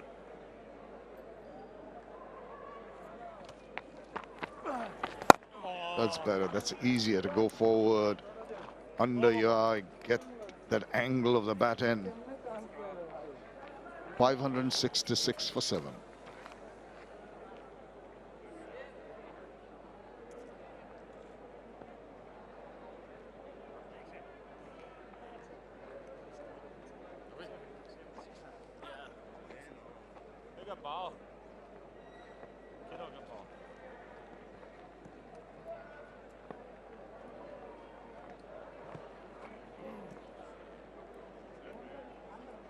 Him in tips.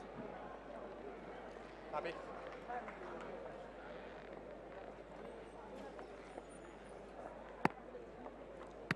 Winners bowling in tandem here in Sylhet, nearing tea time. This is the time you start talking about, will they ponder a declaration at tea or will they carry on?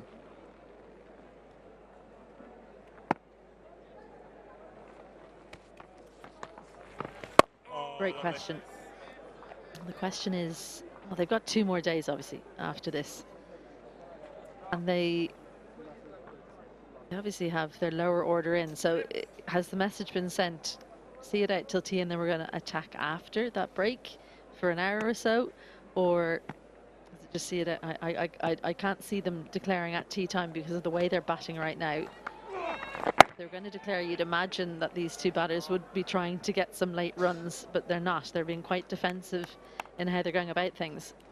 Absolutely. I think you've read it quite correctly. The approach of the batters at the moment seems to be play out till tea, and then we'll think what to do after that. Oh, very good. Another easy single.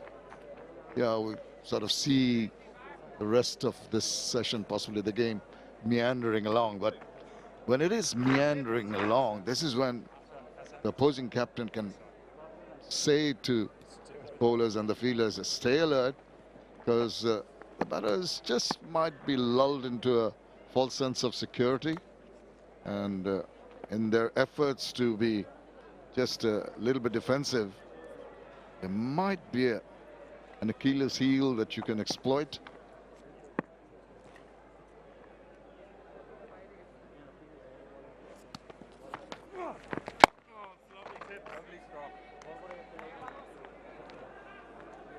Maybe the time has come for a bit of seam. Norkin Tucker behind the stumps, having a chat with Harry Tector. Maybe he's the option they might turn to. Bit of a change of angle, bowling with height. It could be Harry Tector coming on at the other end. Another over completed. 567 for 7. I don't think you need 2 men out for this fellow. He wants to sweep.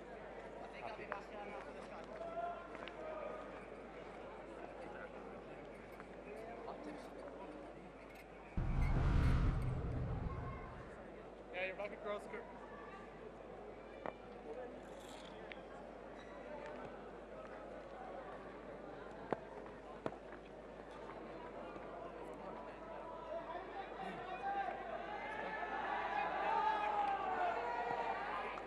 Impressive batting by Bangladesh. 5 of the 6 top order batters have gone past the 50 mark. And that augurs well. There have been a lot of problems arising from the opening pair in particular. Quite a solid batting performance. Ireland will not be too unhappy. They've managed to take 6 wickets today in the 2 sessions. Like to polish it off as quickly as possible.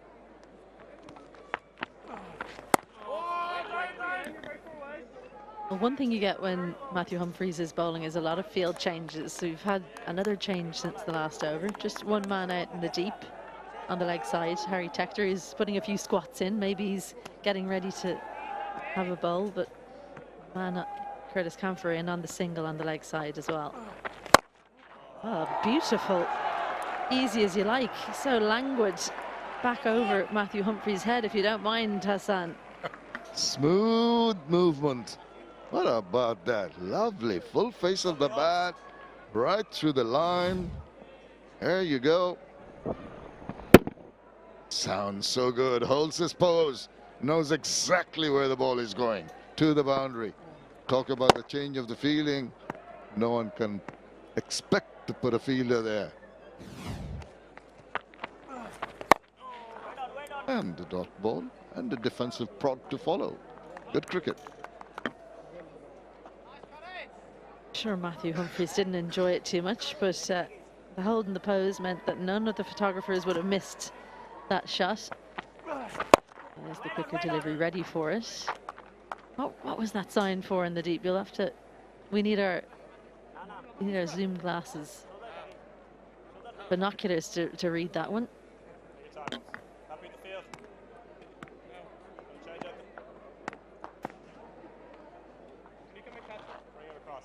Another change. Mid-wicket comes and goes to cover, shortish cover, short extra. The cover goes a little deeper. They're thinking of putting someone under the lid. They've got a gully fielder who's got the helmet on. Expect a slice to come quickly.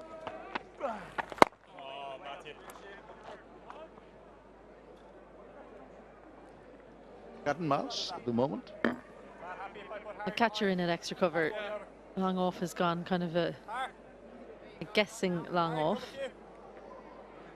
And that's because of that shot we saw down the ground. It makes you think that he might be enticed to come forward for one that's slightly slower off the surface. You can catch him in at short extra, or if he gets a better contact on it down at that guessing long off. They're also going to bring Andy McBride out from that gully. Yeah, he's coming in tighter with the helmet. Yeah, good thinking, guys. It's like they've only got one or two helmets in the Irish dressing room. Got to move them around to the right areas. Well, they know it's the last ball, possibly before tea, so pressure on. Well, with short pitch deliveries like that, there's going to be no pressure on the batter. And he just thumps it away to the boundary. Not quite the best delivery he's bowled.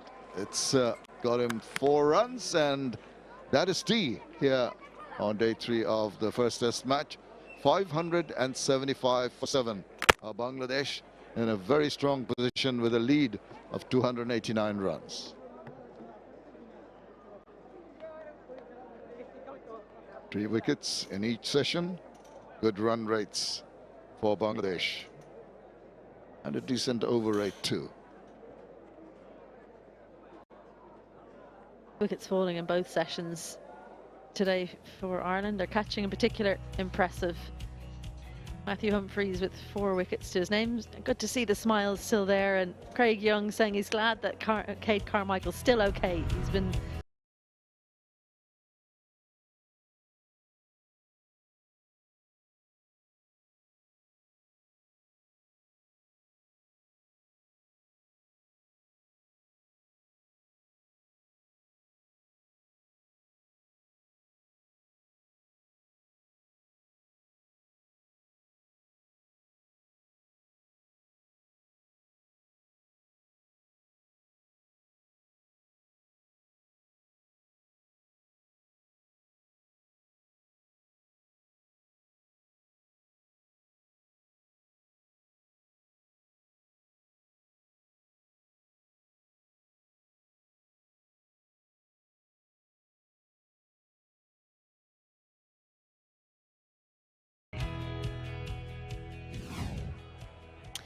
They scored heavily early on in the second session of the day. 2 set bashes in there, and Ireland's seamers got hit off the back foot quite a lot. We've also seen a lot of sweep shots in this session. Litton in particular impressive in that area. Bashers looking to take the game on in the afternoon here. We've seen a few drop short, and that was probably the biggest shot of the day off the back foot from Dash. He gets to another half century with that single into the leg side. Then looks to go down the ground. What a screamer that was from Harry Tector. It was indeed. You'd go many a mile to see a catch like that. And disappeal up on the dreaded finger. And on review, it showed that it was missing. Shots, nice looking ones, worked away. Some innovation, some bit of luck trying to sweep. Sweep shots, as you said, very prevalent, and he gets to his 100 and a lovely celebration. Yeah! And immediately caught in front of the wicket, and he had to leave, the captain. But he'd done the damage. Ridwan Kumar Das kept on sweeping away. We've seen him try once too often. Mehdi Hasan Miraj went for the big one, got the top edge, and Humphreys gobbled it up. Beautiful shot down the ground. And when it was short and wide, finish off with a boundary to take you to tea. So that's how it stands at the moment. Ireland in the first innings, 286. Bangladesh really piling on the runs. 575 for 7 with Mahmudul Hasan, 171. The skipper with 100. And the Bangladesh lead now 289. Well, everyone ready to go in and have a cup of tea? So will we. And we hope you join us for the post-tea session soon.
Good afternoon, Shamanoy. Yeah, it's been a long time in the field for Ireland, 138 overs, so there'll be some weary bodies there, some weary minds. For Bangladesh, literally as they passed Ireland's score and started to make a lead, with this lead now sitting at 289, they're in the pound position. They are controlling the game at this particular stage. Unless Ireland bowl Bangladesh out, I don't think the declaration will be anywhere nearby or anywhere around the corner. So they're going to have to work through it. They're going to have to try and bowl Bangladesh out and then get batting. Batting is not going to be as easy as perhaps we've seen in both first innings. I think the pitch is starting to take a little bit more turn. It's becoming a little bit more challenging. And you have a Bangladesh side that have sat in the change room now for nearly 2 days. So there'll be refreshed bodies in there and raring to go. So a lot of hard work for Ireland to do. Debutant Murad on 12 of 23, Hassan on 10 of 19. And so we enter this third session, awaiting to see what Bangladesh will do if they bat the next hour and maybe declare with 1 hour to go and ask Ireland to survive rather than play their perhaps natural game. But it's all wait and see stuff.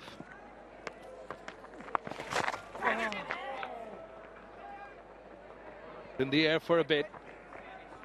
Yeah, it is all wait and see, and Bangladesh, that camp, are making sure that they're making Ireland wait further. As I mentioned to Atta Ali Khan earlier, is that I don't think Bangladesh are in any rush.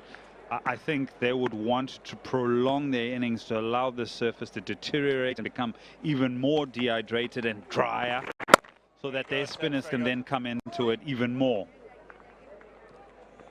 Like I said, they are in the pound position. They're the ones that will make the decision on when the declaration happens and when perhaps Ireland bat again. But having said that, can they bowl them out and then get into their batting innings? Hopefully they'll have learned from some of those mistakes of the first innings where you get a start. This is Ireland that we're talking about. And then really capitalize and do exactly what Mahmudul then got that 171, and the skipper as well, Shanto, got to 100 with meaningful contributions as well, 80s, Shadman and Mominu, and Litton Das, 60. But it's about capitalizing. Yeah, perhaps Bangladesh would expect the visitors to learn from their mistakes from the first innings as well. And maybe they assume that the surface played differently post-tee, but still looks quite good. Swept away. Ariel would find the gap, and Hassan Murad will take that boundary, spoiling this over by McBrien. 581 for 7.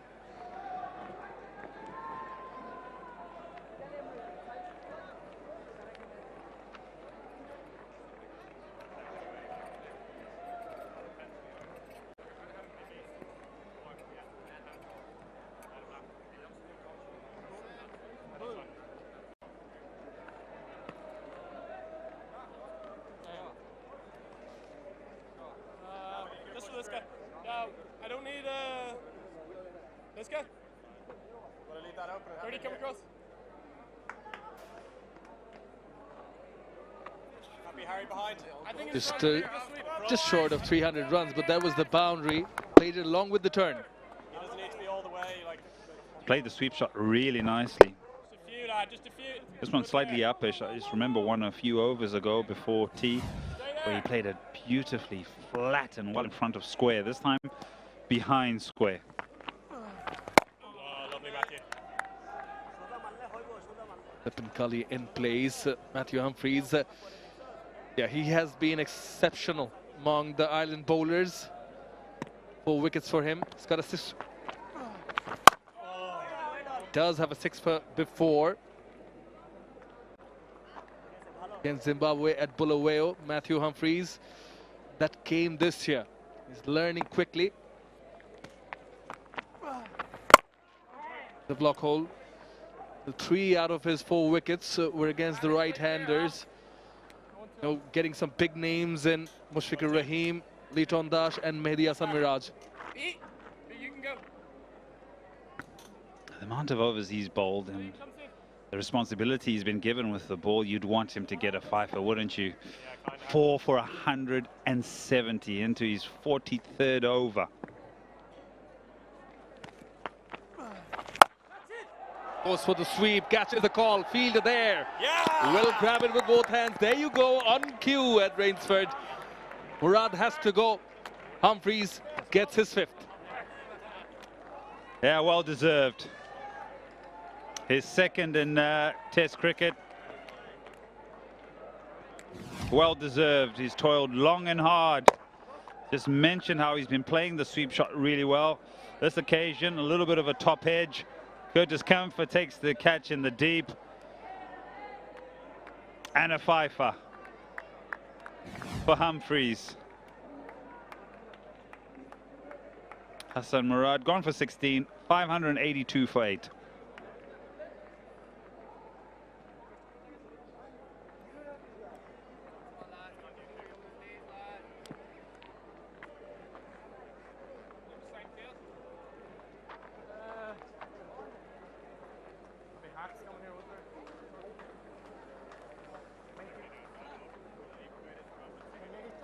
Next one. Left on round. Yeah, okay. Actually, back to the field we have for him. Yeah, well deserved. 2nd fifer for him this year. Matthew Humphreys, well deserved. I think Ireland have found a good one here because I think he can bowl in most conditions. Steady. Skilled as well. Quicker but short. I'm not sure Rana knew more anything about that. Best of 11.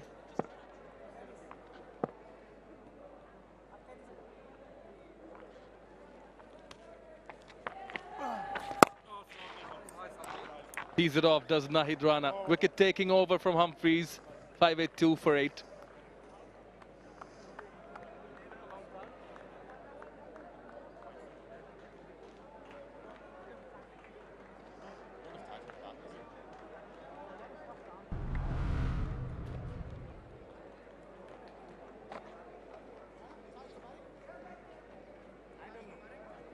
George, to see you, please.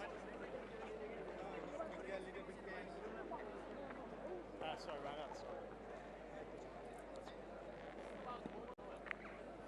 Well, when things are going good for you, you make the most of it. This year, Humphreys has made the most of it. 2nd time getting a fifer. Andy McBride getting a 6 for last time he was here.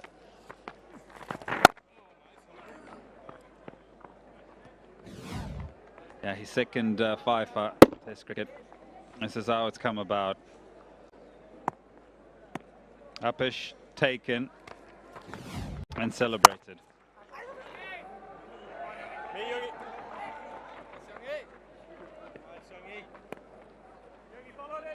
Just during tea, a look at Nahid Rana with the helmet and pads on, the gloves on, just having a knock. So gave away the fact that Bangladesh do want to bat for a bit more. Just wondering, still no Taijul, maybe they're saving him. Does he come on to bat or not? Kept us all thinking.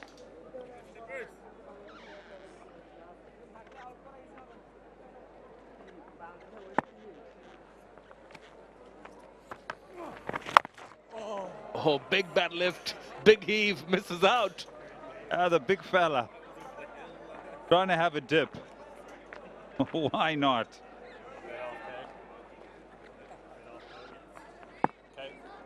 Best form of defense. Attack. Spot on. Right after that, they're taking short leg off. Putting him at a short fine. Defensive. Sharp turn again, this time really slow through the air. 76 kilometers. Look at how much this turns sharply, and there's bounce as well. Plays it late. Will get a boundary and get off the mark. Nahid Rana with that. Well dealt with. Ends the over with a boundary again. McBride, 587 for 8.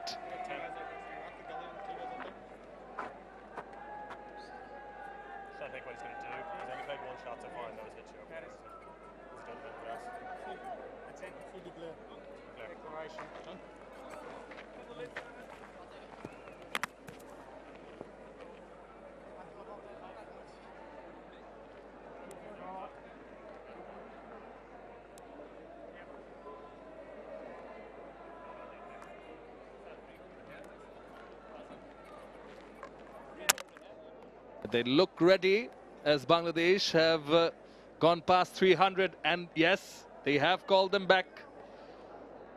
Nahid Rana and Hassan Mahmood lead now 301. That's when Nazmul Hussain Shanto says that's enough.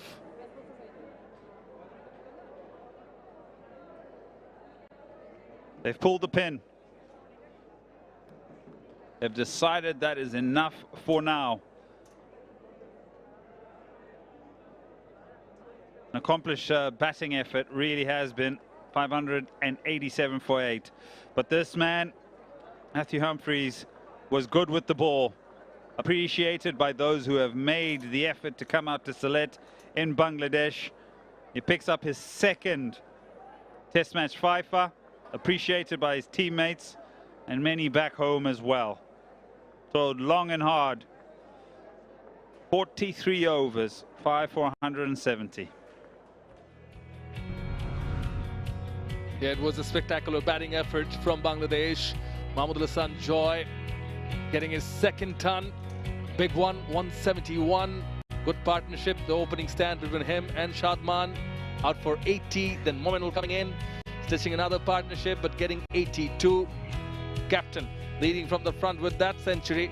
Carries on his good form, and a classy 60 of 66 quick fire from Litton Dash are of significance in this batting card, putting together 587 for 8.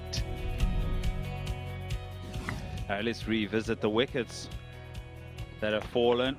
Sudman, who got a little bit of a bottom edge, delayed appeal, it went upstairs, and that was Humphreys' first and Ireland's first. And then today, McCarthy finds the outside edge of Mominul, who batted beautifully, and then finds the edge of Mominul, and a good catch by Andy Balbirnie at second slip. Mushfiqur, and that was some brilliance in the field. In fact, just to put that fielder in play. That was the end of Mushfiqur Rahim. And then an excellent catch by Tekta, running away, timing his dive perfectly. Then the skipper's vigil comes to an end for 100. Mahdi Hassan Miraj, top edge. Humphreys does the rest. Murad, the debutant, finds Kamfa for the fifer for Humphreys. And those were the wickets to fall. As we look at the pitch map, and you'll see a lot of deliveries, 43 overs, a lot in a full area, 48%, 36 in a good area, and the red pulsating deliveries are the wickets. So a good, consistent line and length. Looking to rather go fuller than a good length. Well, it is Humphreys that stands out, but Barry McCarthy did the damage early on day 3 with the 2 wickets, two top order wickets in Joy and Mominul. McBride getting that solitary wicket, and Humphreys bowling 43 overs, 5 for 170 runs, his second fifer this time around. 7 bowlers used in total by Balbirnie.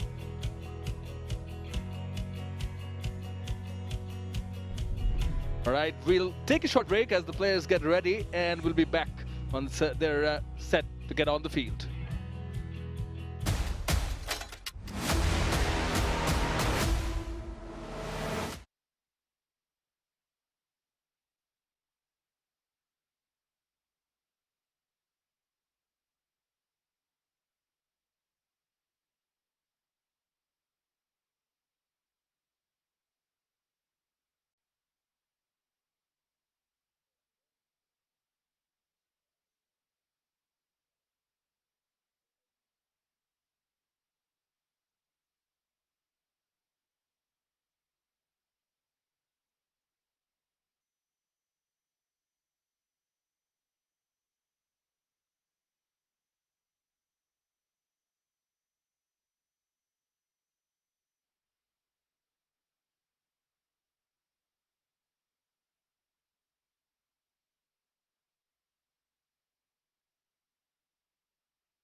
Good to have you with us. We're back from the city of tea gardens here at the Sylhet International. Day 3, session 3, does Bangla Bank test series. It's the first test. Bangladesh taking on Ireland, where Bangladesh have just declared their first innings on a 587. Mahmudul Joy right at the top, 171.80 from Shadman, 82 by Mominul, 100 by Shanto, 60 by Litton for the first time. Top 4 batters firing for Bangladesh, and they made sure that Bangladesh get 587. And this is what the bowling card looks like. Yeah, lots of bowlers used, 7 of them. And the pick of them is Humphreys with 5 for 170. McCarthy was excellent for his 2 for 72. Let's have a look at the pick of the bowlers. Matthew Humphreys, his first one, Sedman. And then the next one with a change in the field, that one of Mushfiqur. Listen, Das trying to play his positive nature. Had to leave after an excellent catch by Harry Tector.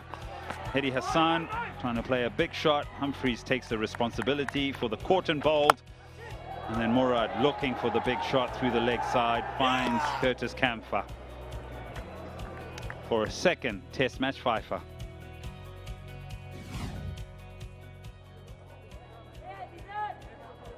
Right now then, 301 do Ireland trail by as Bangladesh take the field with 3 spinners in tow.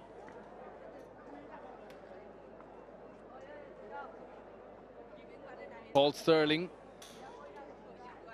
stretching up a bit and getting all set and ready to take on the field, and this seems like there's going to be a change in the opening pair. It was Andrew Balvenie along with Paul Stirling. In the first innings he opened the batting, but these two of 𝗂𝗍𝗪𝗂 and Paul Stirling did put together the top partnership for them in that innings. 96 runs, so they've tweaked the top order a bit and gone for those two who have fired.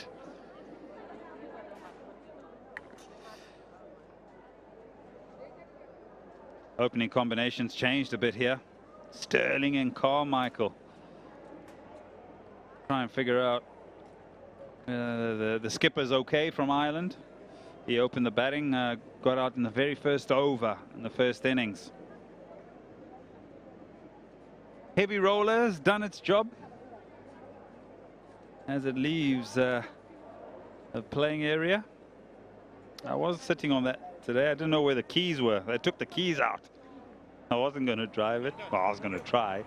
At least start it. All right, Paul Stirling. How did you fit in there? Was a bit of a tight squeeze.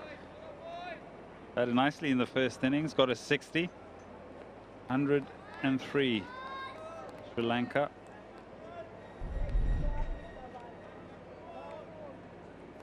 𝗂𝗪𝗂 also batted nicely, got a 50, 59, and then got out to the reverse sweep.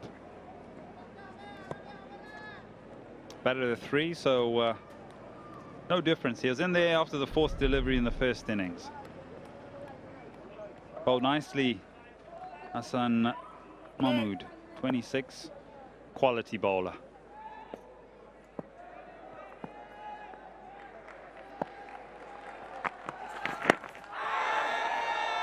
Out, very first delivery, 2 straight, sliding down the leg as well. Hassan Mahmood bowled well in the first innings, got 2 wickets, got the ball to come back into the right-handed batter.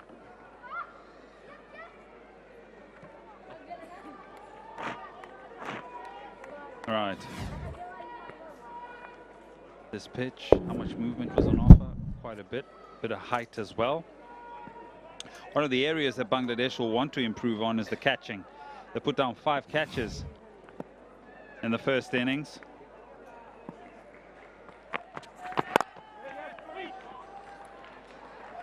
Runs, first runs of the bat. Is it gonna? Yeah, Tijul does well to prevent it from going for a boundary. Gosh, how quick's this outfield? Tijul, I just kept creeping away from him. Gets there in the end. No issues. It's done well.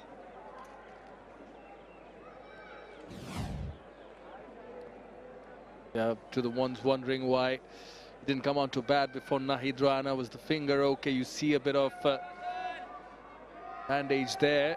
He seems fine, and observed him bowling with the spin bowling coach Mushtaq Ahmed both the days early on in the morning, so seems to be fine. 2 slips and a gully in place. Kate Carmichael takes his guard.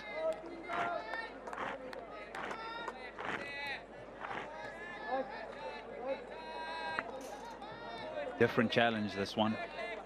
So much time in the field.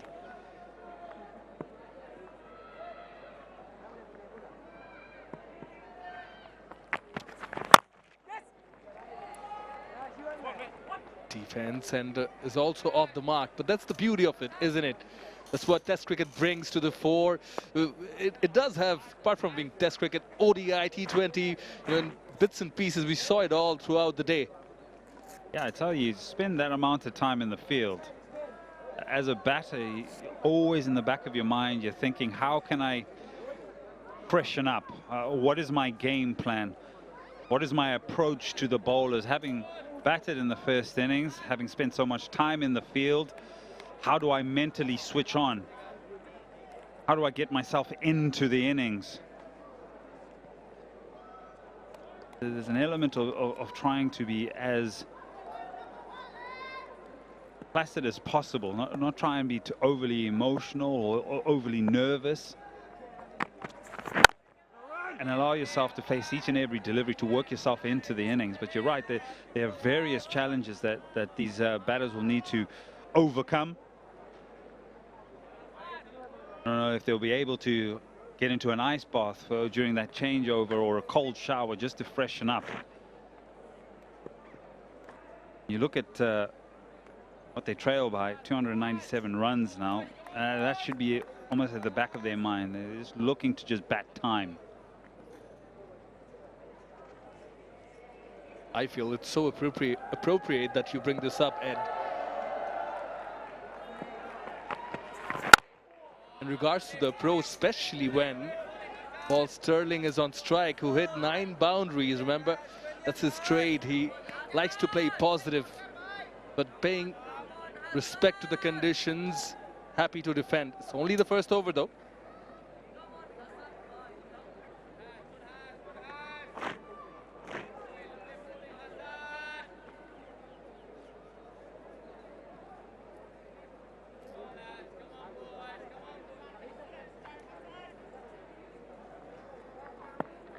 And Mahmood slowly picking up pace.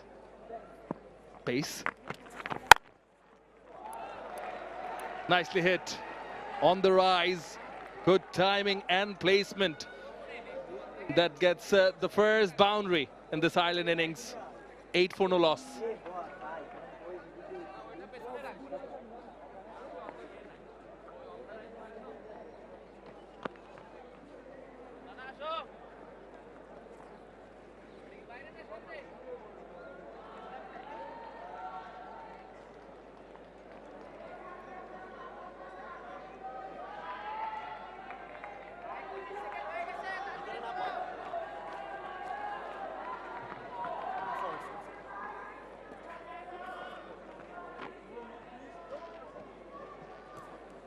That's middle off.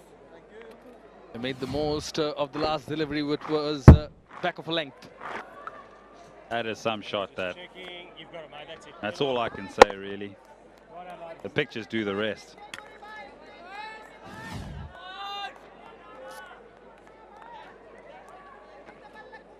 Basti. Snack time. 𝗵𝗫 be bowling from the Dutch Bangla Bank end. 25 wickets in his career so far.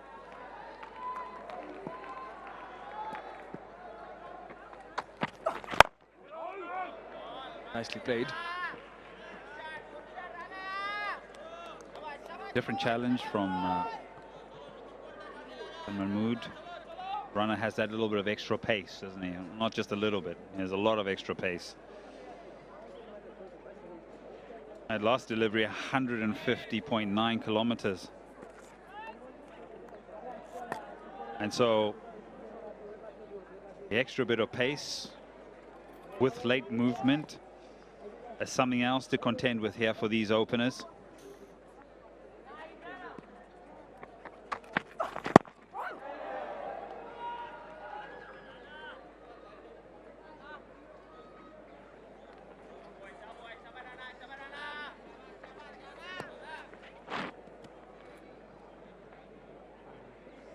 Check centre, please, umpire. Is that the right one there? No, you got it there. That's centre.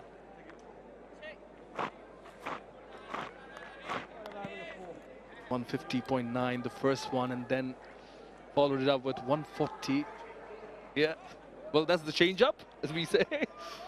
But yeah, he's definitely bending his back, is Nahid Rana.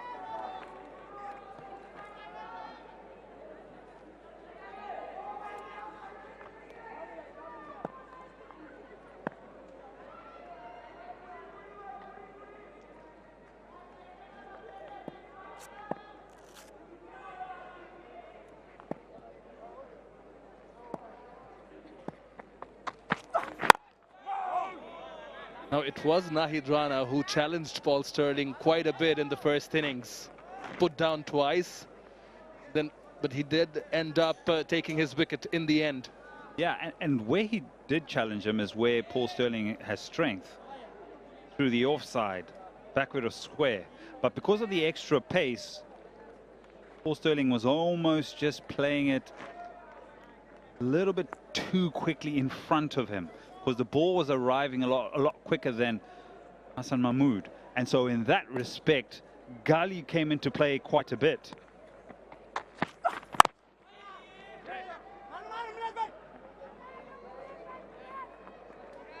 And so you'll have to make that slight adjustment, because I almost feel that the pitch is also going to start slowing up a little bit with the dryness, the amount of time that the sun has been able to soak up whatever moisture's in there.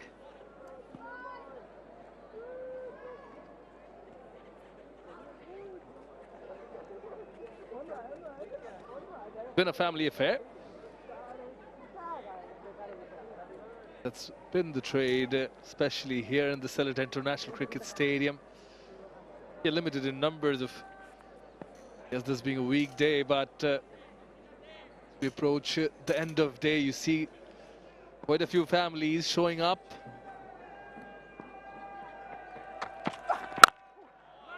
Nice defense. You can see that confidence in Cade Carmichael.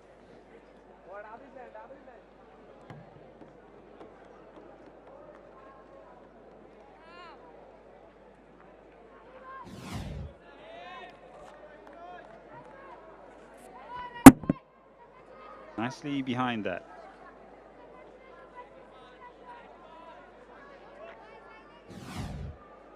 So you must show the bowler the maker's name. As a bowler, I said, yeah, show me the maker's name so I can take the edge. Inside edge, massive one. Will go for a boundary of the last delivery.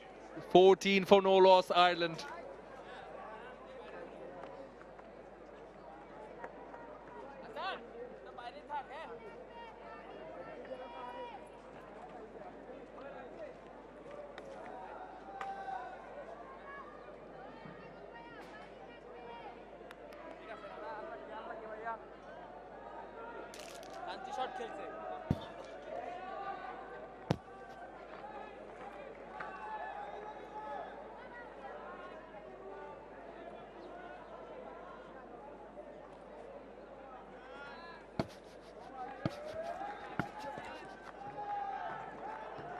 Right, trailing by 287. The previous ball, the last over. Inside edge. He'll get some bounce. Nahid Rana bowls with a brisk pace also. Now to see them do well second time around, is he? What do you want from the batters in the second innings?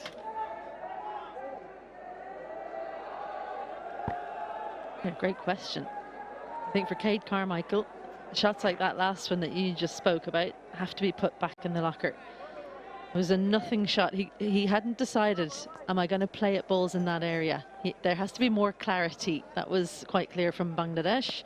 They knew what deliveries they were going to attack, what they were going to leave alone. They were very clear on the lengths they were going to leave alone. The technique was very good.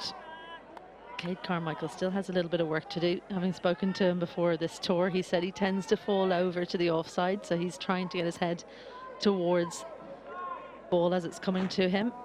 Not quite happening. We've seen him be good through the leg side because of it, but it's going to get him in trouble in the long run. Yeah, we're just hearing news that Balbirnie, the skipper, who opened the innings in the first innings, has opted to not to open the innings, but he will come and bat for sure. He just has a little bit of a sprain.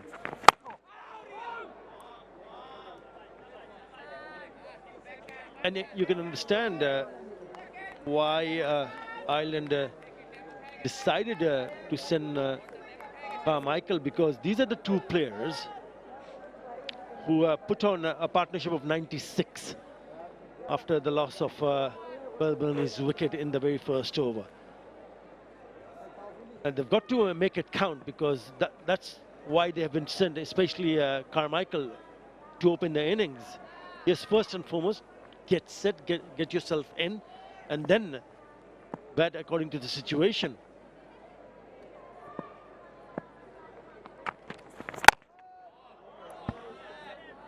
He's got a sprain and he's going to come out, but I mean, I think he'd love, if you do have a little injury, if Ireland managed to bat really well this evening, maybe he doesn't come out next. Maybe he doesn't come out till a bit later on. He'd love if it was tomorrow morning, get that little bit of rest overnight. That would be absolutely perfect for Andy Balbirnie. I think it was when he was taking that diving catch in at Gully against Matthew Humphreys. So Harry Tector's warming up there. It looks like he's going to be next in. Andy Balbirnie will come out if required, but he's down the order. And it also allows the Irish coaching staff to take a look at 𝗂𝗃𝐴 in that opening slot. Maybe Paul Stirling's only going to have that opening slot either for this game or for this tour. And then they think, okay, we'll move him back down. 𝗂𝗃𝐴's our new opening batter, replacing PJ Moore, who used to have that spot. Incidentally, PJ Moore used to be the man under the helmet. That's the position that 𝗂𝗃𝐴's taken up in the field as well. So it really is a like-for-like replacement in the test match team. The real test is against the spinners, when the spin comes on. Yes, as an opener, you want to see the new ball off and want to be comfortable in the middle. Down the leg side. 14 for none.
A good fielding.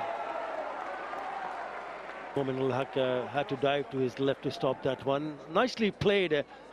He does have the habit of playing shots on the up, Stirling. But this is Carmichael. Similar kind of stroke.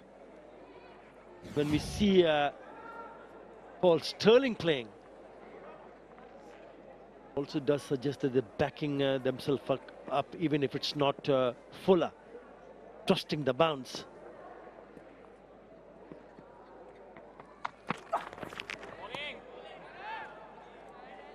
It's quite clear to see both seamers wide of the crease, angling in at the stumps. Both batters feast on width.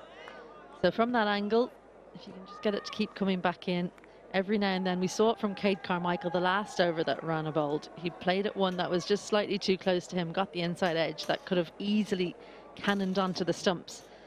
So it seems to be a ploy that they are happy with. And Arthur, you were talking about the spin being the challenge for Ireland, but 5 catches were dropped off the seamers on the first day. So if those had been taken, plus the 2 wickets that actually were taken by the seamers, they would have had 7. And they do have one here, first one in the Ireland second innings. Serious pace, good length, and the defence of Carmichael beaten by Rana. Yeah, just a little bit late on that shot. And a hint of movement. 142.6 clicks, inside edge, and on to the stumps. Yeah, good areas. Yeah, that's a substantial movement of the surface. And if you go and bowl that quick, you will trouble the batters. So he picks up his first. Carmichael sent as an opener, doesn't work for Ireland. Gone for 5. Ireland 14 for 1.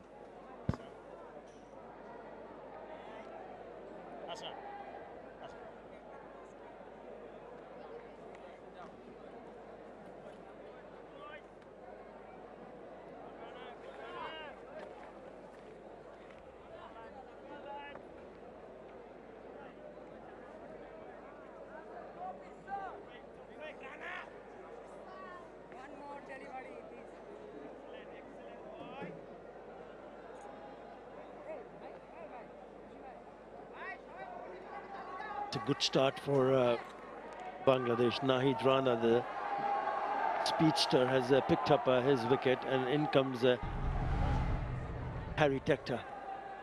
No signs of Andrew Balbani. Bit of a sprain, that's what we have been told. They're up against some good pace here. Big job on their hands. The bat just doesn't come down straight enough to defend that. Serious movement and off the pitch, but if you look at the first movement down, the hands go away from the body, then coming down towards the ball. And with that fierce movement in off the surface, it catches the inside edge and then onto the stumps. A little bit of a shrug from Rana.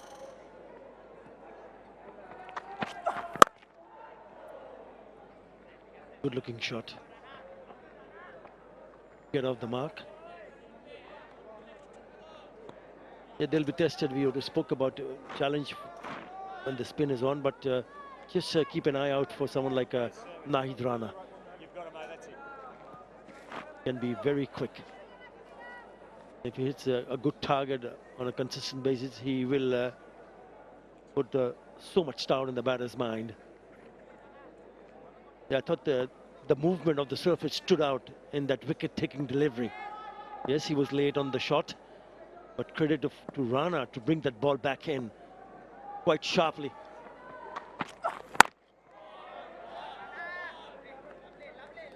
Good speeds from him. He's been the one that's got the most pace right across the test match. Tall bowler. Serious load up as well. That's one of the best load ups you'll see from a fast bowler. Goes right down the back.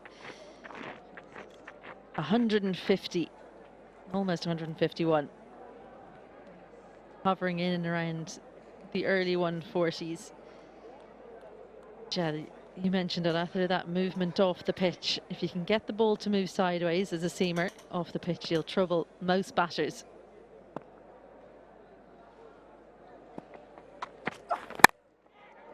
He's played that a little bit in the air, but what he's also done is opened the face of the bat, so he's gone past that fielder at deep cover point. So it's going to be 4 to finish the over. 19 for 1.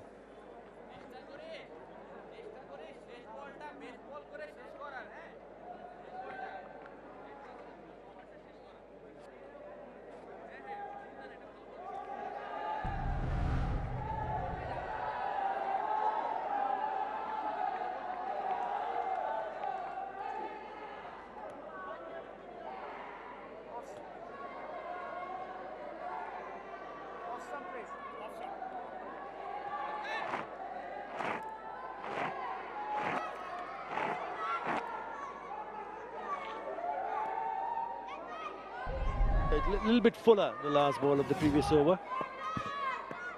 And so Sterling's eyes lit up, but serious pace. I reckon as it hit the bat, it's actually opened the face. Opened the face for Paul Stirling. Onto the pads of Harry Tector. Got a duck, or got a duck first out.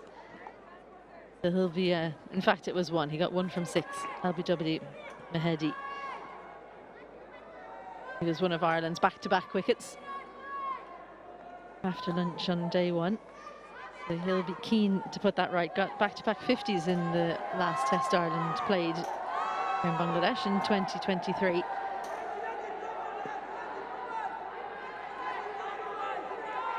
Selfie time.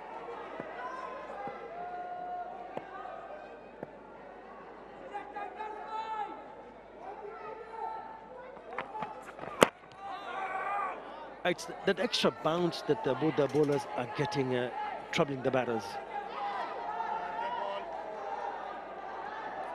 Getting confirmation that it's the sprain in the hands for the skipper, Andrew Balbirnie, which has kept him away from coming at not even at 3.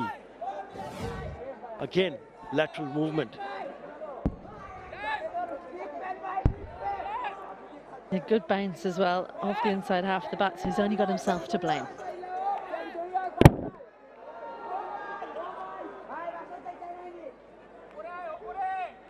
Yeah, inside edge. Ouch.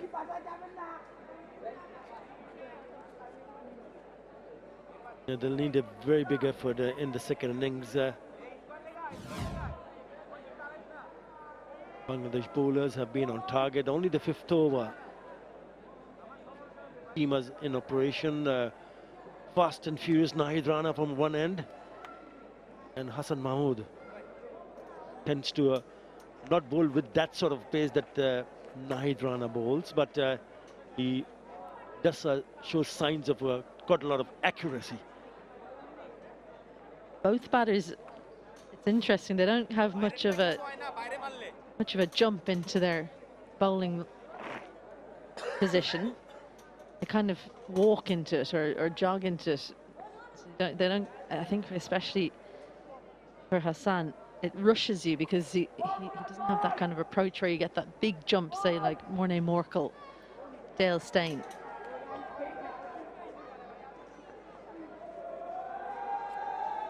Well, by and large, supporters here like to find the shade. They're enjoying the sun.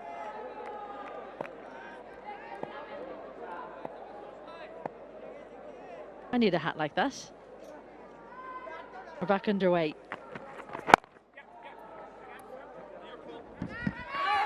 Nicely tucked away. There will be opportunities for them to score runs. They just have to be patient. Patient enough to understand the conditions better this time around. In patches, they did look good in the first innings. He got off to a good start, 60. Paul Stirling, that's what he made in the first innings for Ireland. Runs from Carmichael, who's already back in the hut. Tector missed out, went out cheaply. He has got another opportunity. It also looks that he's just moving away down the leg side when he plays that shot.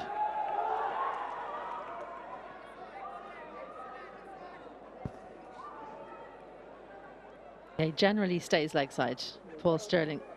So strong through the cover region. So you'll usually see him keep his body to the leg side. He'll step straight down.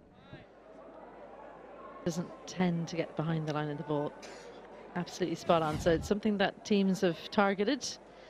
However, he is good at the pull shot, so you have to get it exactly right, because if you come into his pads, he'll do that little flamingo pull shot. He's also strong at just a short arm jab.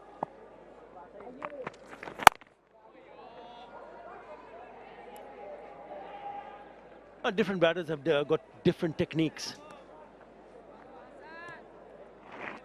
And if you can score runs, the technique that any batter has, then he sticks to it.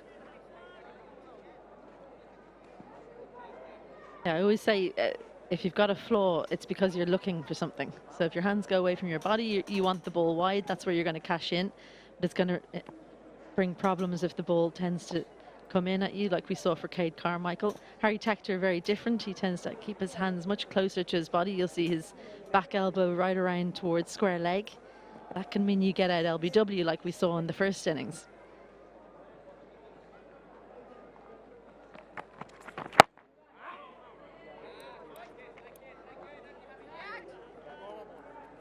$23 for 1.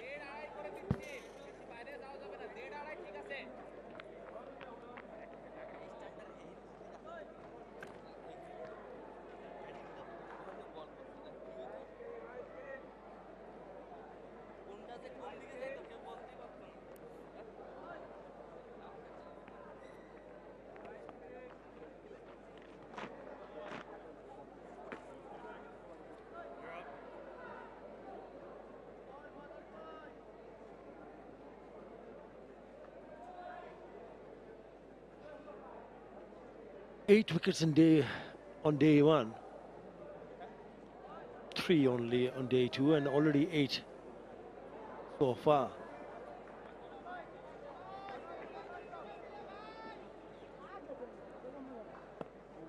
Till 27 overs to be bowled today.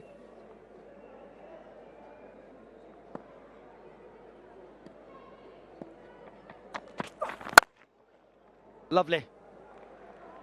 We spoke about his way of batting, his technique. Beautiful, isn't it? So good to watch when he's on song. Paul Stirling, the last over, he hit one through point or backward point. He looked a little bit late on it, not this time. Ready for the quicker, straighter one. High top elbow. Using all the pace. It was on offer from Rana. Nothing better than a straight drive that beats mid off. And he doesn't have too much of a movement, feet movement. He just stands and wait for, if it's pitched up, he'll just go down the ground. If it's on the leg side, he'll clip it away. He'll pick up a few runs here. So he keeps it pretty simple. I never looked that he wants to score quickly. If there is an opportunity, fine.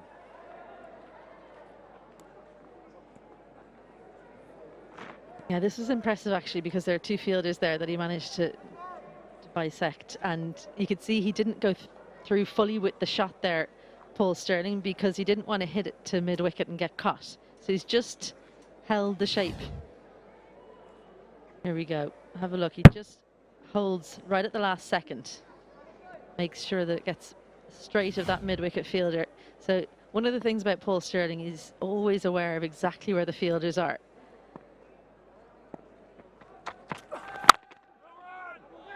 Yeah, he doesn't move his feet that much. You called it right. But foot movement is all about getting yourself in a position to get your head in the right place so that you can play the ball. So if you're strong enough, you shouldn't have to take that big of a step, especially against a big, tall, fast bowler, as long as your head position is right. Yeah, he has a good hand-eye coordination. Even though you don't see him moving his feet too much.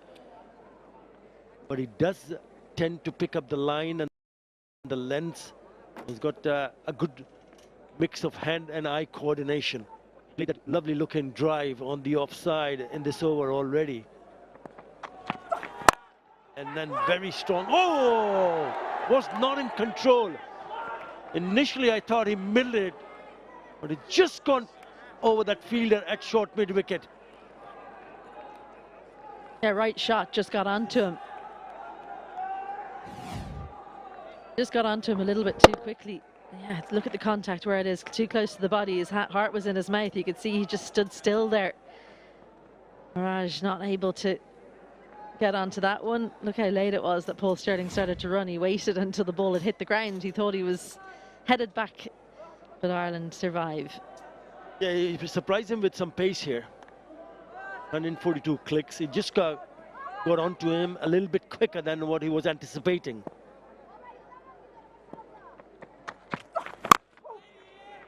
You go again towards the leg side, but he gets it straight to the bowler.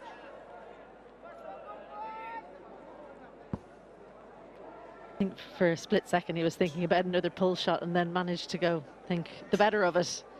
Took himself off to the side, practiced a forward defence. He's trying to persuade himself that that length against this bowler is not short.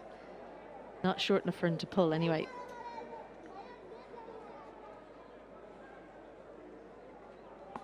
It turned out to be an eventful over, 4 to start with, and there was a short which delivery nearly went to the hands of that fielder at short mid-wicket, Hassan Murad.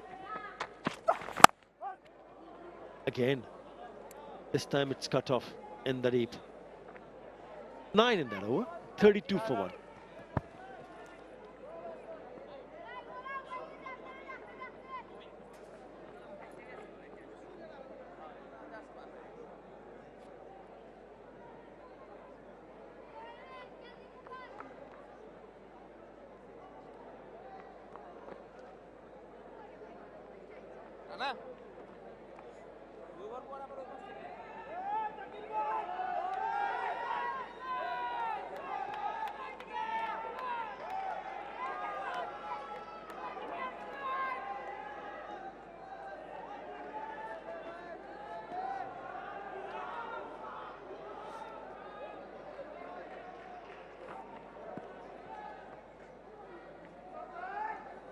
See Taijul Islam loosening up. Probably he will be introduced. At the moment, they continue with the seam. Hassan Mahmood in his 4th over. He really didn't get the sort of rhythm that we see him in Test cricket initially, but then came back and picked up a couple of wickets later. 22 overs, 2 for 78. Can be a difficult customer on day 3.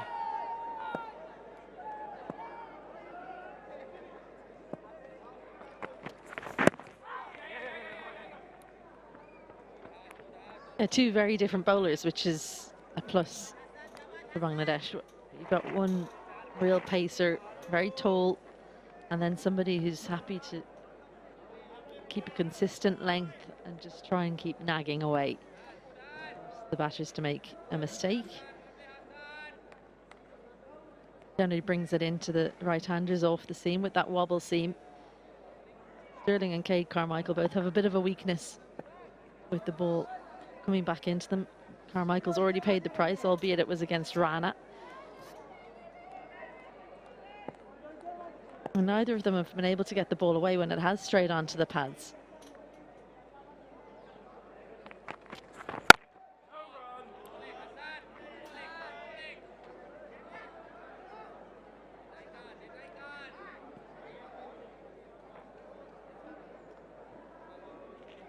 Tector went out cheaply in the first innings.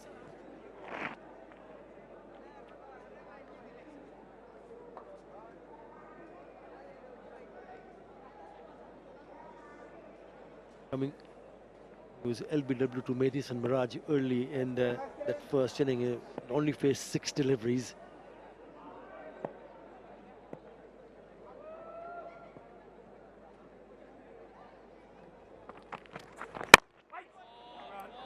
Looking comfortable against the seam here. Yeah, really good contrast. You mentioned about Nahid Rana, out and out pace bowler, then someone like Hassan Mahmood who relies more on line and length. He's more of a floater. He floats it, pitches it up, and good wrist work also. He can bring the ball back into the right hand of the in-swingers, but he can also move it away. He's had a good success in Test cricket. 5 against Pakistan, and then followed it by against India in the very next Test match. Got another 5.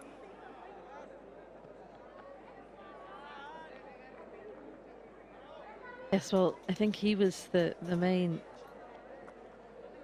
man who suffered from the drop catches in the first day. Toiled away, got the edges, and then the chances weren't taken.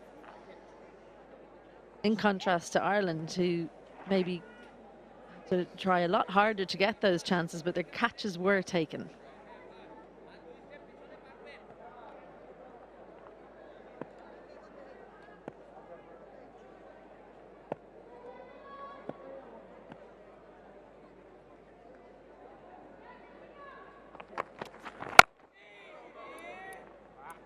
Went for the try, but not in control. 33 for 1.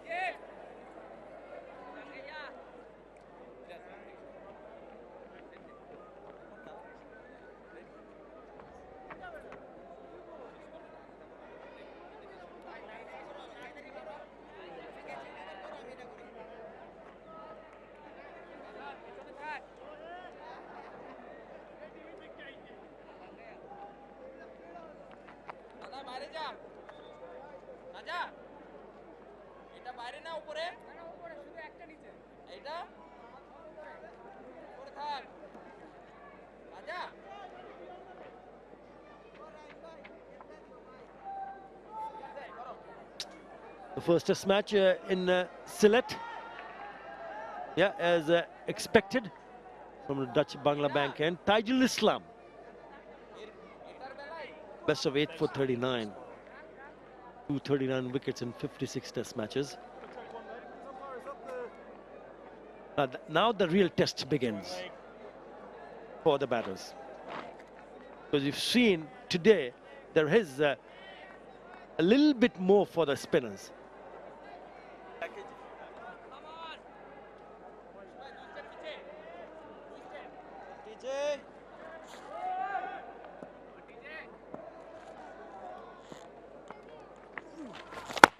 Straight away he comes down the wicket.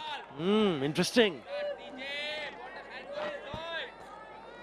Opens all formats, Paul Stirling, and he knows that spinners often, first ball, can float one up. He was hoping to take advantage. Goes again this time. Blinked it a little bit. Is there a chance in the deep? Not quite. Managed to get enough on it to get it over the fielder, but not too convincing there from the Ireland opener. I thought the first one that he faced was also just thinking, because the new bowler comes in. This is the second delivery. He wanted to smash it out of the ground. Only allows him a couple of runs. You just as a batter, you need to be a little bit more patient. Knowing Paul Stirling, he likes to play strokes. Yeah, I think it's a ploy to try and get him to bowl a little bit more quickly. Stirling knows that the turn comes with the slower deliveries. So if he comes down and just makes Taijul worry about giving it too much flight, Taijul might think, right, I'm going to bowl a little bit flasher, take that attacking option out of Stirling's armoury. Beautiful.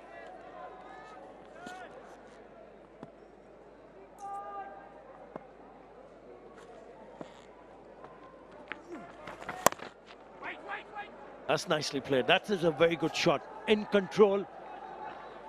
And with a delicate, deft touch, he's picked up a very good looking boundary.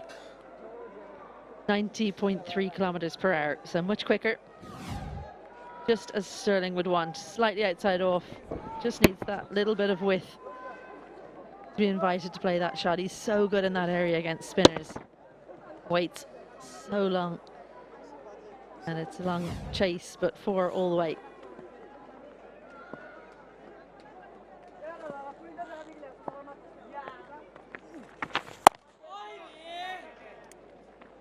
He's gone for 6 in the very first over. 39 for 1.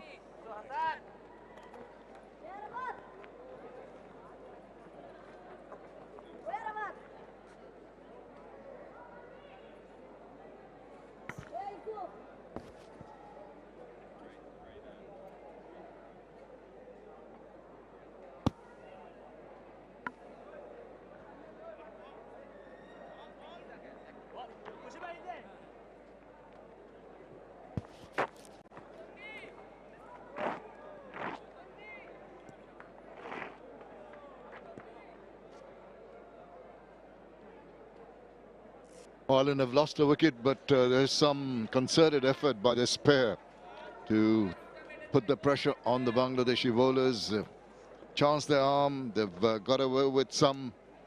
Still the idea pretty clear in the mind of the two batters.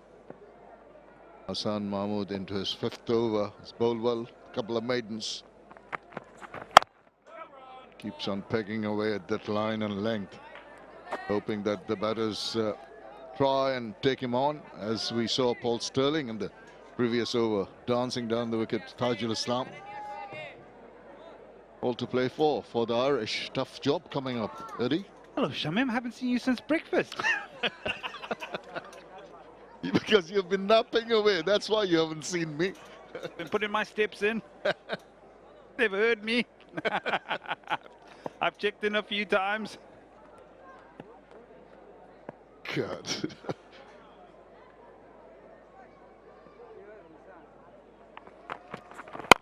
By the way, I did ask your opinion about something, and you've completely forgotten about it.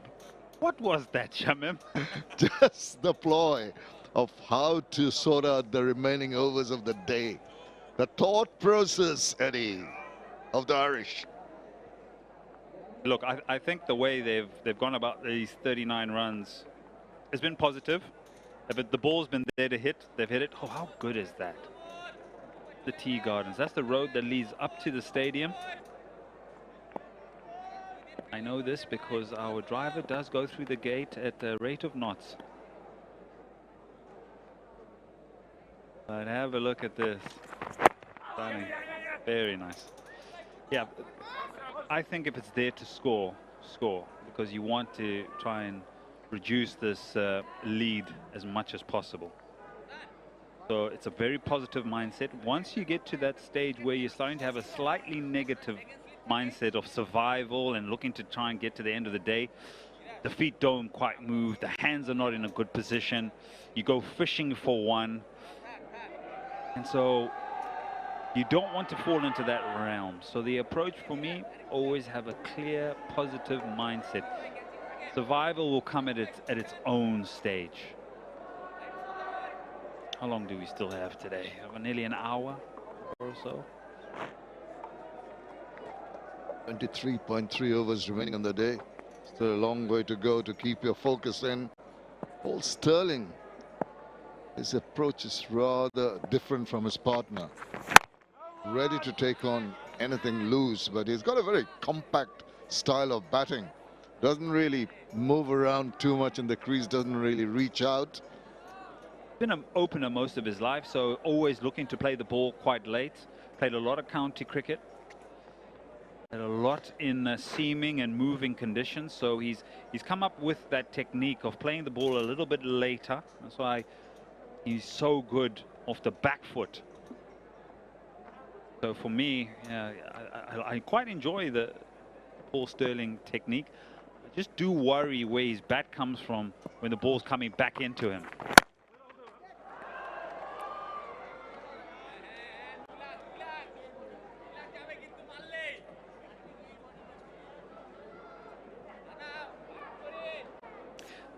So if you look at Hassan Mahmood and the way he bowls, keep an eye on where Paul Stirling's bat comes from. It comes all the way from slip and then comes round his body to then make contact. Probably see it there. Look where his bat's coming from. And then it has to come all the way round to then make contact with the straight deliveries. So the ball, if it moves back sharply late, is under pressure. There, looks too good.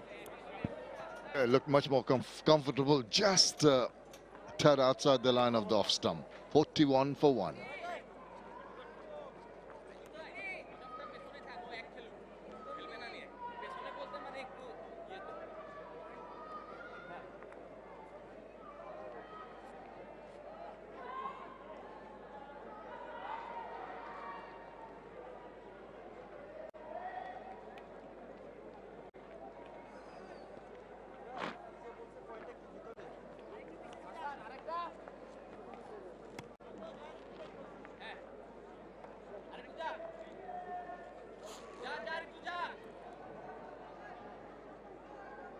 There we see another part of the tea gardens here.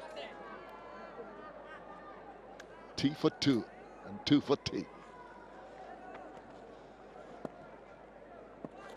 41 for 1. Now big appeal. Well, initially, but then not too much heart into it, and the ball finds its way to the boundary of some part of the bat. Oh, how close was this if he didn't get any bat on it? In line. High. But still looking to score. Yeah, he's always looked positive, and that's what's good about him. He's not going to allow the bowlers to dominate, take every opportunity to keep the scoreboard ticking along. And you don't want to, as you mentioned, you don't want to allow the bowling unit to really build up the pressure for your natural game. Just like that, little punch, no runs. Tactics and approach very different between the two, Sterling and Harry Tector.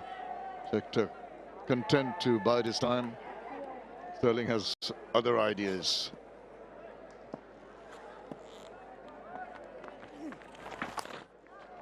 Once again, not quite where he intended, but nevertheless, he gains another boundary. Yeah, and this one had a lot of pace on it for Tigel, 90 kilometers, just under 91 kilometers, so pushed it through the air a little bit quicker. Sterling just uses the pace. A little bit too straight for him to play that cut shot, so then takes the one hand off the bat. Again, this outfield, lightning. So 2 boundaries in the over. One off the bottom edge when he plays the sweep, and the next one's off the cut shot. Realizes that there's not too much purchase of the wicket, looking around at the mid-on, mid-wicket area, open spaces. Oh, no, it's big appeal, but that might be pretty close. They're really vociferous, and then again, with all that appealing, are they going to take the review? You know what? They're thinking, has it hit the pad first? And then the bat. Litton does. Oh, he's gone up with 1 second to go.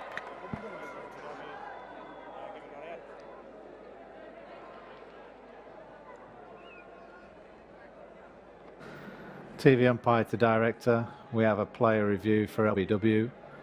Original on-field decision is not out. We've checked the feet placement and it's a fair delivery. If we can have a look at front on, please.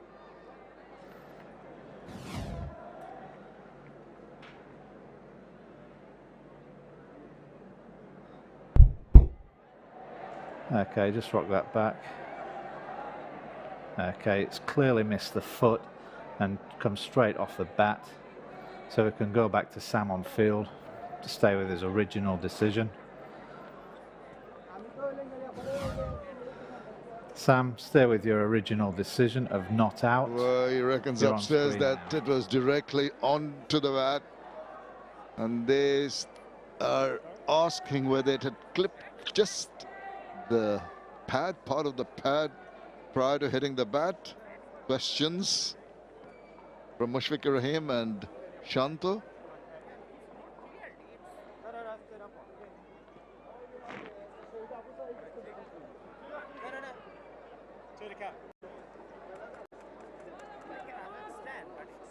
Well, they might question whether ultra edge was not taken, but the third umpire reckons it was directly onto the bat, so it's possibly not required. But you forget it, you just carry on. Don't want to play on your mind.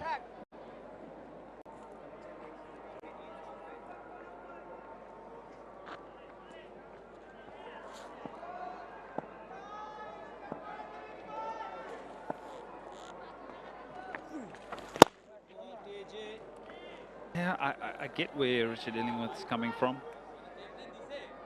A little bit of gap between the ball and the front foot, but I think he also hits his pad and then onto the bat. But we'll delve deeper, won't we, Shamim? We will, but the over is over, and it's 49 for 1.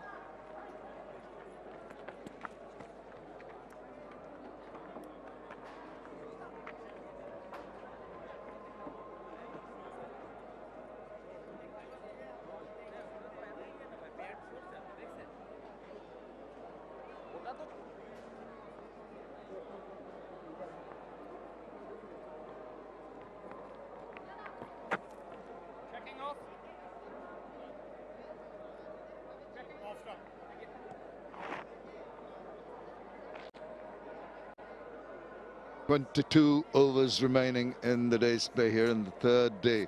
Ireland doing well despite the loss of makeshift opener Carmichael's wicket. Bowled by Rana, they've gone on to 49 for 1. It's Hassan Mahmood now in the attack. Oh, reared up on him, aborted at the last moment. Thought of having a go there. Got a good wrist, Hassan Mahmood. Can flick it and deceptive.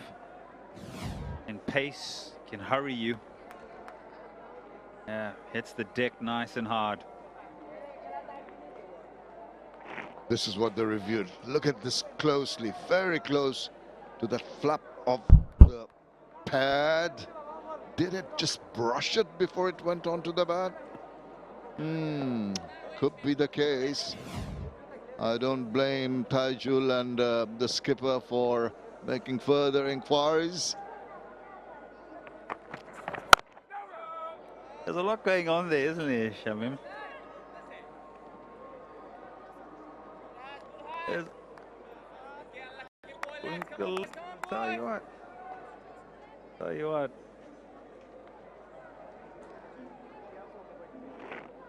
Where's this going? Okay. Fine. Oh, missing. That's the end of it. Problem solved. Questions answered. Can't beat a green light.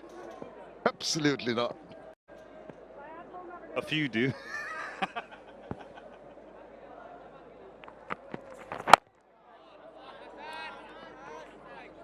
Well, Ireland need to just tell themselves that we are doing well. We are reasonably comfortable in the middle. The ball's not doing too much in the air. And of course, nothing off the track either. If you just play sensibly with a bit of discipline and trust your skill sets, should be able to just manage to go through the end of the day without losing another wicket, and that's of prime importance to take this game deeper for the Irish.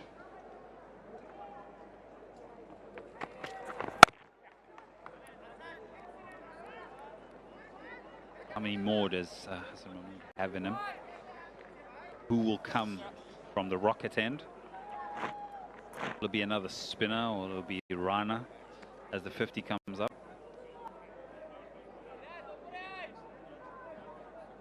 How far is Mehdi Hassan Miraj? How far is he from coming into the piece?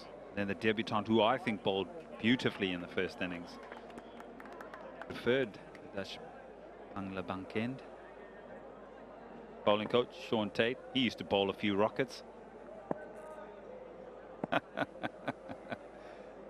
Oh, man. They called him the wild one. Gosh. He softened up a lot, I can tell you. It's very, does deal with the Bangladeshi pacers with a soft glove and is into their ears, and he guides them so very nicely. Doesn't rush anybody. Reads the capabilities of each player. Assessment is wonderful from Sean. He's just seen himself on the big screen.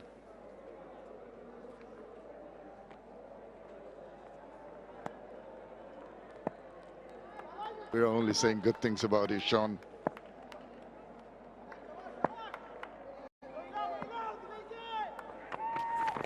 Oh, what a beauty that is. Inside edge, possibly an appeal. Thought I heard two sounds.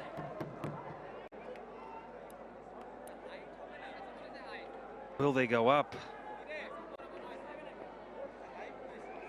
Bowl is convincing the skipper. Or they decide against it. It'll end the over after 11. It's 50 for 1.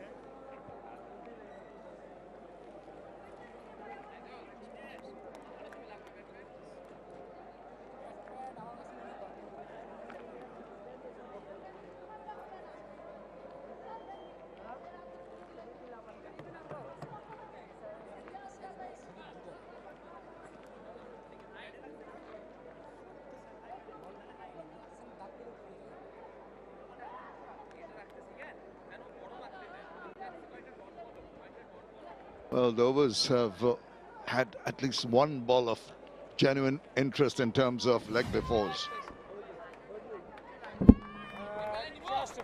Inside edge. Massive inside edge.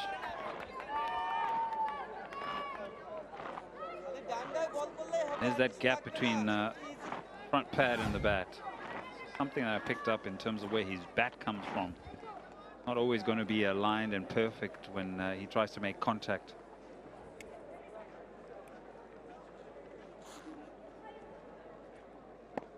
𝗫𝗏𝗪 to continue.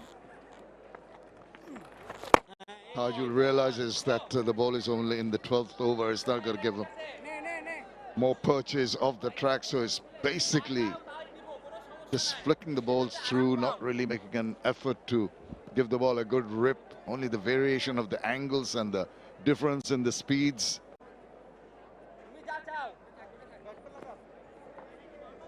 But a man under the lid at silly point. And a slip in position.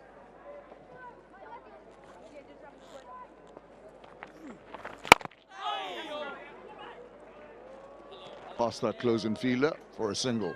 I mean, would you go with Murad ahead of 𝗫𝗏𝗪? I know he's into his third over.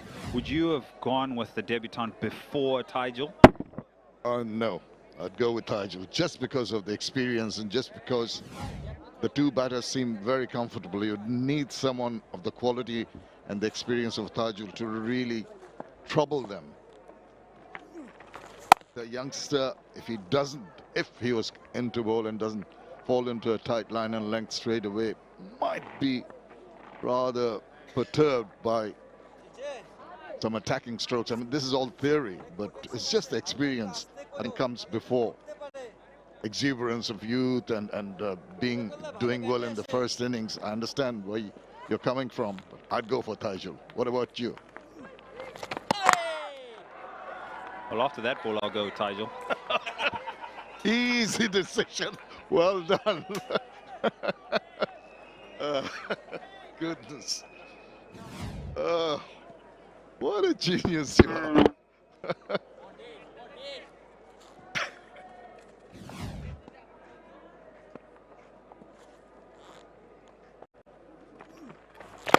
Yeah, it's good bowling. He's kept it quiet. He's got that little bit of grip. Not vicious, but enough to just put the seed of doubt in the batter's mind. But even now, with the ball in its 12th over, I can extract some turn out of the wicket.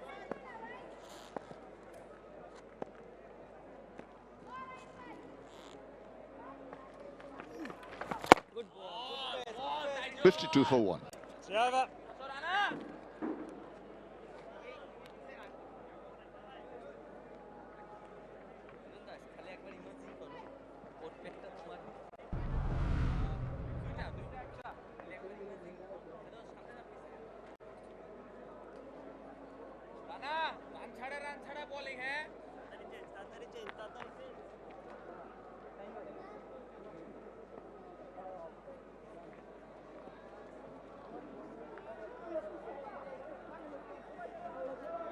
Paul Stirling made 16 in the first innings, was looking good before he got out.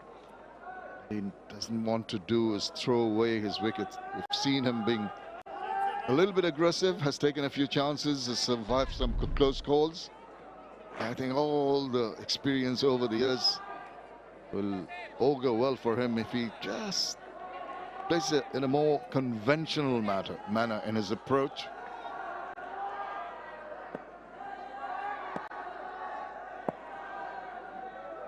Rana back on to his 4th.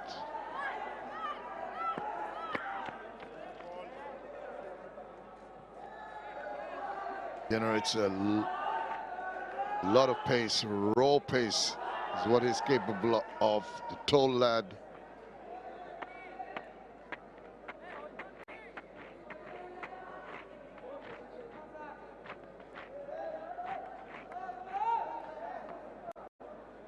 Rahim is coming over and making sure that where Rana lands his foot is properly in place.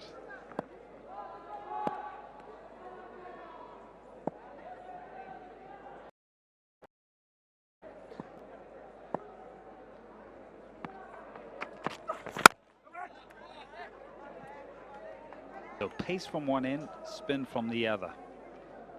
Short burst here maybe for Rana, which is allowed. That ball is still new, and he created the breakthrough. See how he goes from the rocket end. In fact, bowled nicely from the first innings from the rocket end. Then we could possibly see, as these shadows continue to stretch across this wonderful stadium, the spinners will start coming in to the latter part of today.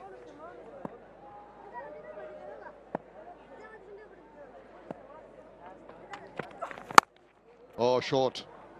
And with Paul Stirling on strike, you'd expect a forceful shot. I think he got away with that one. Now Rana generates a lot of pace without actually looking as if he's really has that genuine raw pace and that bounce because of his height. Rana comes from 𝗃𝗵𝗃𝗃, which is northwest near Rajshahi, the northwestern part of the country. He's really surprised a lot of people coming in with that kind of pace. It looks a very gentle character. He's a gentle giant, but just the method of his running, the rhythm that he has, makes those quick ones look very effortless.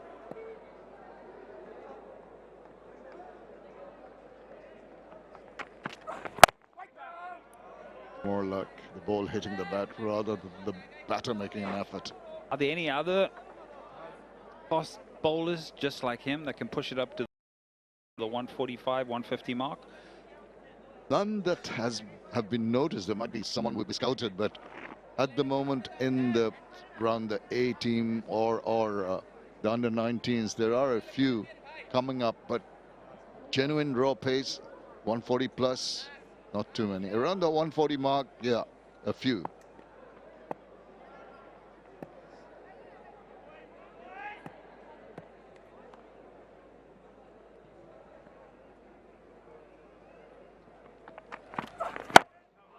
How's Tashkent Ahmed going? Tashkent's been playing. He's recently playing in white ball cricket. He's still going well. I think he has had problems with some injuries over the years, back and knees and other things that have hampered his presence regularly in the national teams. But he's a lion-hearted bowler. Tashkent Ahmed, once he comes in the bowl, will give us 100% for the team. Good man to have in your team.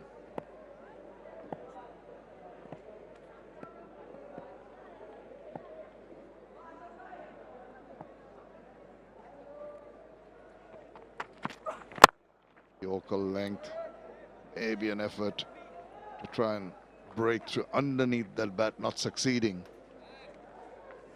Noticeable in this over, Rana bowling within himself. He has this tendency, if and when he gets hit for a boundary, just gets to his head. He tries different things.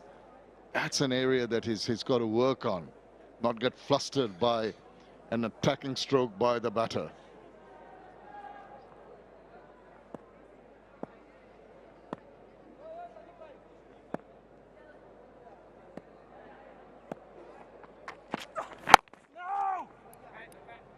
Not to finish that run over, 54 for 1. It's also time for the players to take a drink.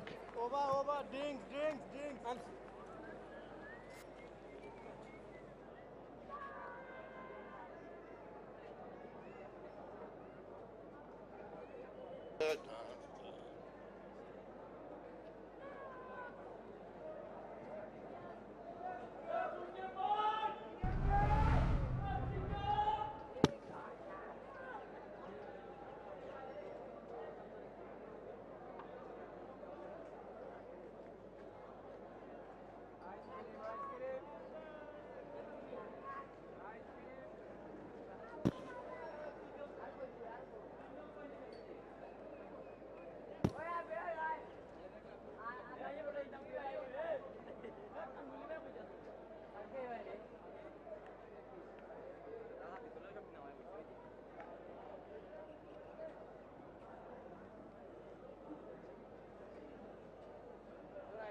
Half century in the first innings, and continuing in a sound manner is Paul Stirling, whereas the debutant in Kate Carmichael departed because of the speedster.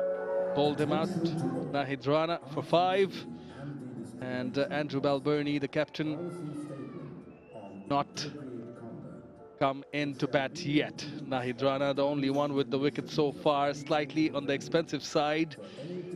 So has Taijul. Hassan Mahmood looked good and kept it quite tight. Also, 54 for 1. They've reduced the deficit. The lead Bangladesh had was 301 runs, but this is what the Ireland innings looked like.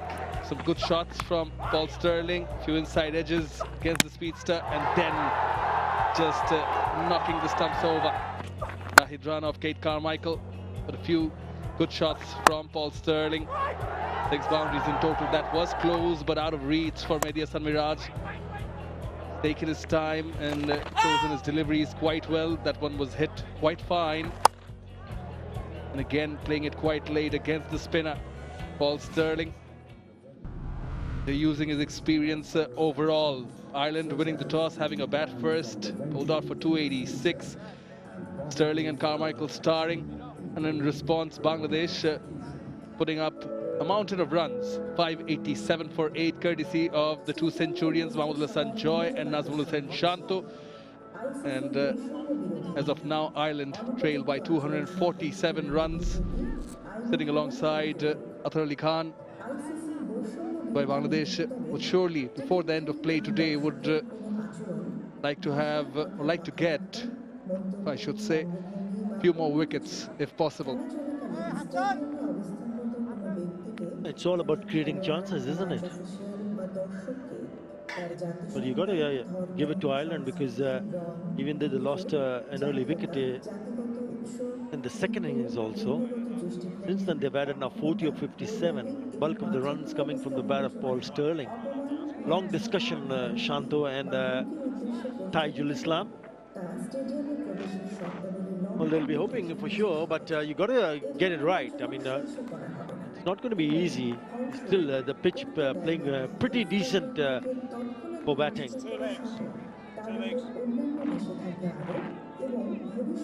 I think that is one of the major reasons why Bangladesh delayed declaration. The credit goes to Tony Hemming, Mr. Kabir, and the staff. For gifting such a good surface, in terms of bounce, it has been pretty consistent even now. And nothing wrong with the surface at all. It's been a good one.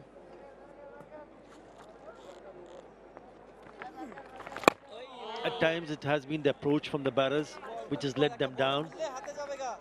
But if you put your mind to it, you can score runs here. Yes, odd ball will turn. There will be some movement with the new ball. But if you survive that, ample opportunity. Just look at how Paul Stirling has batted so far in this innings. 6 boundaries for his 39 at the non-strikers.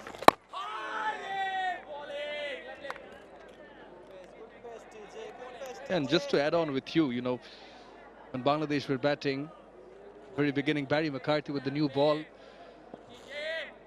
The ball to move, do something. Was rewarded with a couple of wickets. Later on, the spinners came in, so there's a bit for the bowlers also. But as you said, if you put your mind in and spend enough time in the middle, there are runs to be scored. Bit of flight offered from the inside part of the bat. That's what excited everyone around the batter. Yeah, I still feel he's bowling at good pace here. 87.9 to start with, 87 the last one. So he's been in the mid-80s.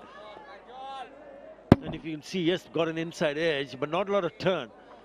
I still feel he can take the pace off the ball and give a little bit more tweak. Maybe get a bit of a drift.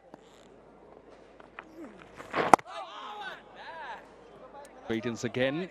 Was fully played by Sterling. 55 for 1.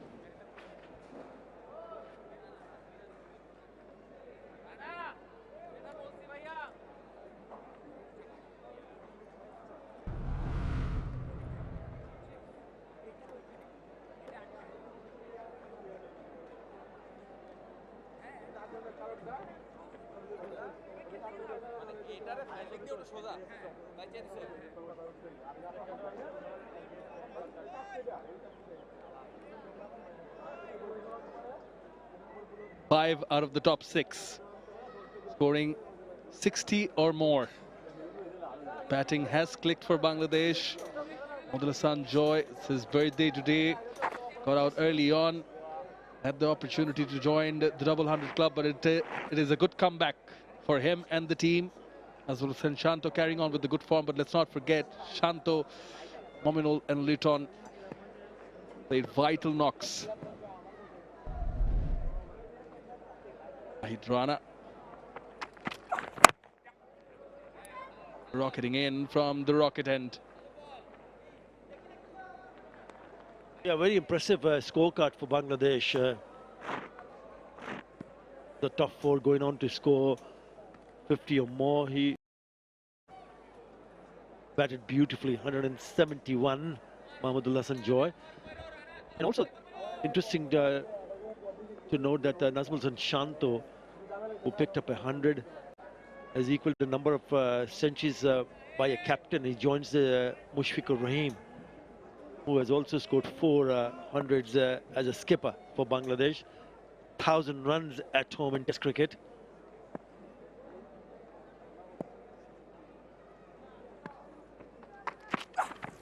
And also 1,000 runs as a skipper. That's really good. Just shows what has he done to develop himself as a really good Test player. You always, the team always look up to you as a captain. If you're coming in as a batter, they're looking up to you as that you need to lead from the front, and he's exactly done that. So very good from Nazmul Shanto.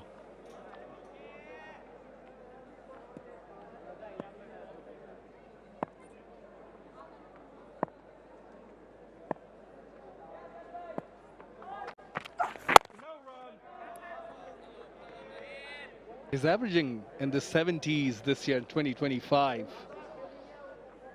Making the most of it is Nazmul Shanto. Figures you mentioned also go on to tell a story that he enjoys the captaincy. There it is. 1,000+ runs as a captain. Averages way better as a captain. So it is about liking the leadership. Likes that role, and I think he serves the purpose quite well. That's well played, dive in, but despairing. Sterling making the most of Rana's space, will get 4. He's not happy, Rana. Yeah, he has not missed a single opportunity, Paul Sterling. He's not happy.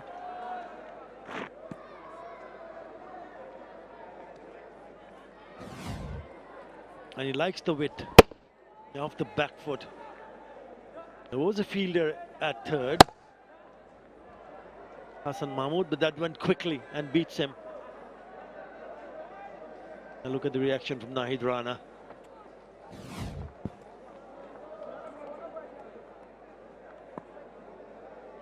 One fast bowler for another. Definitely letting his discontent known with that look.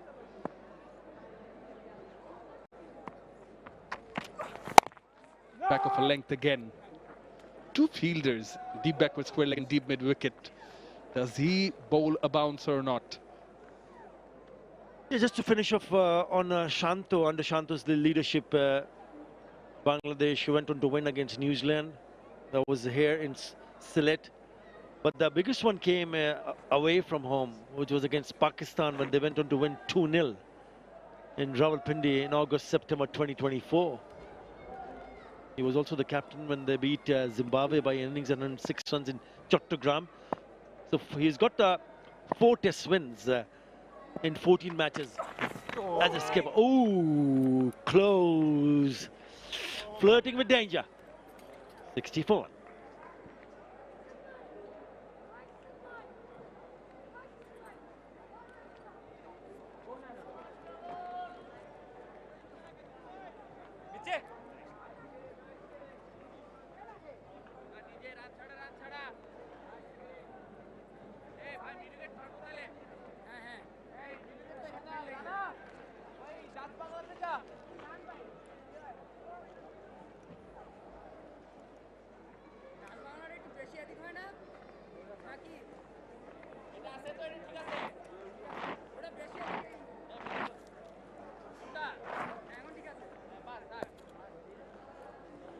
𝗍𝗂𝗃𝗍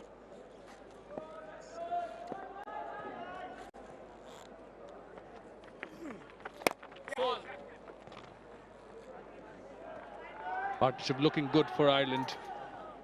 It's on to 47 this pair. Bangladesh would like to dry the runs out, to say the least. Seeking some boundaries.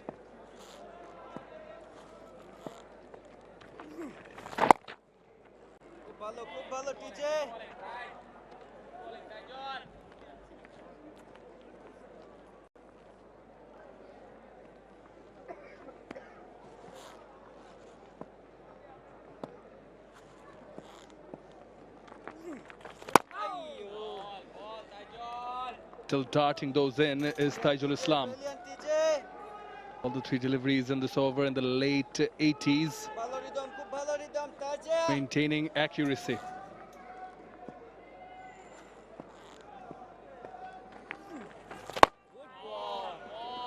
If the ball doesn't really turn sharply, then it's not going to be easy for the bowlers to pick up wickets. You talk about taking the pace of the ball. He started with almost 90 clicks, but he's brought it down. Again, back to 88, 83. He needs to mix it up.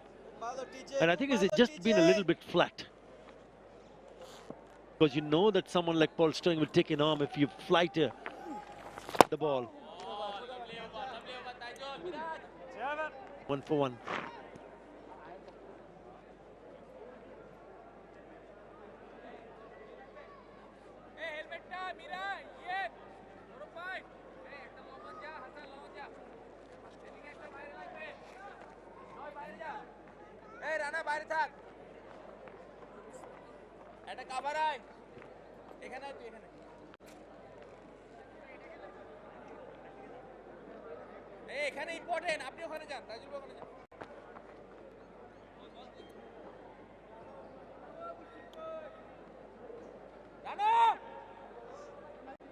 Just like the pictures, Sylhet always has a calming effect. It's always pleasant to come here. Going to be a change in bowling from the rocket end. Going to see Mehdi Hasan Miraj being the 4th bowler to be introduced by Nazmul Hussain Shanto. 7 for 58, his best.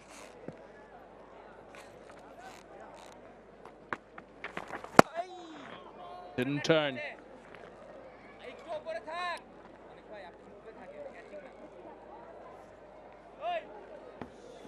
He's the one who picked up the wicket of Harry Tector in the first innings.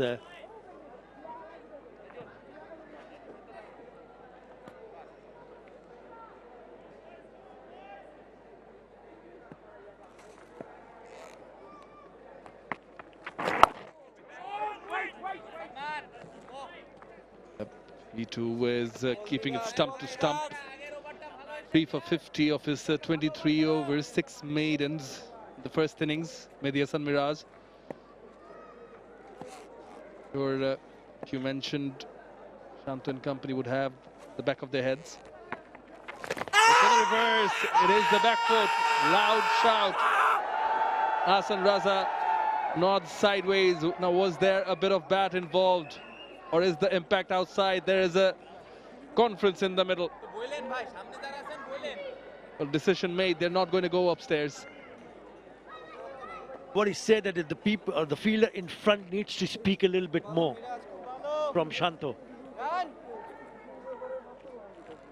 But 𝗵𝗍𝗻 Miraj, the reaction from 𝗵𝗍𝗻 Miraj, it was close. That's what he thought it was. We'll see the replay after this.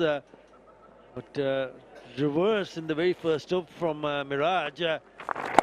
Not a great shot applied by Harry Tector. And this was the appeal. Oh, that it looks very, very close. Maybe just outside. Maybe a bit of a gloves. Yep. So a good call not to take the review.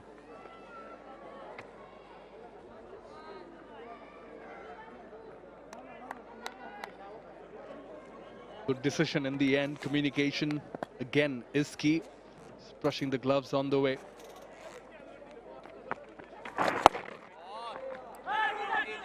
Yes and no. The spinners here are going through their overs quickly. Maiden bowled by Miraj, 61 for 1.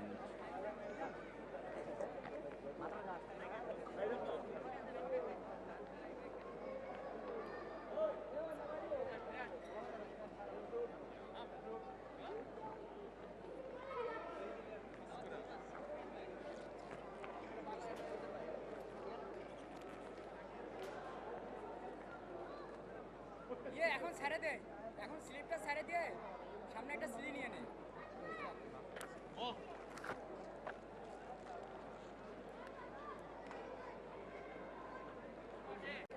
এই পাশে থাক।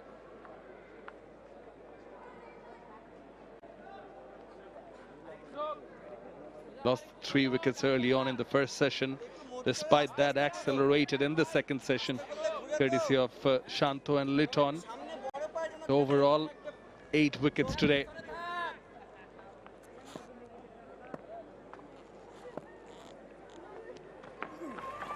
Oh! Enough. Turned enough to deceive Sterling.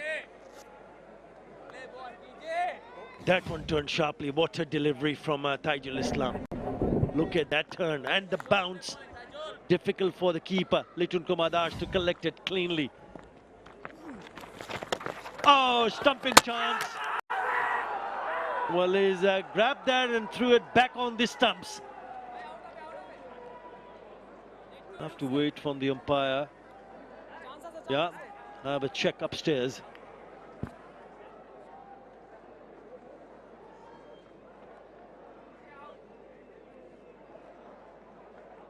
Umpire review for run out. If I can have a look at your best side on angle, please.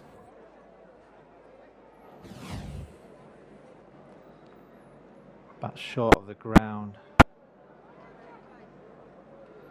Just rock it back. Okay, roll forward. Roll forward.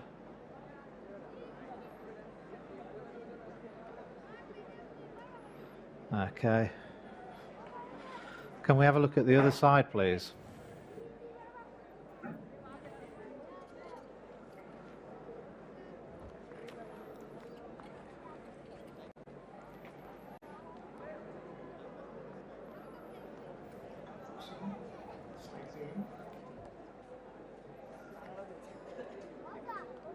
Okay, please, yeah.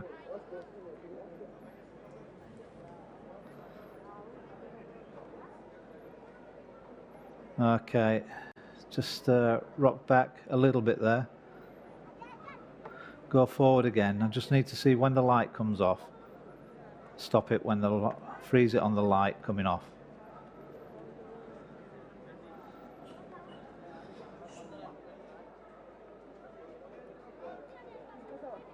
Split screen, please.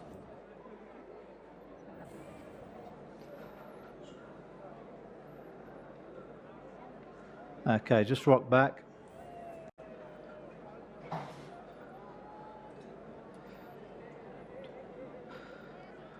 Okay, stop there. Okay, I've got the bat on the line, which means that the batsman is short of the ground when the bail is lit up. So I'm going to go onto the big screen with my decision.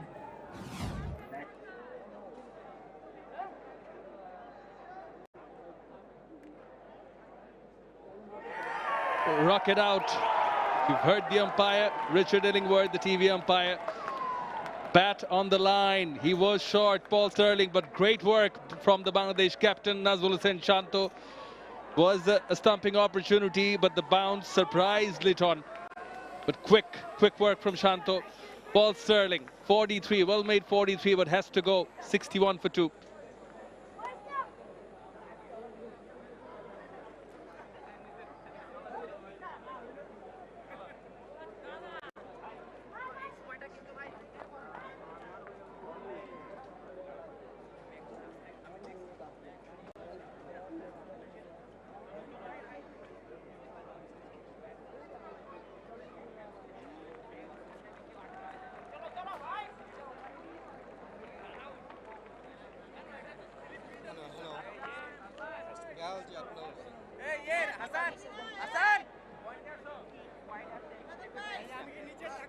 Sort of against the run of play.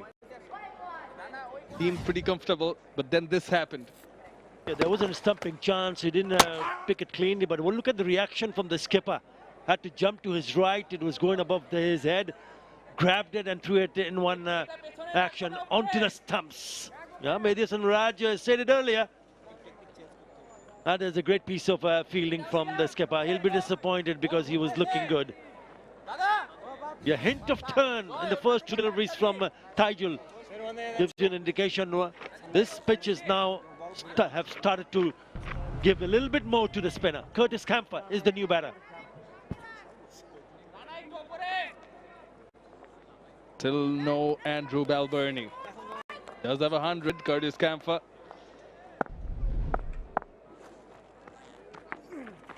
Oh! Yeah, he is in his zone. In the last 5 test matches, he has been the leading wicket taker for Bangladesh, Taijul Islam. And if you look at this over, particularly this over, every ball has turned. All 3 deliveries. That's why they've got an extra fielder on the offside at Silly Point also. The 3 close-in fielders in the catching position.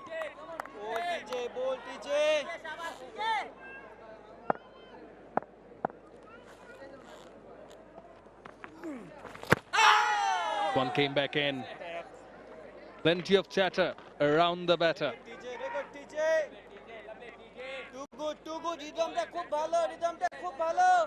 After the fall of Paul Stirling wickets, there's a lot more noise among the fielders here. Oh, gives it a bit more air.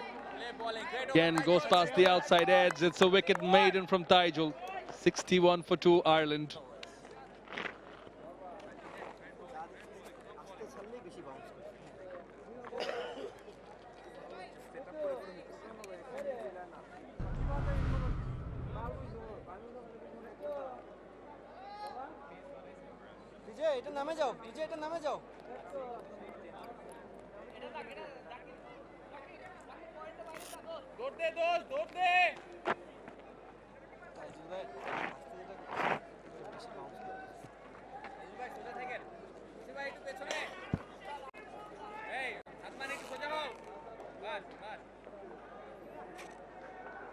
Tector and Camphor in the middle. Few batters to follow. These two to bat some time out there in the middle. Now it's that time of the day where the batters is thinking about survival here. And when as a batter starts to think about survival, then he'll miss a lot of opportunities. I think they just need to bat naturally. If they're thinking too much, then there'll be trouble. Quick run taken. They already have a run out, thanks to that really good piece of fielding from Nazmul Hossain Shanto. And we haven't seen him yet in the attack, Hassan Murad. Remember, he's the one who started to show when he was in that first innings. He let the ball to talk. He bowled beautifully. So there is another option.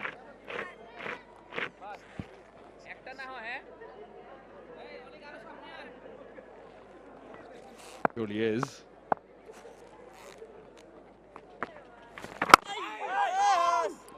After the first delivery, that fielder,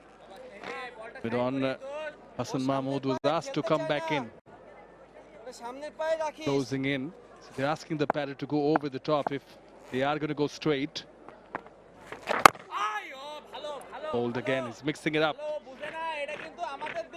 I don't think they're thinking of going over the top at this stage of the game because they've lost 2 wickets now. They'll be more than happy if they can hang on and don't lose another wicket before the close of play. So they'll be looking to be more defensive.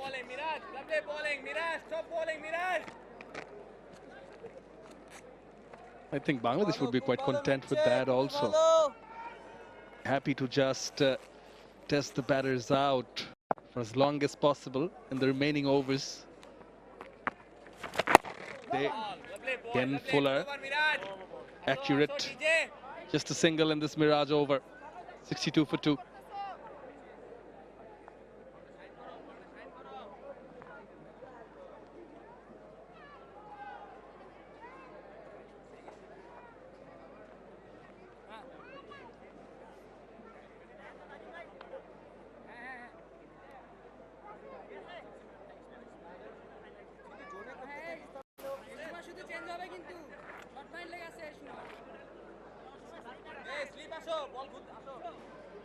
Yeah, 2 legs there, Harry, that's it.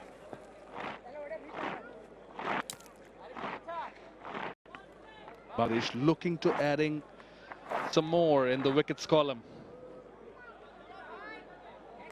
Ireland still trailing by 239 runs.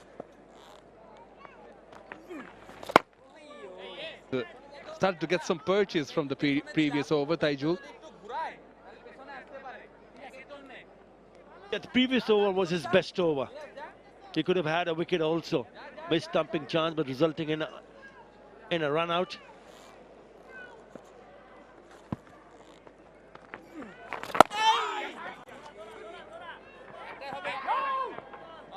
Wicker. That's down to the onside, but allows that single. Again, first delivery 86.3 kilometers per hour. Second one 90.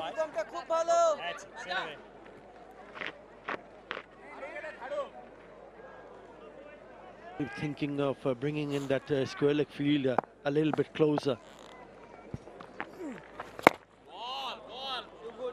Too good.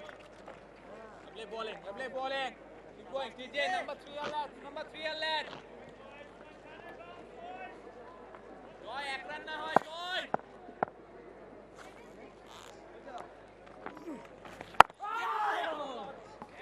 Yeah, 2 right-handers in the middle. Not a bad idea to throw the ball to someone like Hassan Murad from the other end. I mean, we know what Maydias and Raj is capable of, but to be able to bowl to the 2 right-handers, not a bad idea.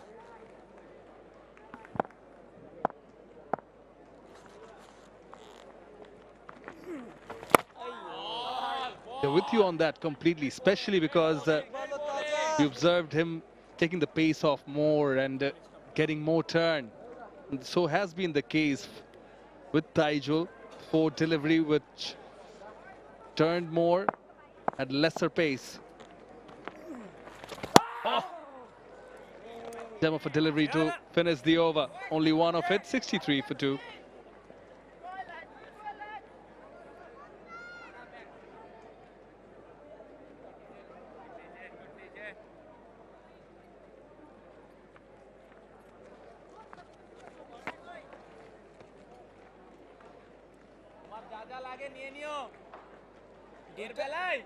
পেছনে থাক মামা উল্টো try করতেছে তো দুইটাকে front ফুটেই খেলায় দুইটাই মানে সামনের পায়ে খুব একটা ভালো না হট মিড উইকেট না মিড অন আর 2 স্টেপ পিছনে যা 2 step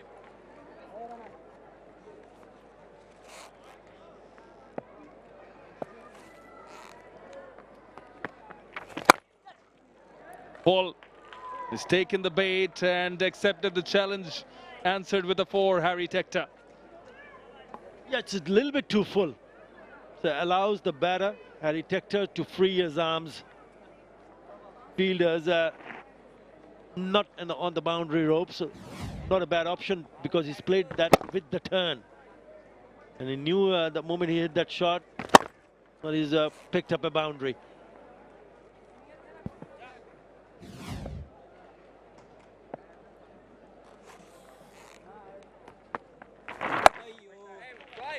Over 6 foot tall, Harry Tector. Feel of that full delivery using those long levers. Now, Hassan Mahmood has been pushed to the boundary. Long on. Played it late, played it nice. Yeah, the degree of turn we spoke about the first 2 days, and even today we haven't seen too much. But in that particular over from Taijul Islam certainly turned the most in all these 3 days. And there was sharp turn. One of the reasons why I feel that perhaps maybe just bring in Hassan Murad for a couple of overs and see whether he can pick up a wicket here. Now the fielder now down, so easy single. Have a look at Taijul's 18th over. 8.2 degree of turn.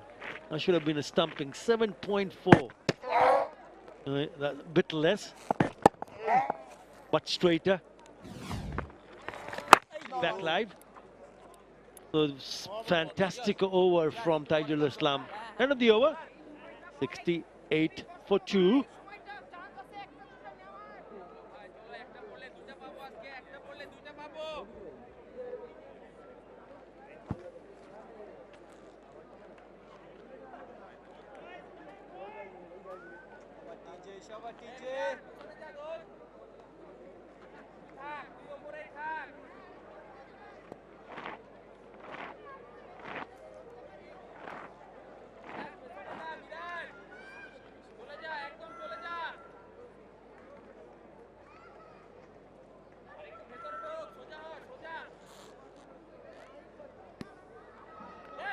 Degree of turn for the first 2 days was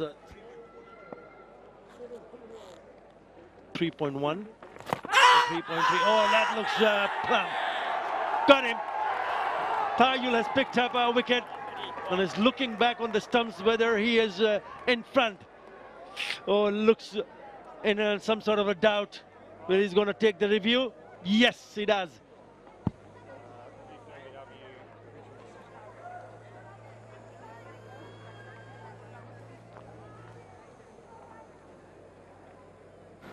TV umpire to director, we have a player review for LBW.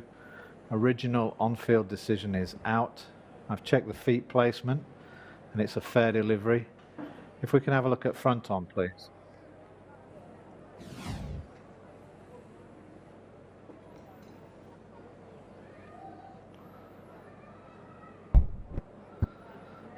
Okay, just roll that through. Okay, I've got clear gap between bat and ball, so we will go to ball tracking when ready.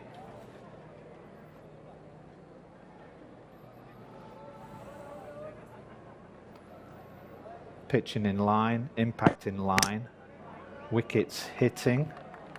We will go back to Sam on field to stay with his original decision of out. Sam, you're on screen now. It is rocket out.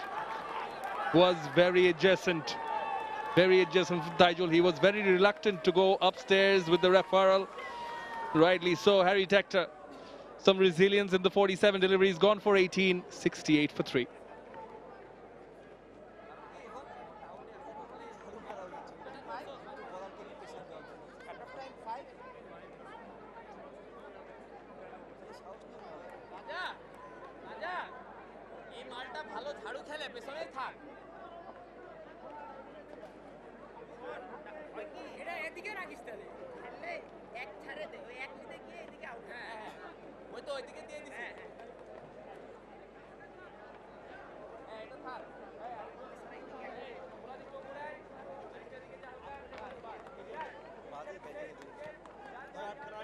500 wickets for 𝗫𝗏𝗀. That wicket of Harry Tector in first-class cricket. New batter, the wicket-keeper batter in Lorcan Tucker. Best of 108. Had a very good time back in 2023 when they played that solitary test match in Mirpur. They need the best of him today. But here's how he scalped that one. Very straight. Pitched in line and held. Yeah, that didn't turn, and the bat was behind the pad, and he knew exactly because it looked to the naked eye right in front.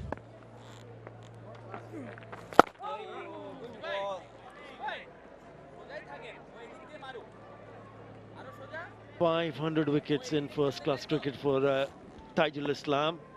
Another milestone for him. 36 times he's picked up a fifer. Been a great ambassador for Bangladesh.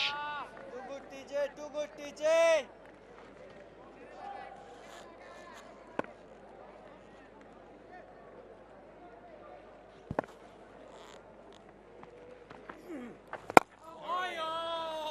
Lovely, 36 5-wicket hauls in that. The workhorse indeed, and not easy to get away with. Again, testing the batter. Yeah, 240 wickets in Test cricket. So there's a wonderful career. Leading the spin bowling attack.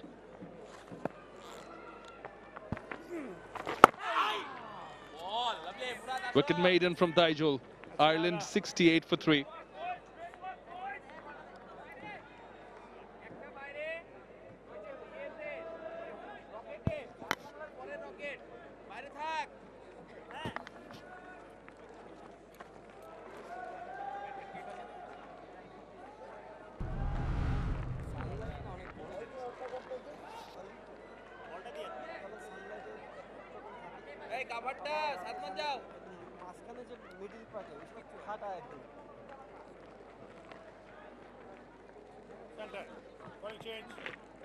Taijul Islam catching up on Shakib Al Hasan, who's got the highest number of wickets in test matches for Bangladesh. Mehdi Hasan Miraj also playing here, 208. And Murad now, when given the opportunity to try and get amongst the wickets, backs to the wall at the moment for the Irish. It'll be a tough ask for them to just make sure that they don't lose any more till the end of the day's play.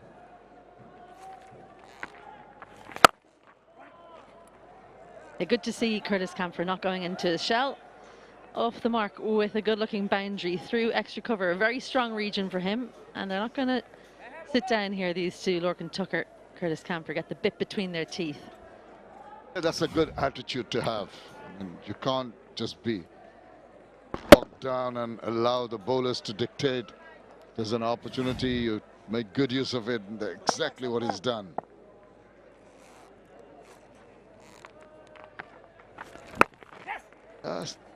Split-second wait for the ball to come on before he guides it for another single. Yeah, that last LBW decision for Harry Tector. 6th time he's been out in LBW in the last 7 test matches. And in the last 8 test innings. So that's a high percentage.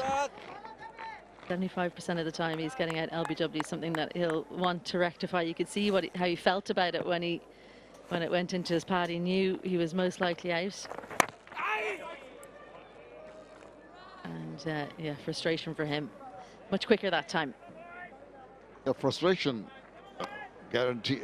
I mean, I can understand that, but what effort has he made? I'm sure he's trying to rectify the deficiencies that create these opportunities for the leg befores. Coaches will be working with him for that. Absolutely. I think what the flaw is, he's actually just going forward slightly too early before he's seen how much drift there is, or he's been sure of the line. His front pad going towards the ball rather than his head. Need your head going to the ball like that, so you know exactly what the line is. End of the over, 74 for 3.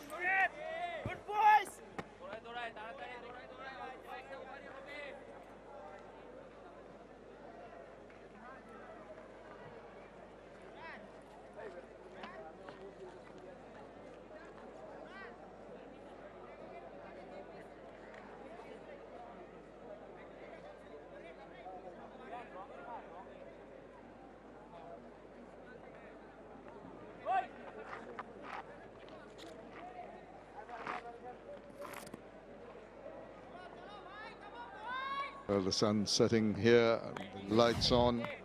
There's the last ball of the previous over. Leave, good leave, bold. No, lucky. Not the right choice.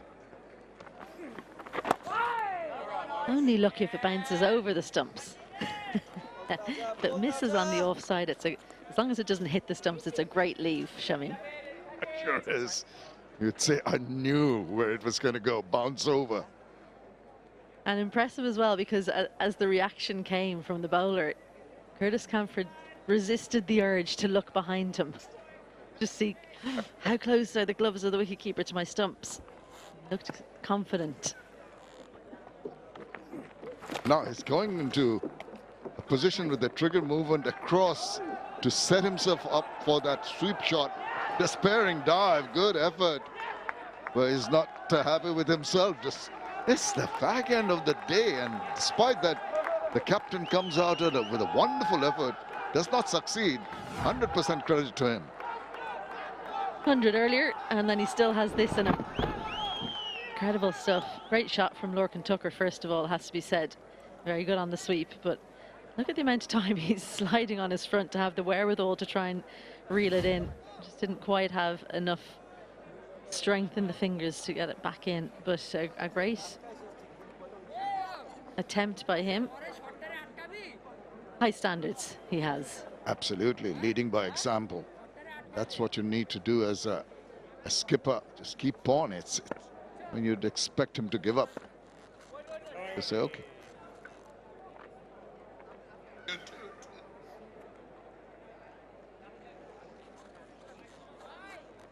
Slip in a gully and a silly point. Oh, and he gets the ball to turn square. Really giving the ball a rip, extracting a lot of turn. Translation, you don't sweep me. This is a fantastic delivery. Lorcan Tucker does well, truth be told, just gets the bat out the way nice and quickly.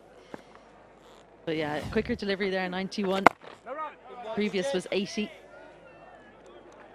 So forget about that. You got to bowl slower to get the turn out of this pitch. That was yesterday and earlier today. Now all bets are off. It's turning from any pace. Oh, no, that went on with the arm. Big appeal. Impact possibly outside the line of off. Umpire says no. Will there be another review? He's looking very pensive and tense. Yeah, I think outside off. I reckon Das is right. Telling everyone to just calm down. You don't want to get emotional when you're thinking about reviews. And yeah, inside edge, very good. Even if it hadn't taken the inside edge, it might have been outside the line anyway. Walter, and he cracks that away. That is an excellent shot. Just got it square. Gets a little annoyed with that, but has got 4 runs for it. 82 for 3.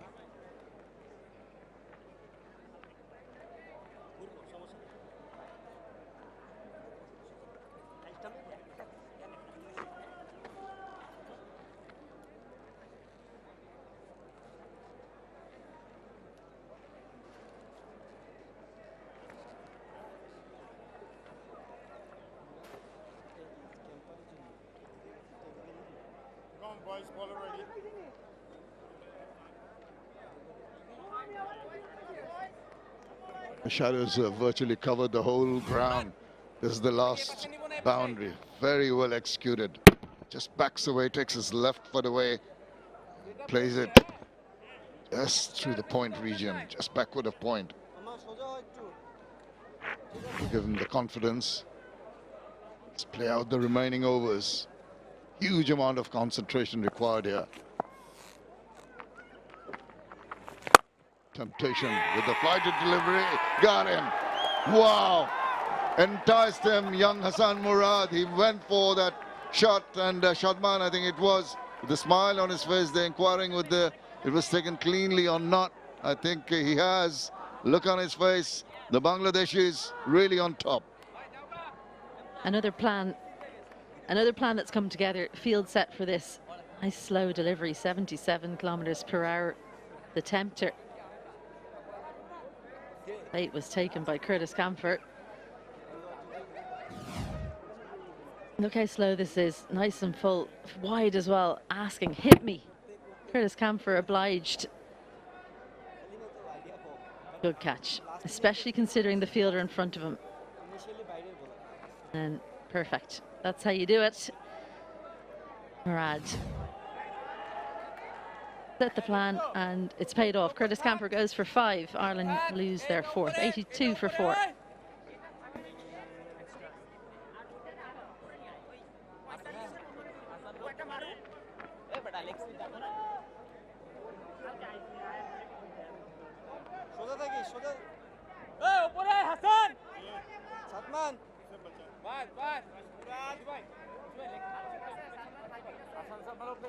সামনে চলে আসছে আর এদিকে আর একটু ready থাক বল গেলে একটু দৌড় this Well, the Irish with their backs to the wall now. Andy McBride, 450s. He could bring in a little bit of calm to the proceedings because Bangladeshis have got their tails up, picking up wickets at regular intervals.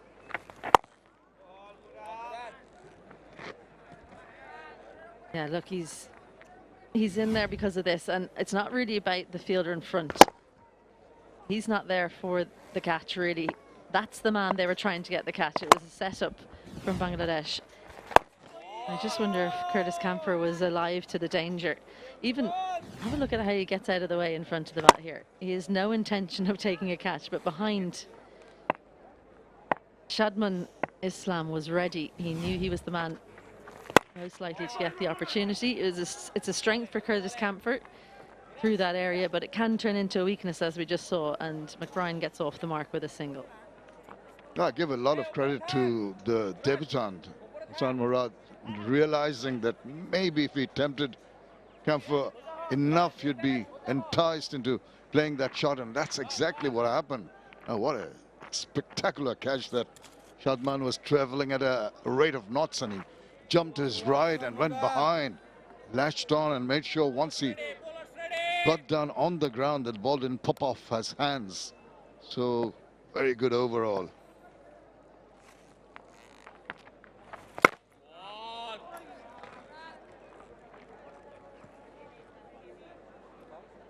Still trailing by 218 runs, Ireland. Play out the day, still more than 7 overs. 7 overs after this remain 83 for 4.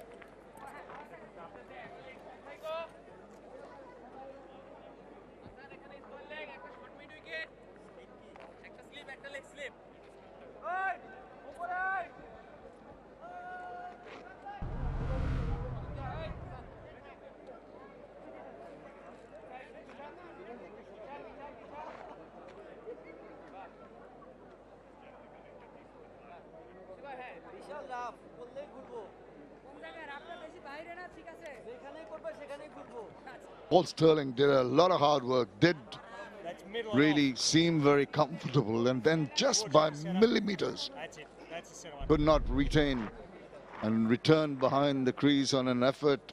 Initially there was a chance of a stumping, then it was a run out. It's good work from the skipper, reflex action. And then wickets started falling regularly. Quick through the air, Tajul, very clever bowler. A left arm spinner against left-handed bat. Andy McBride will want to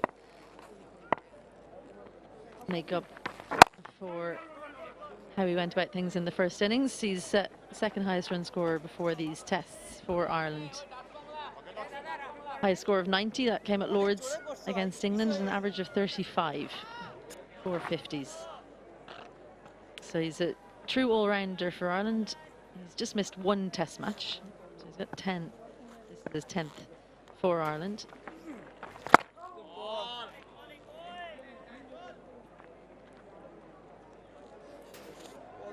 বল তাজা ওর উপর অনেক দায়িত্ব মারবে না এখন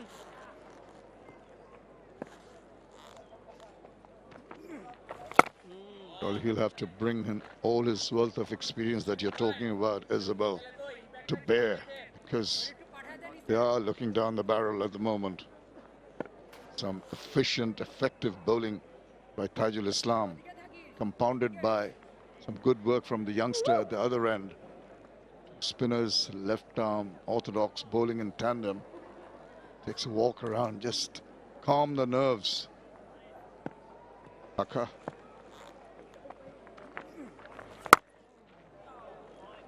I think that Bangladesh, understandably full of voice out there. 2 slips and a silly point along with the keeper, who I'm sure are letting Lorcan Tucker know quite how much pressure he's under.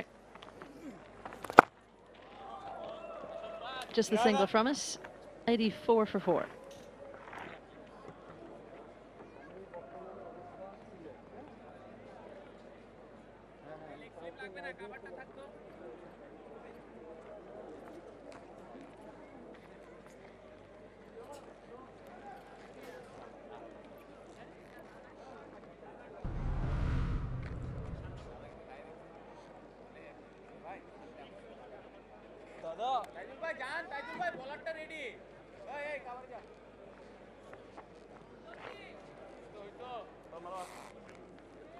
Well, you've got the 2 best batters in terms of runs in the middle for Ireland, Lorcan Tucker and Annie McBride.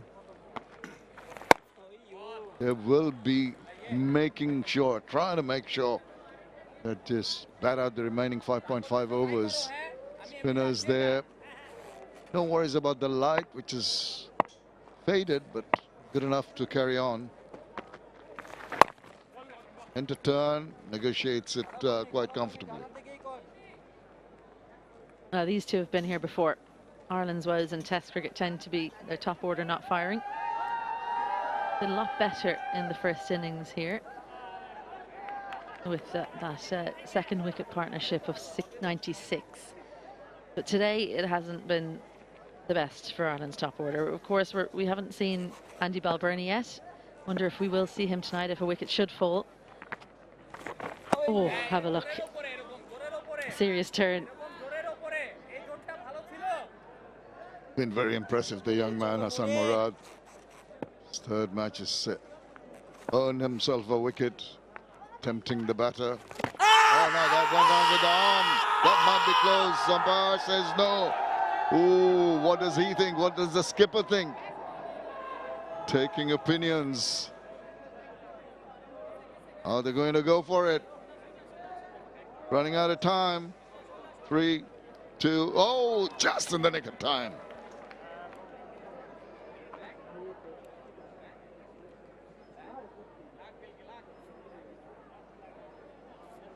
TV umpire to director. We have a player review for LBW. Original decision is not out on field. I've checked the feet placement and it's a fair delivery. Can we have a look at front on, please?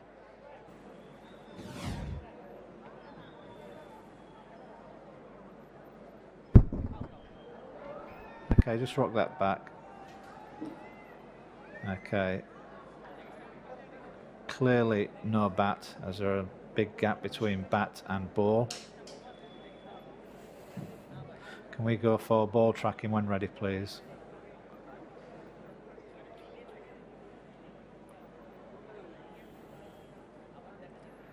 Okay, pitching outside off, impact in line.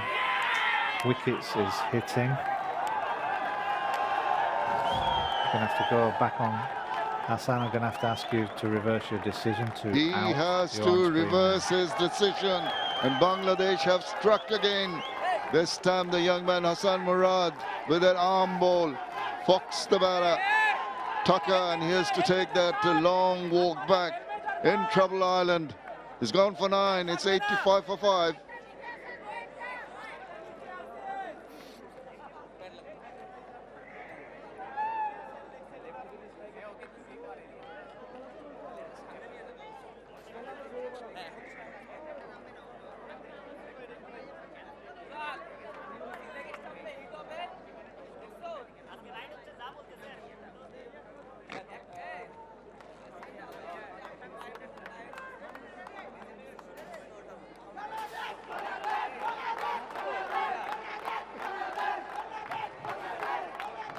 It's going to be Humphreys coming in at a very difficult time. Well, I thought this might be missing leg stump because of the angle, but no, it's hit him. Just him put a middle and off. It's leg stump. So I reckon that's a good decision as an umpire. You're kind of thinking about where's the ball coming from. It's likely to miss leg stump. That was what I thought before we saw Hawk, but I just manages to do not too much, nearly to go past leg stump, and Lorcan Tucker loses his wicket. Matthew Humphreys in at number 7, looking to see Ireland to the end. Yeah, he's been crowded by a bunch of players in his peripheral vision, and behind him a slipper gully, Sulimidov, forward short leg, really breathing down his neck under duress. Oh, didn't know very much about that one. Found that little gap. Survives. 85 for 5.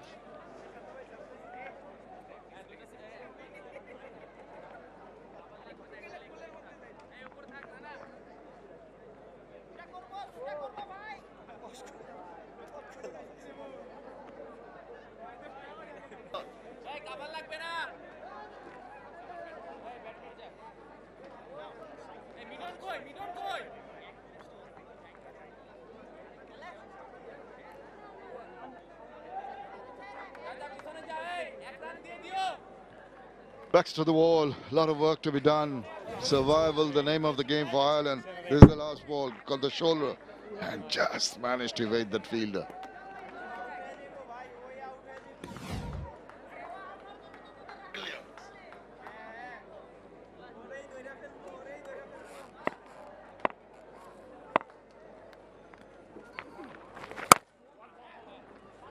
Combined effort of the two left-arm orthodox bowlers have really turned the screws here for Bangladesh.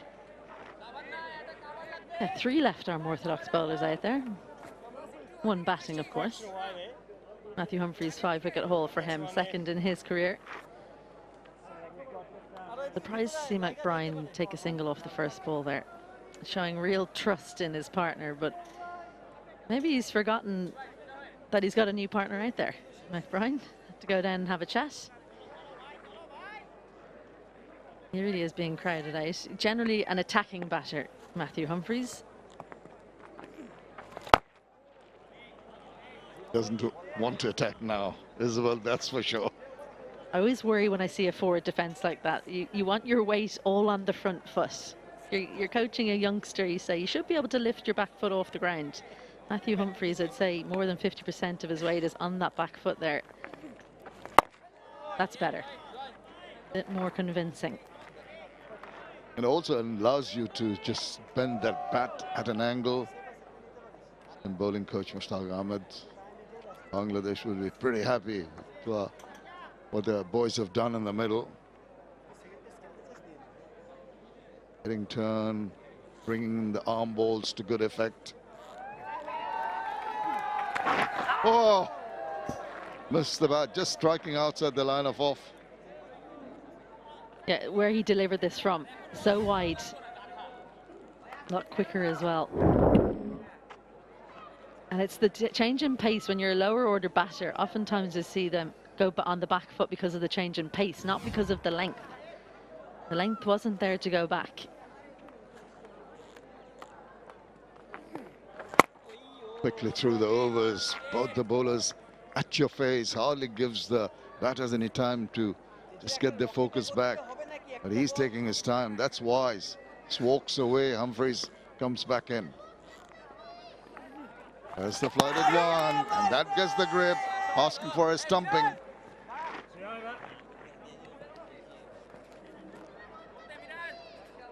8-6 for 5.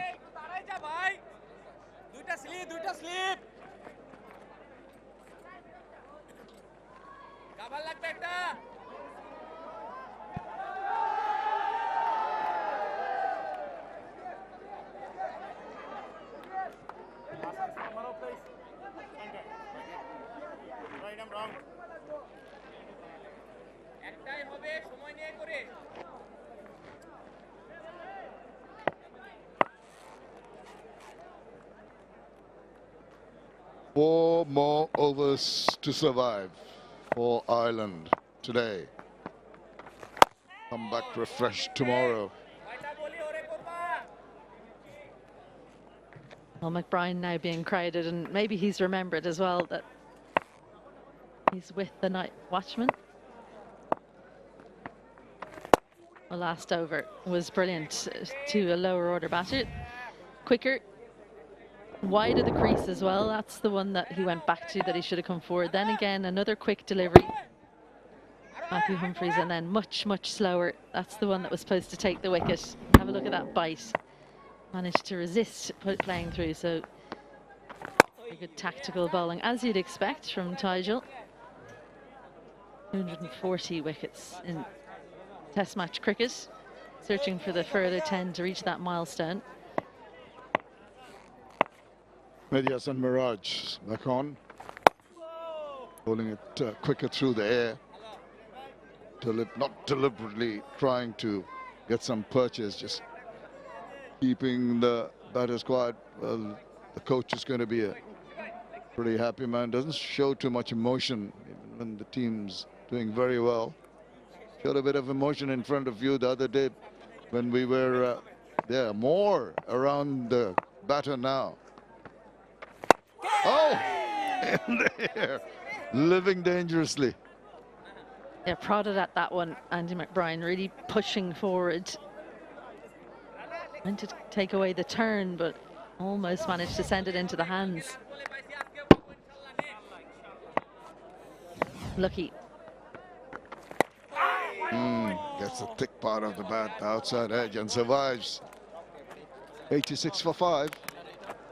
And that is going to be stumps for day 3 here.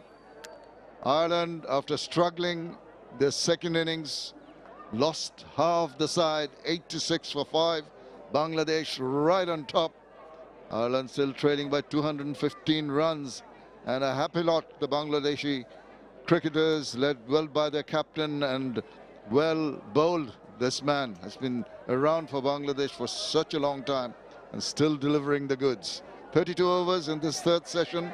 Got themselves 6 wickets, 1 Bangladeshi, and 98 runs. A lot of work to be done for the Irish batters. They'll ponder on what went wrong here in the second innings and come back, hopefully, with a stronger bit of resistance tomorrow. Now, McBride and Humphreys, the two in the middle, they do have Andy Balbirnie to come, of course, but yeah, difficult for them day 4. Bangladesh, high fives all round out in the middle. They feel it's a job well done today. They've piled on the runs, then come out with ball in hand, taken 5 wickets. They'll be pleased with their day's work.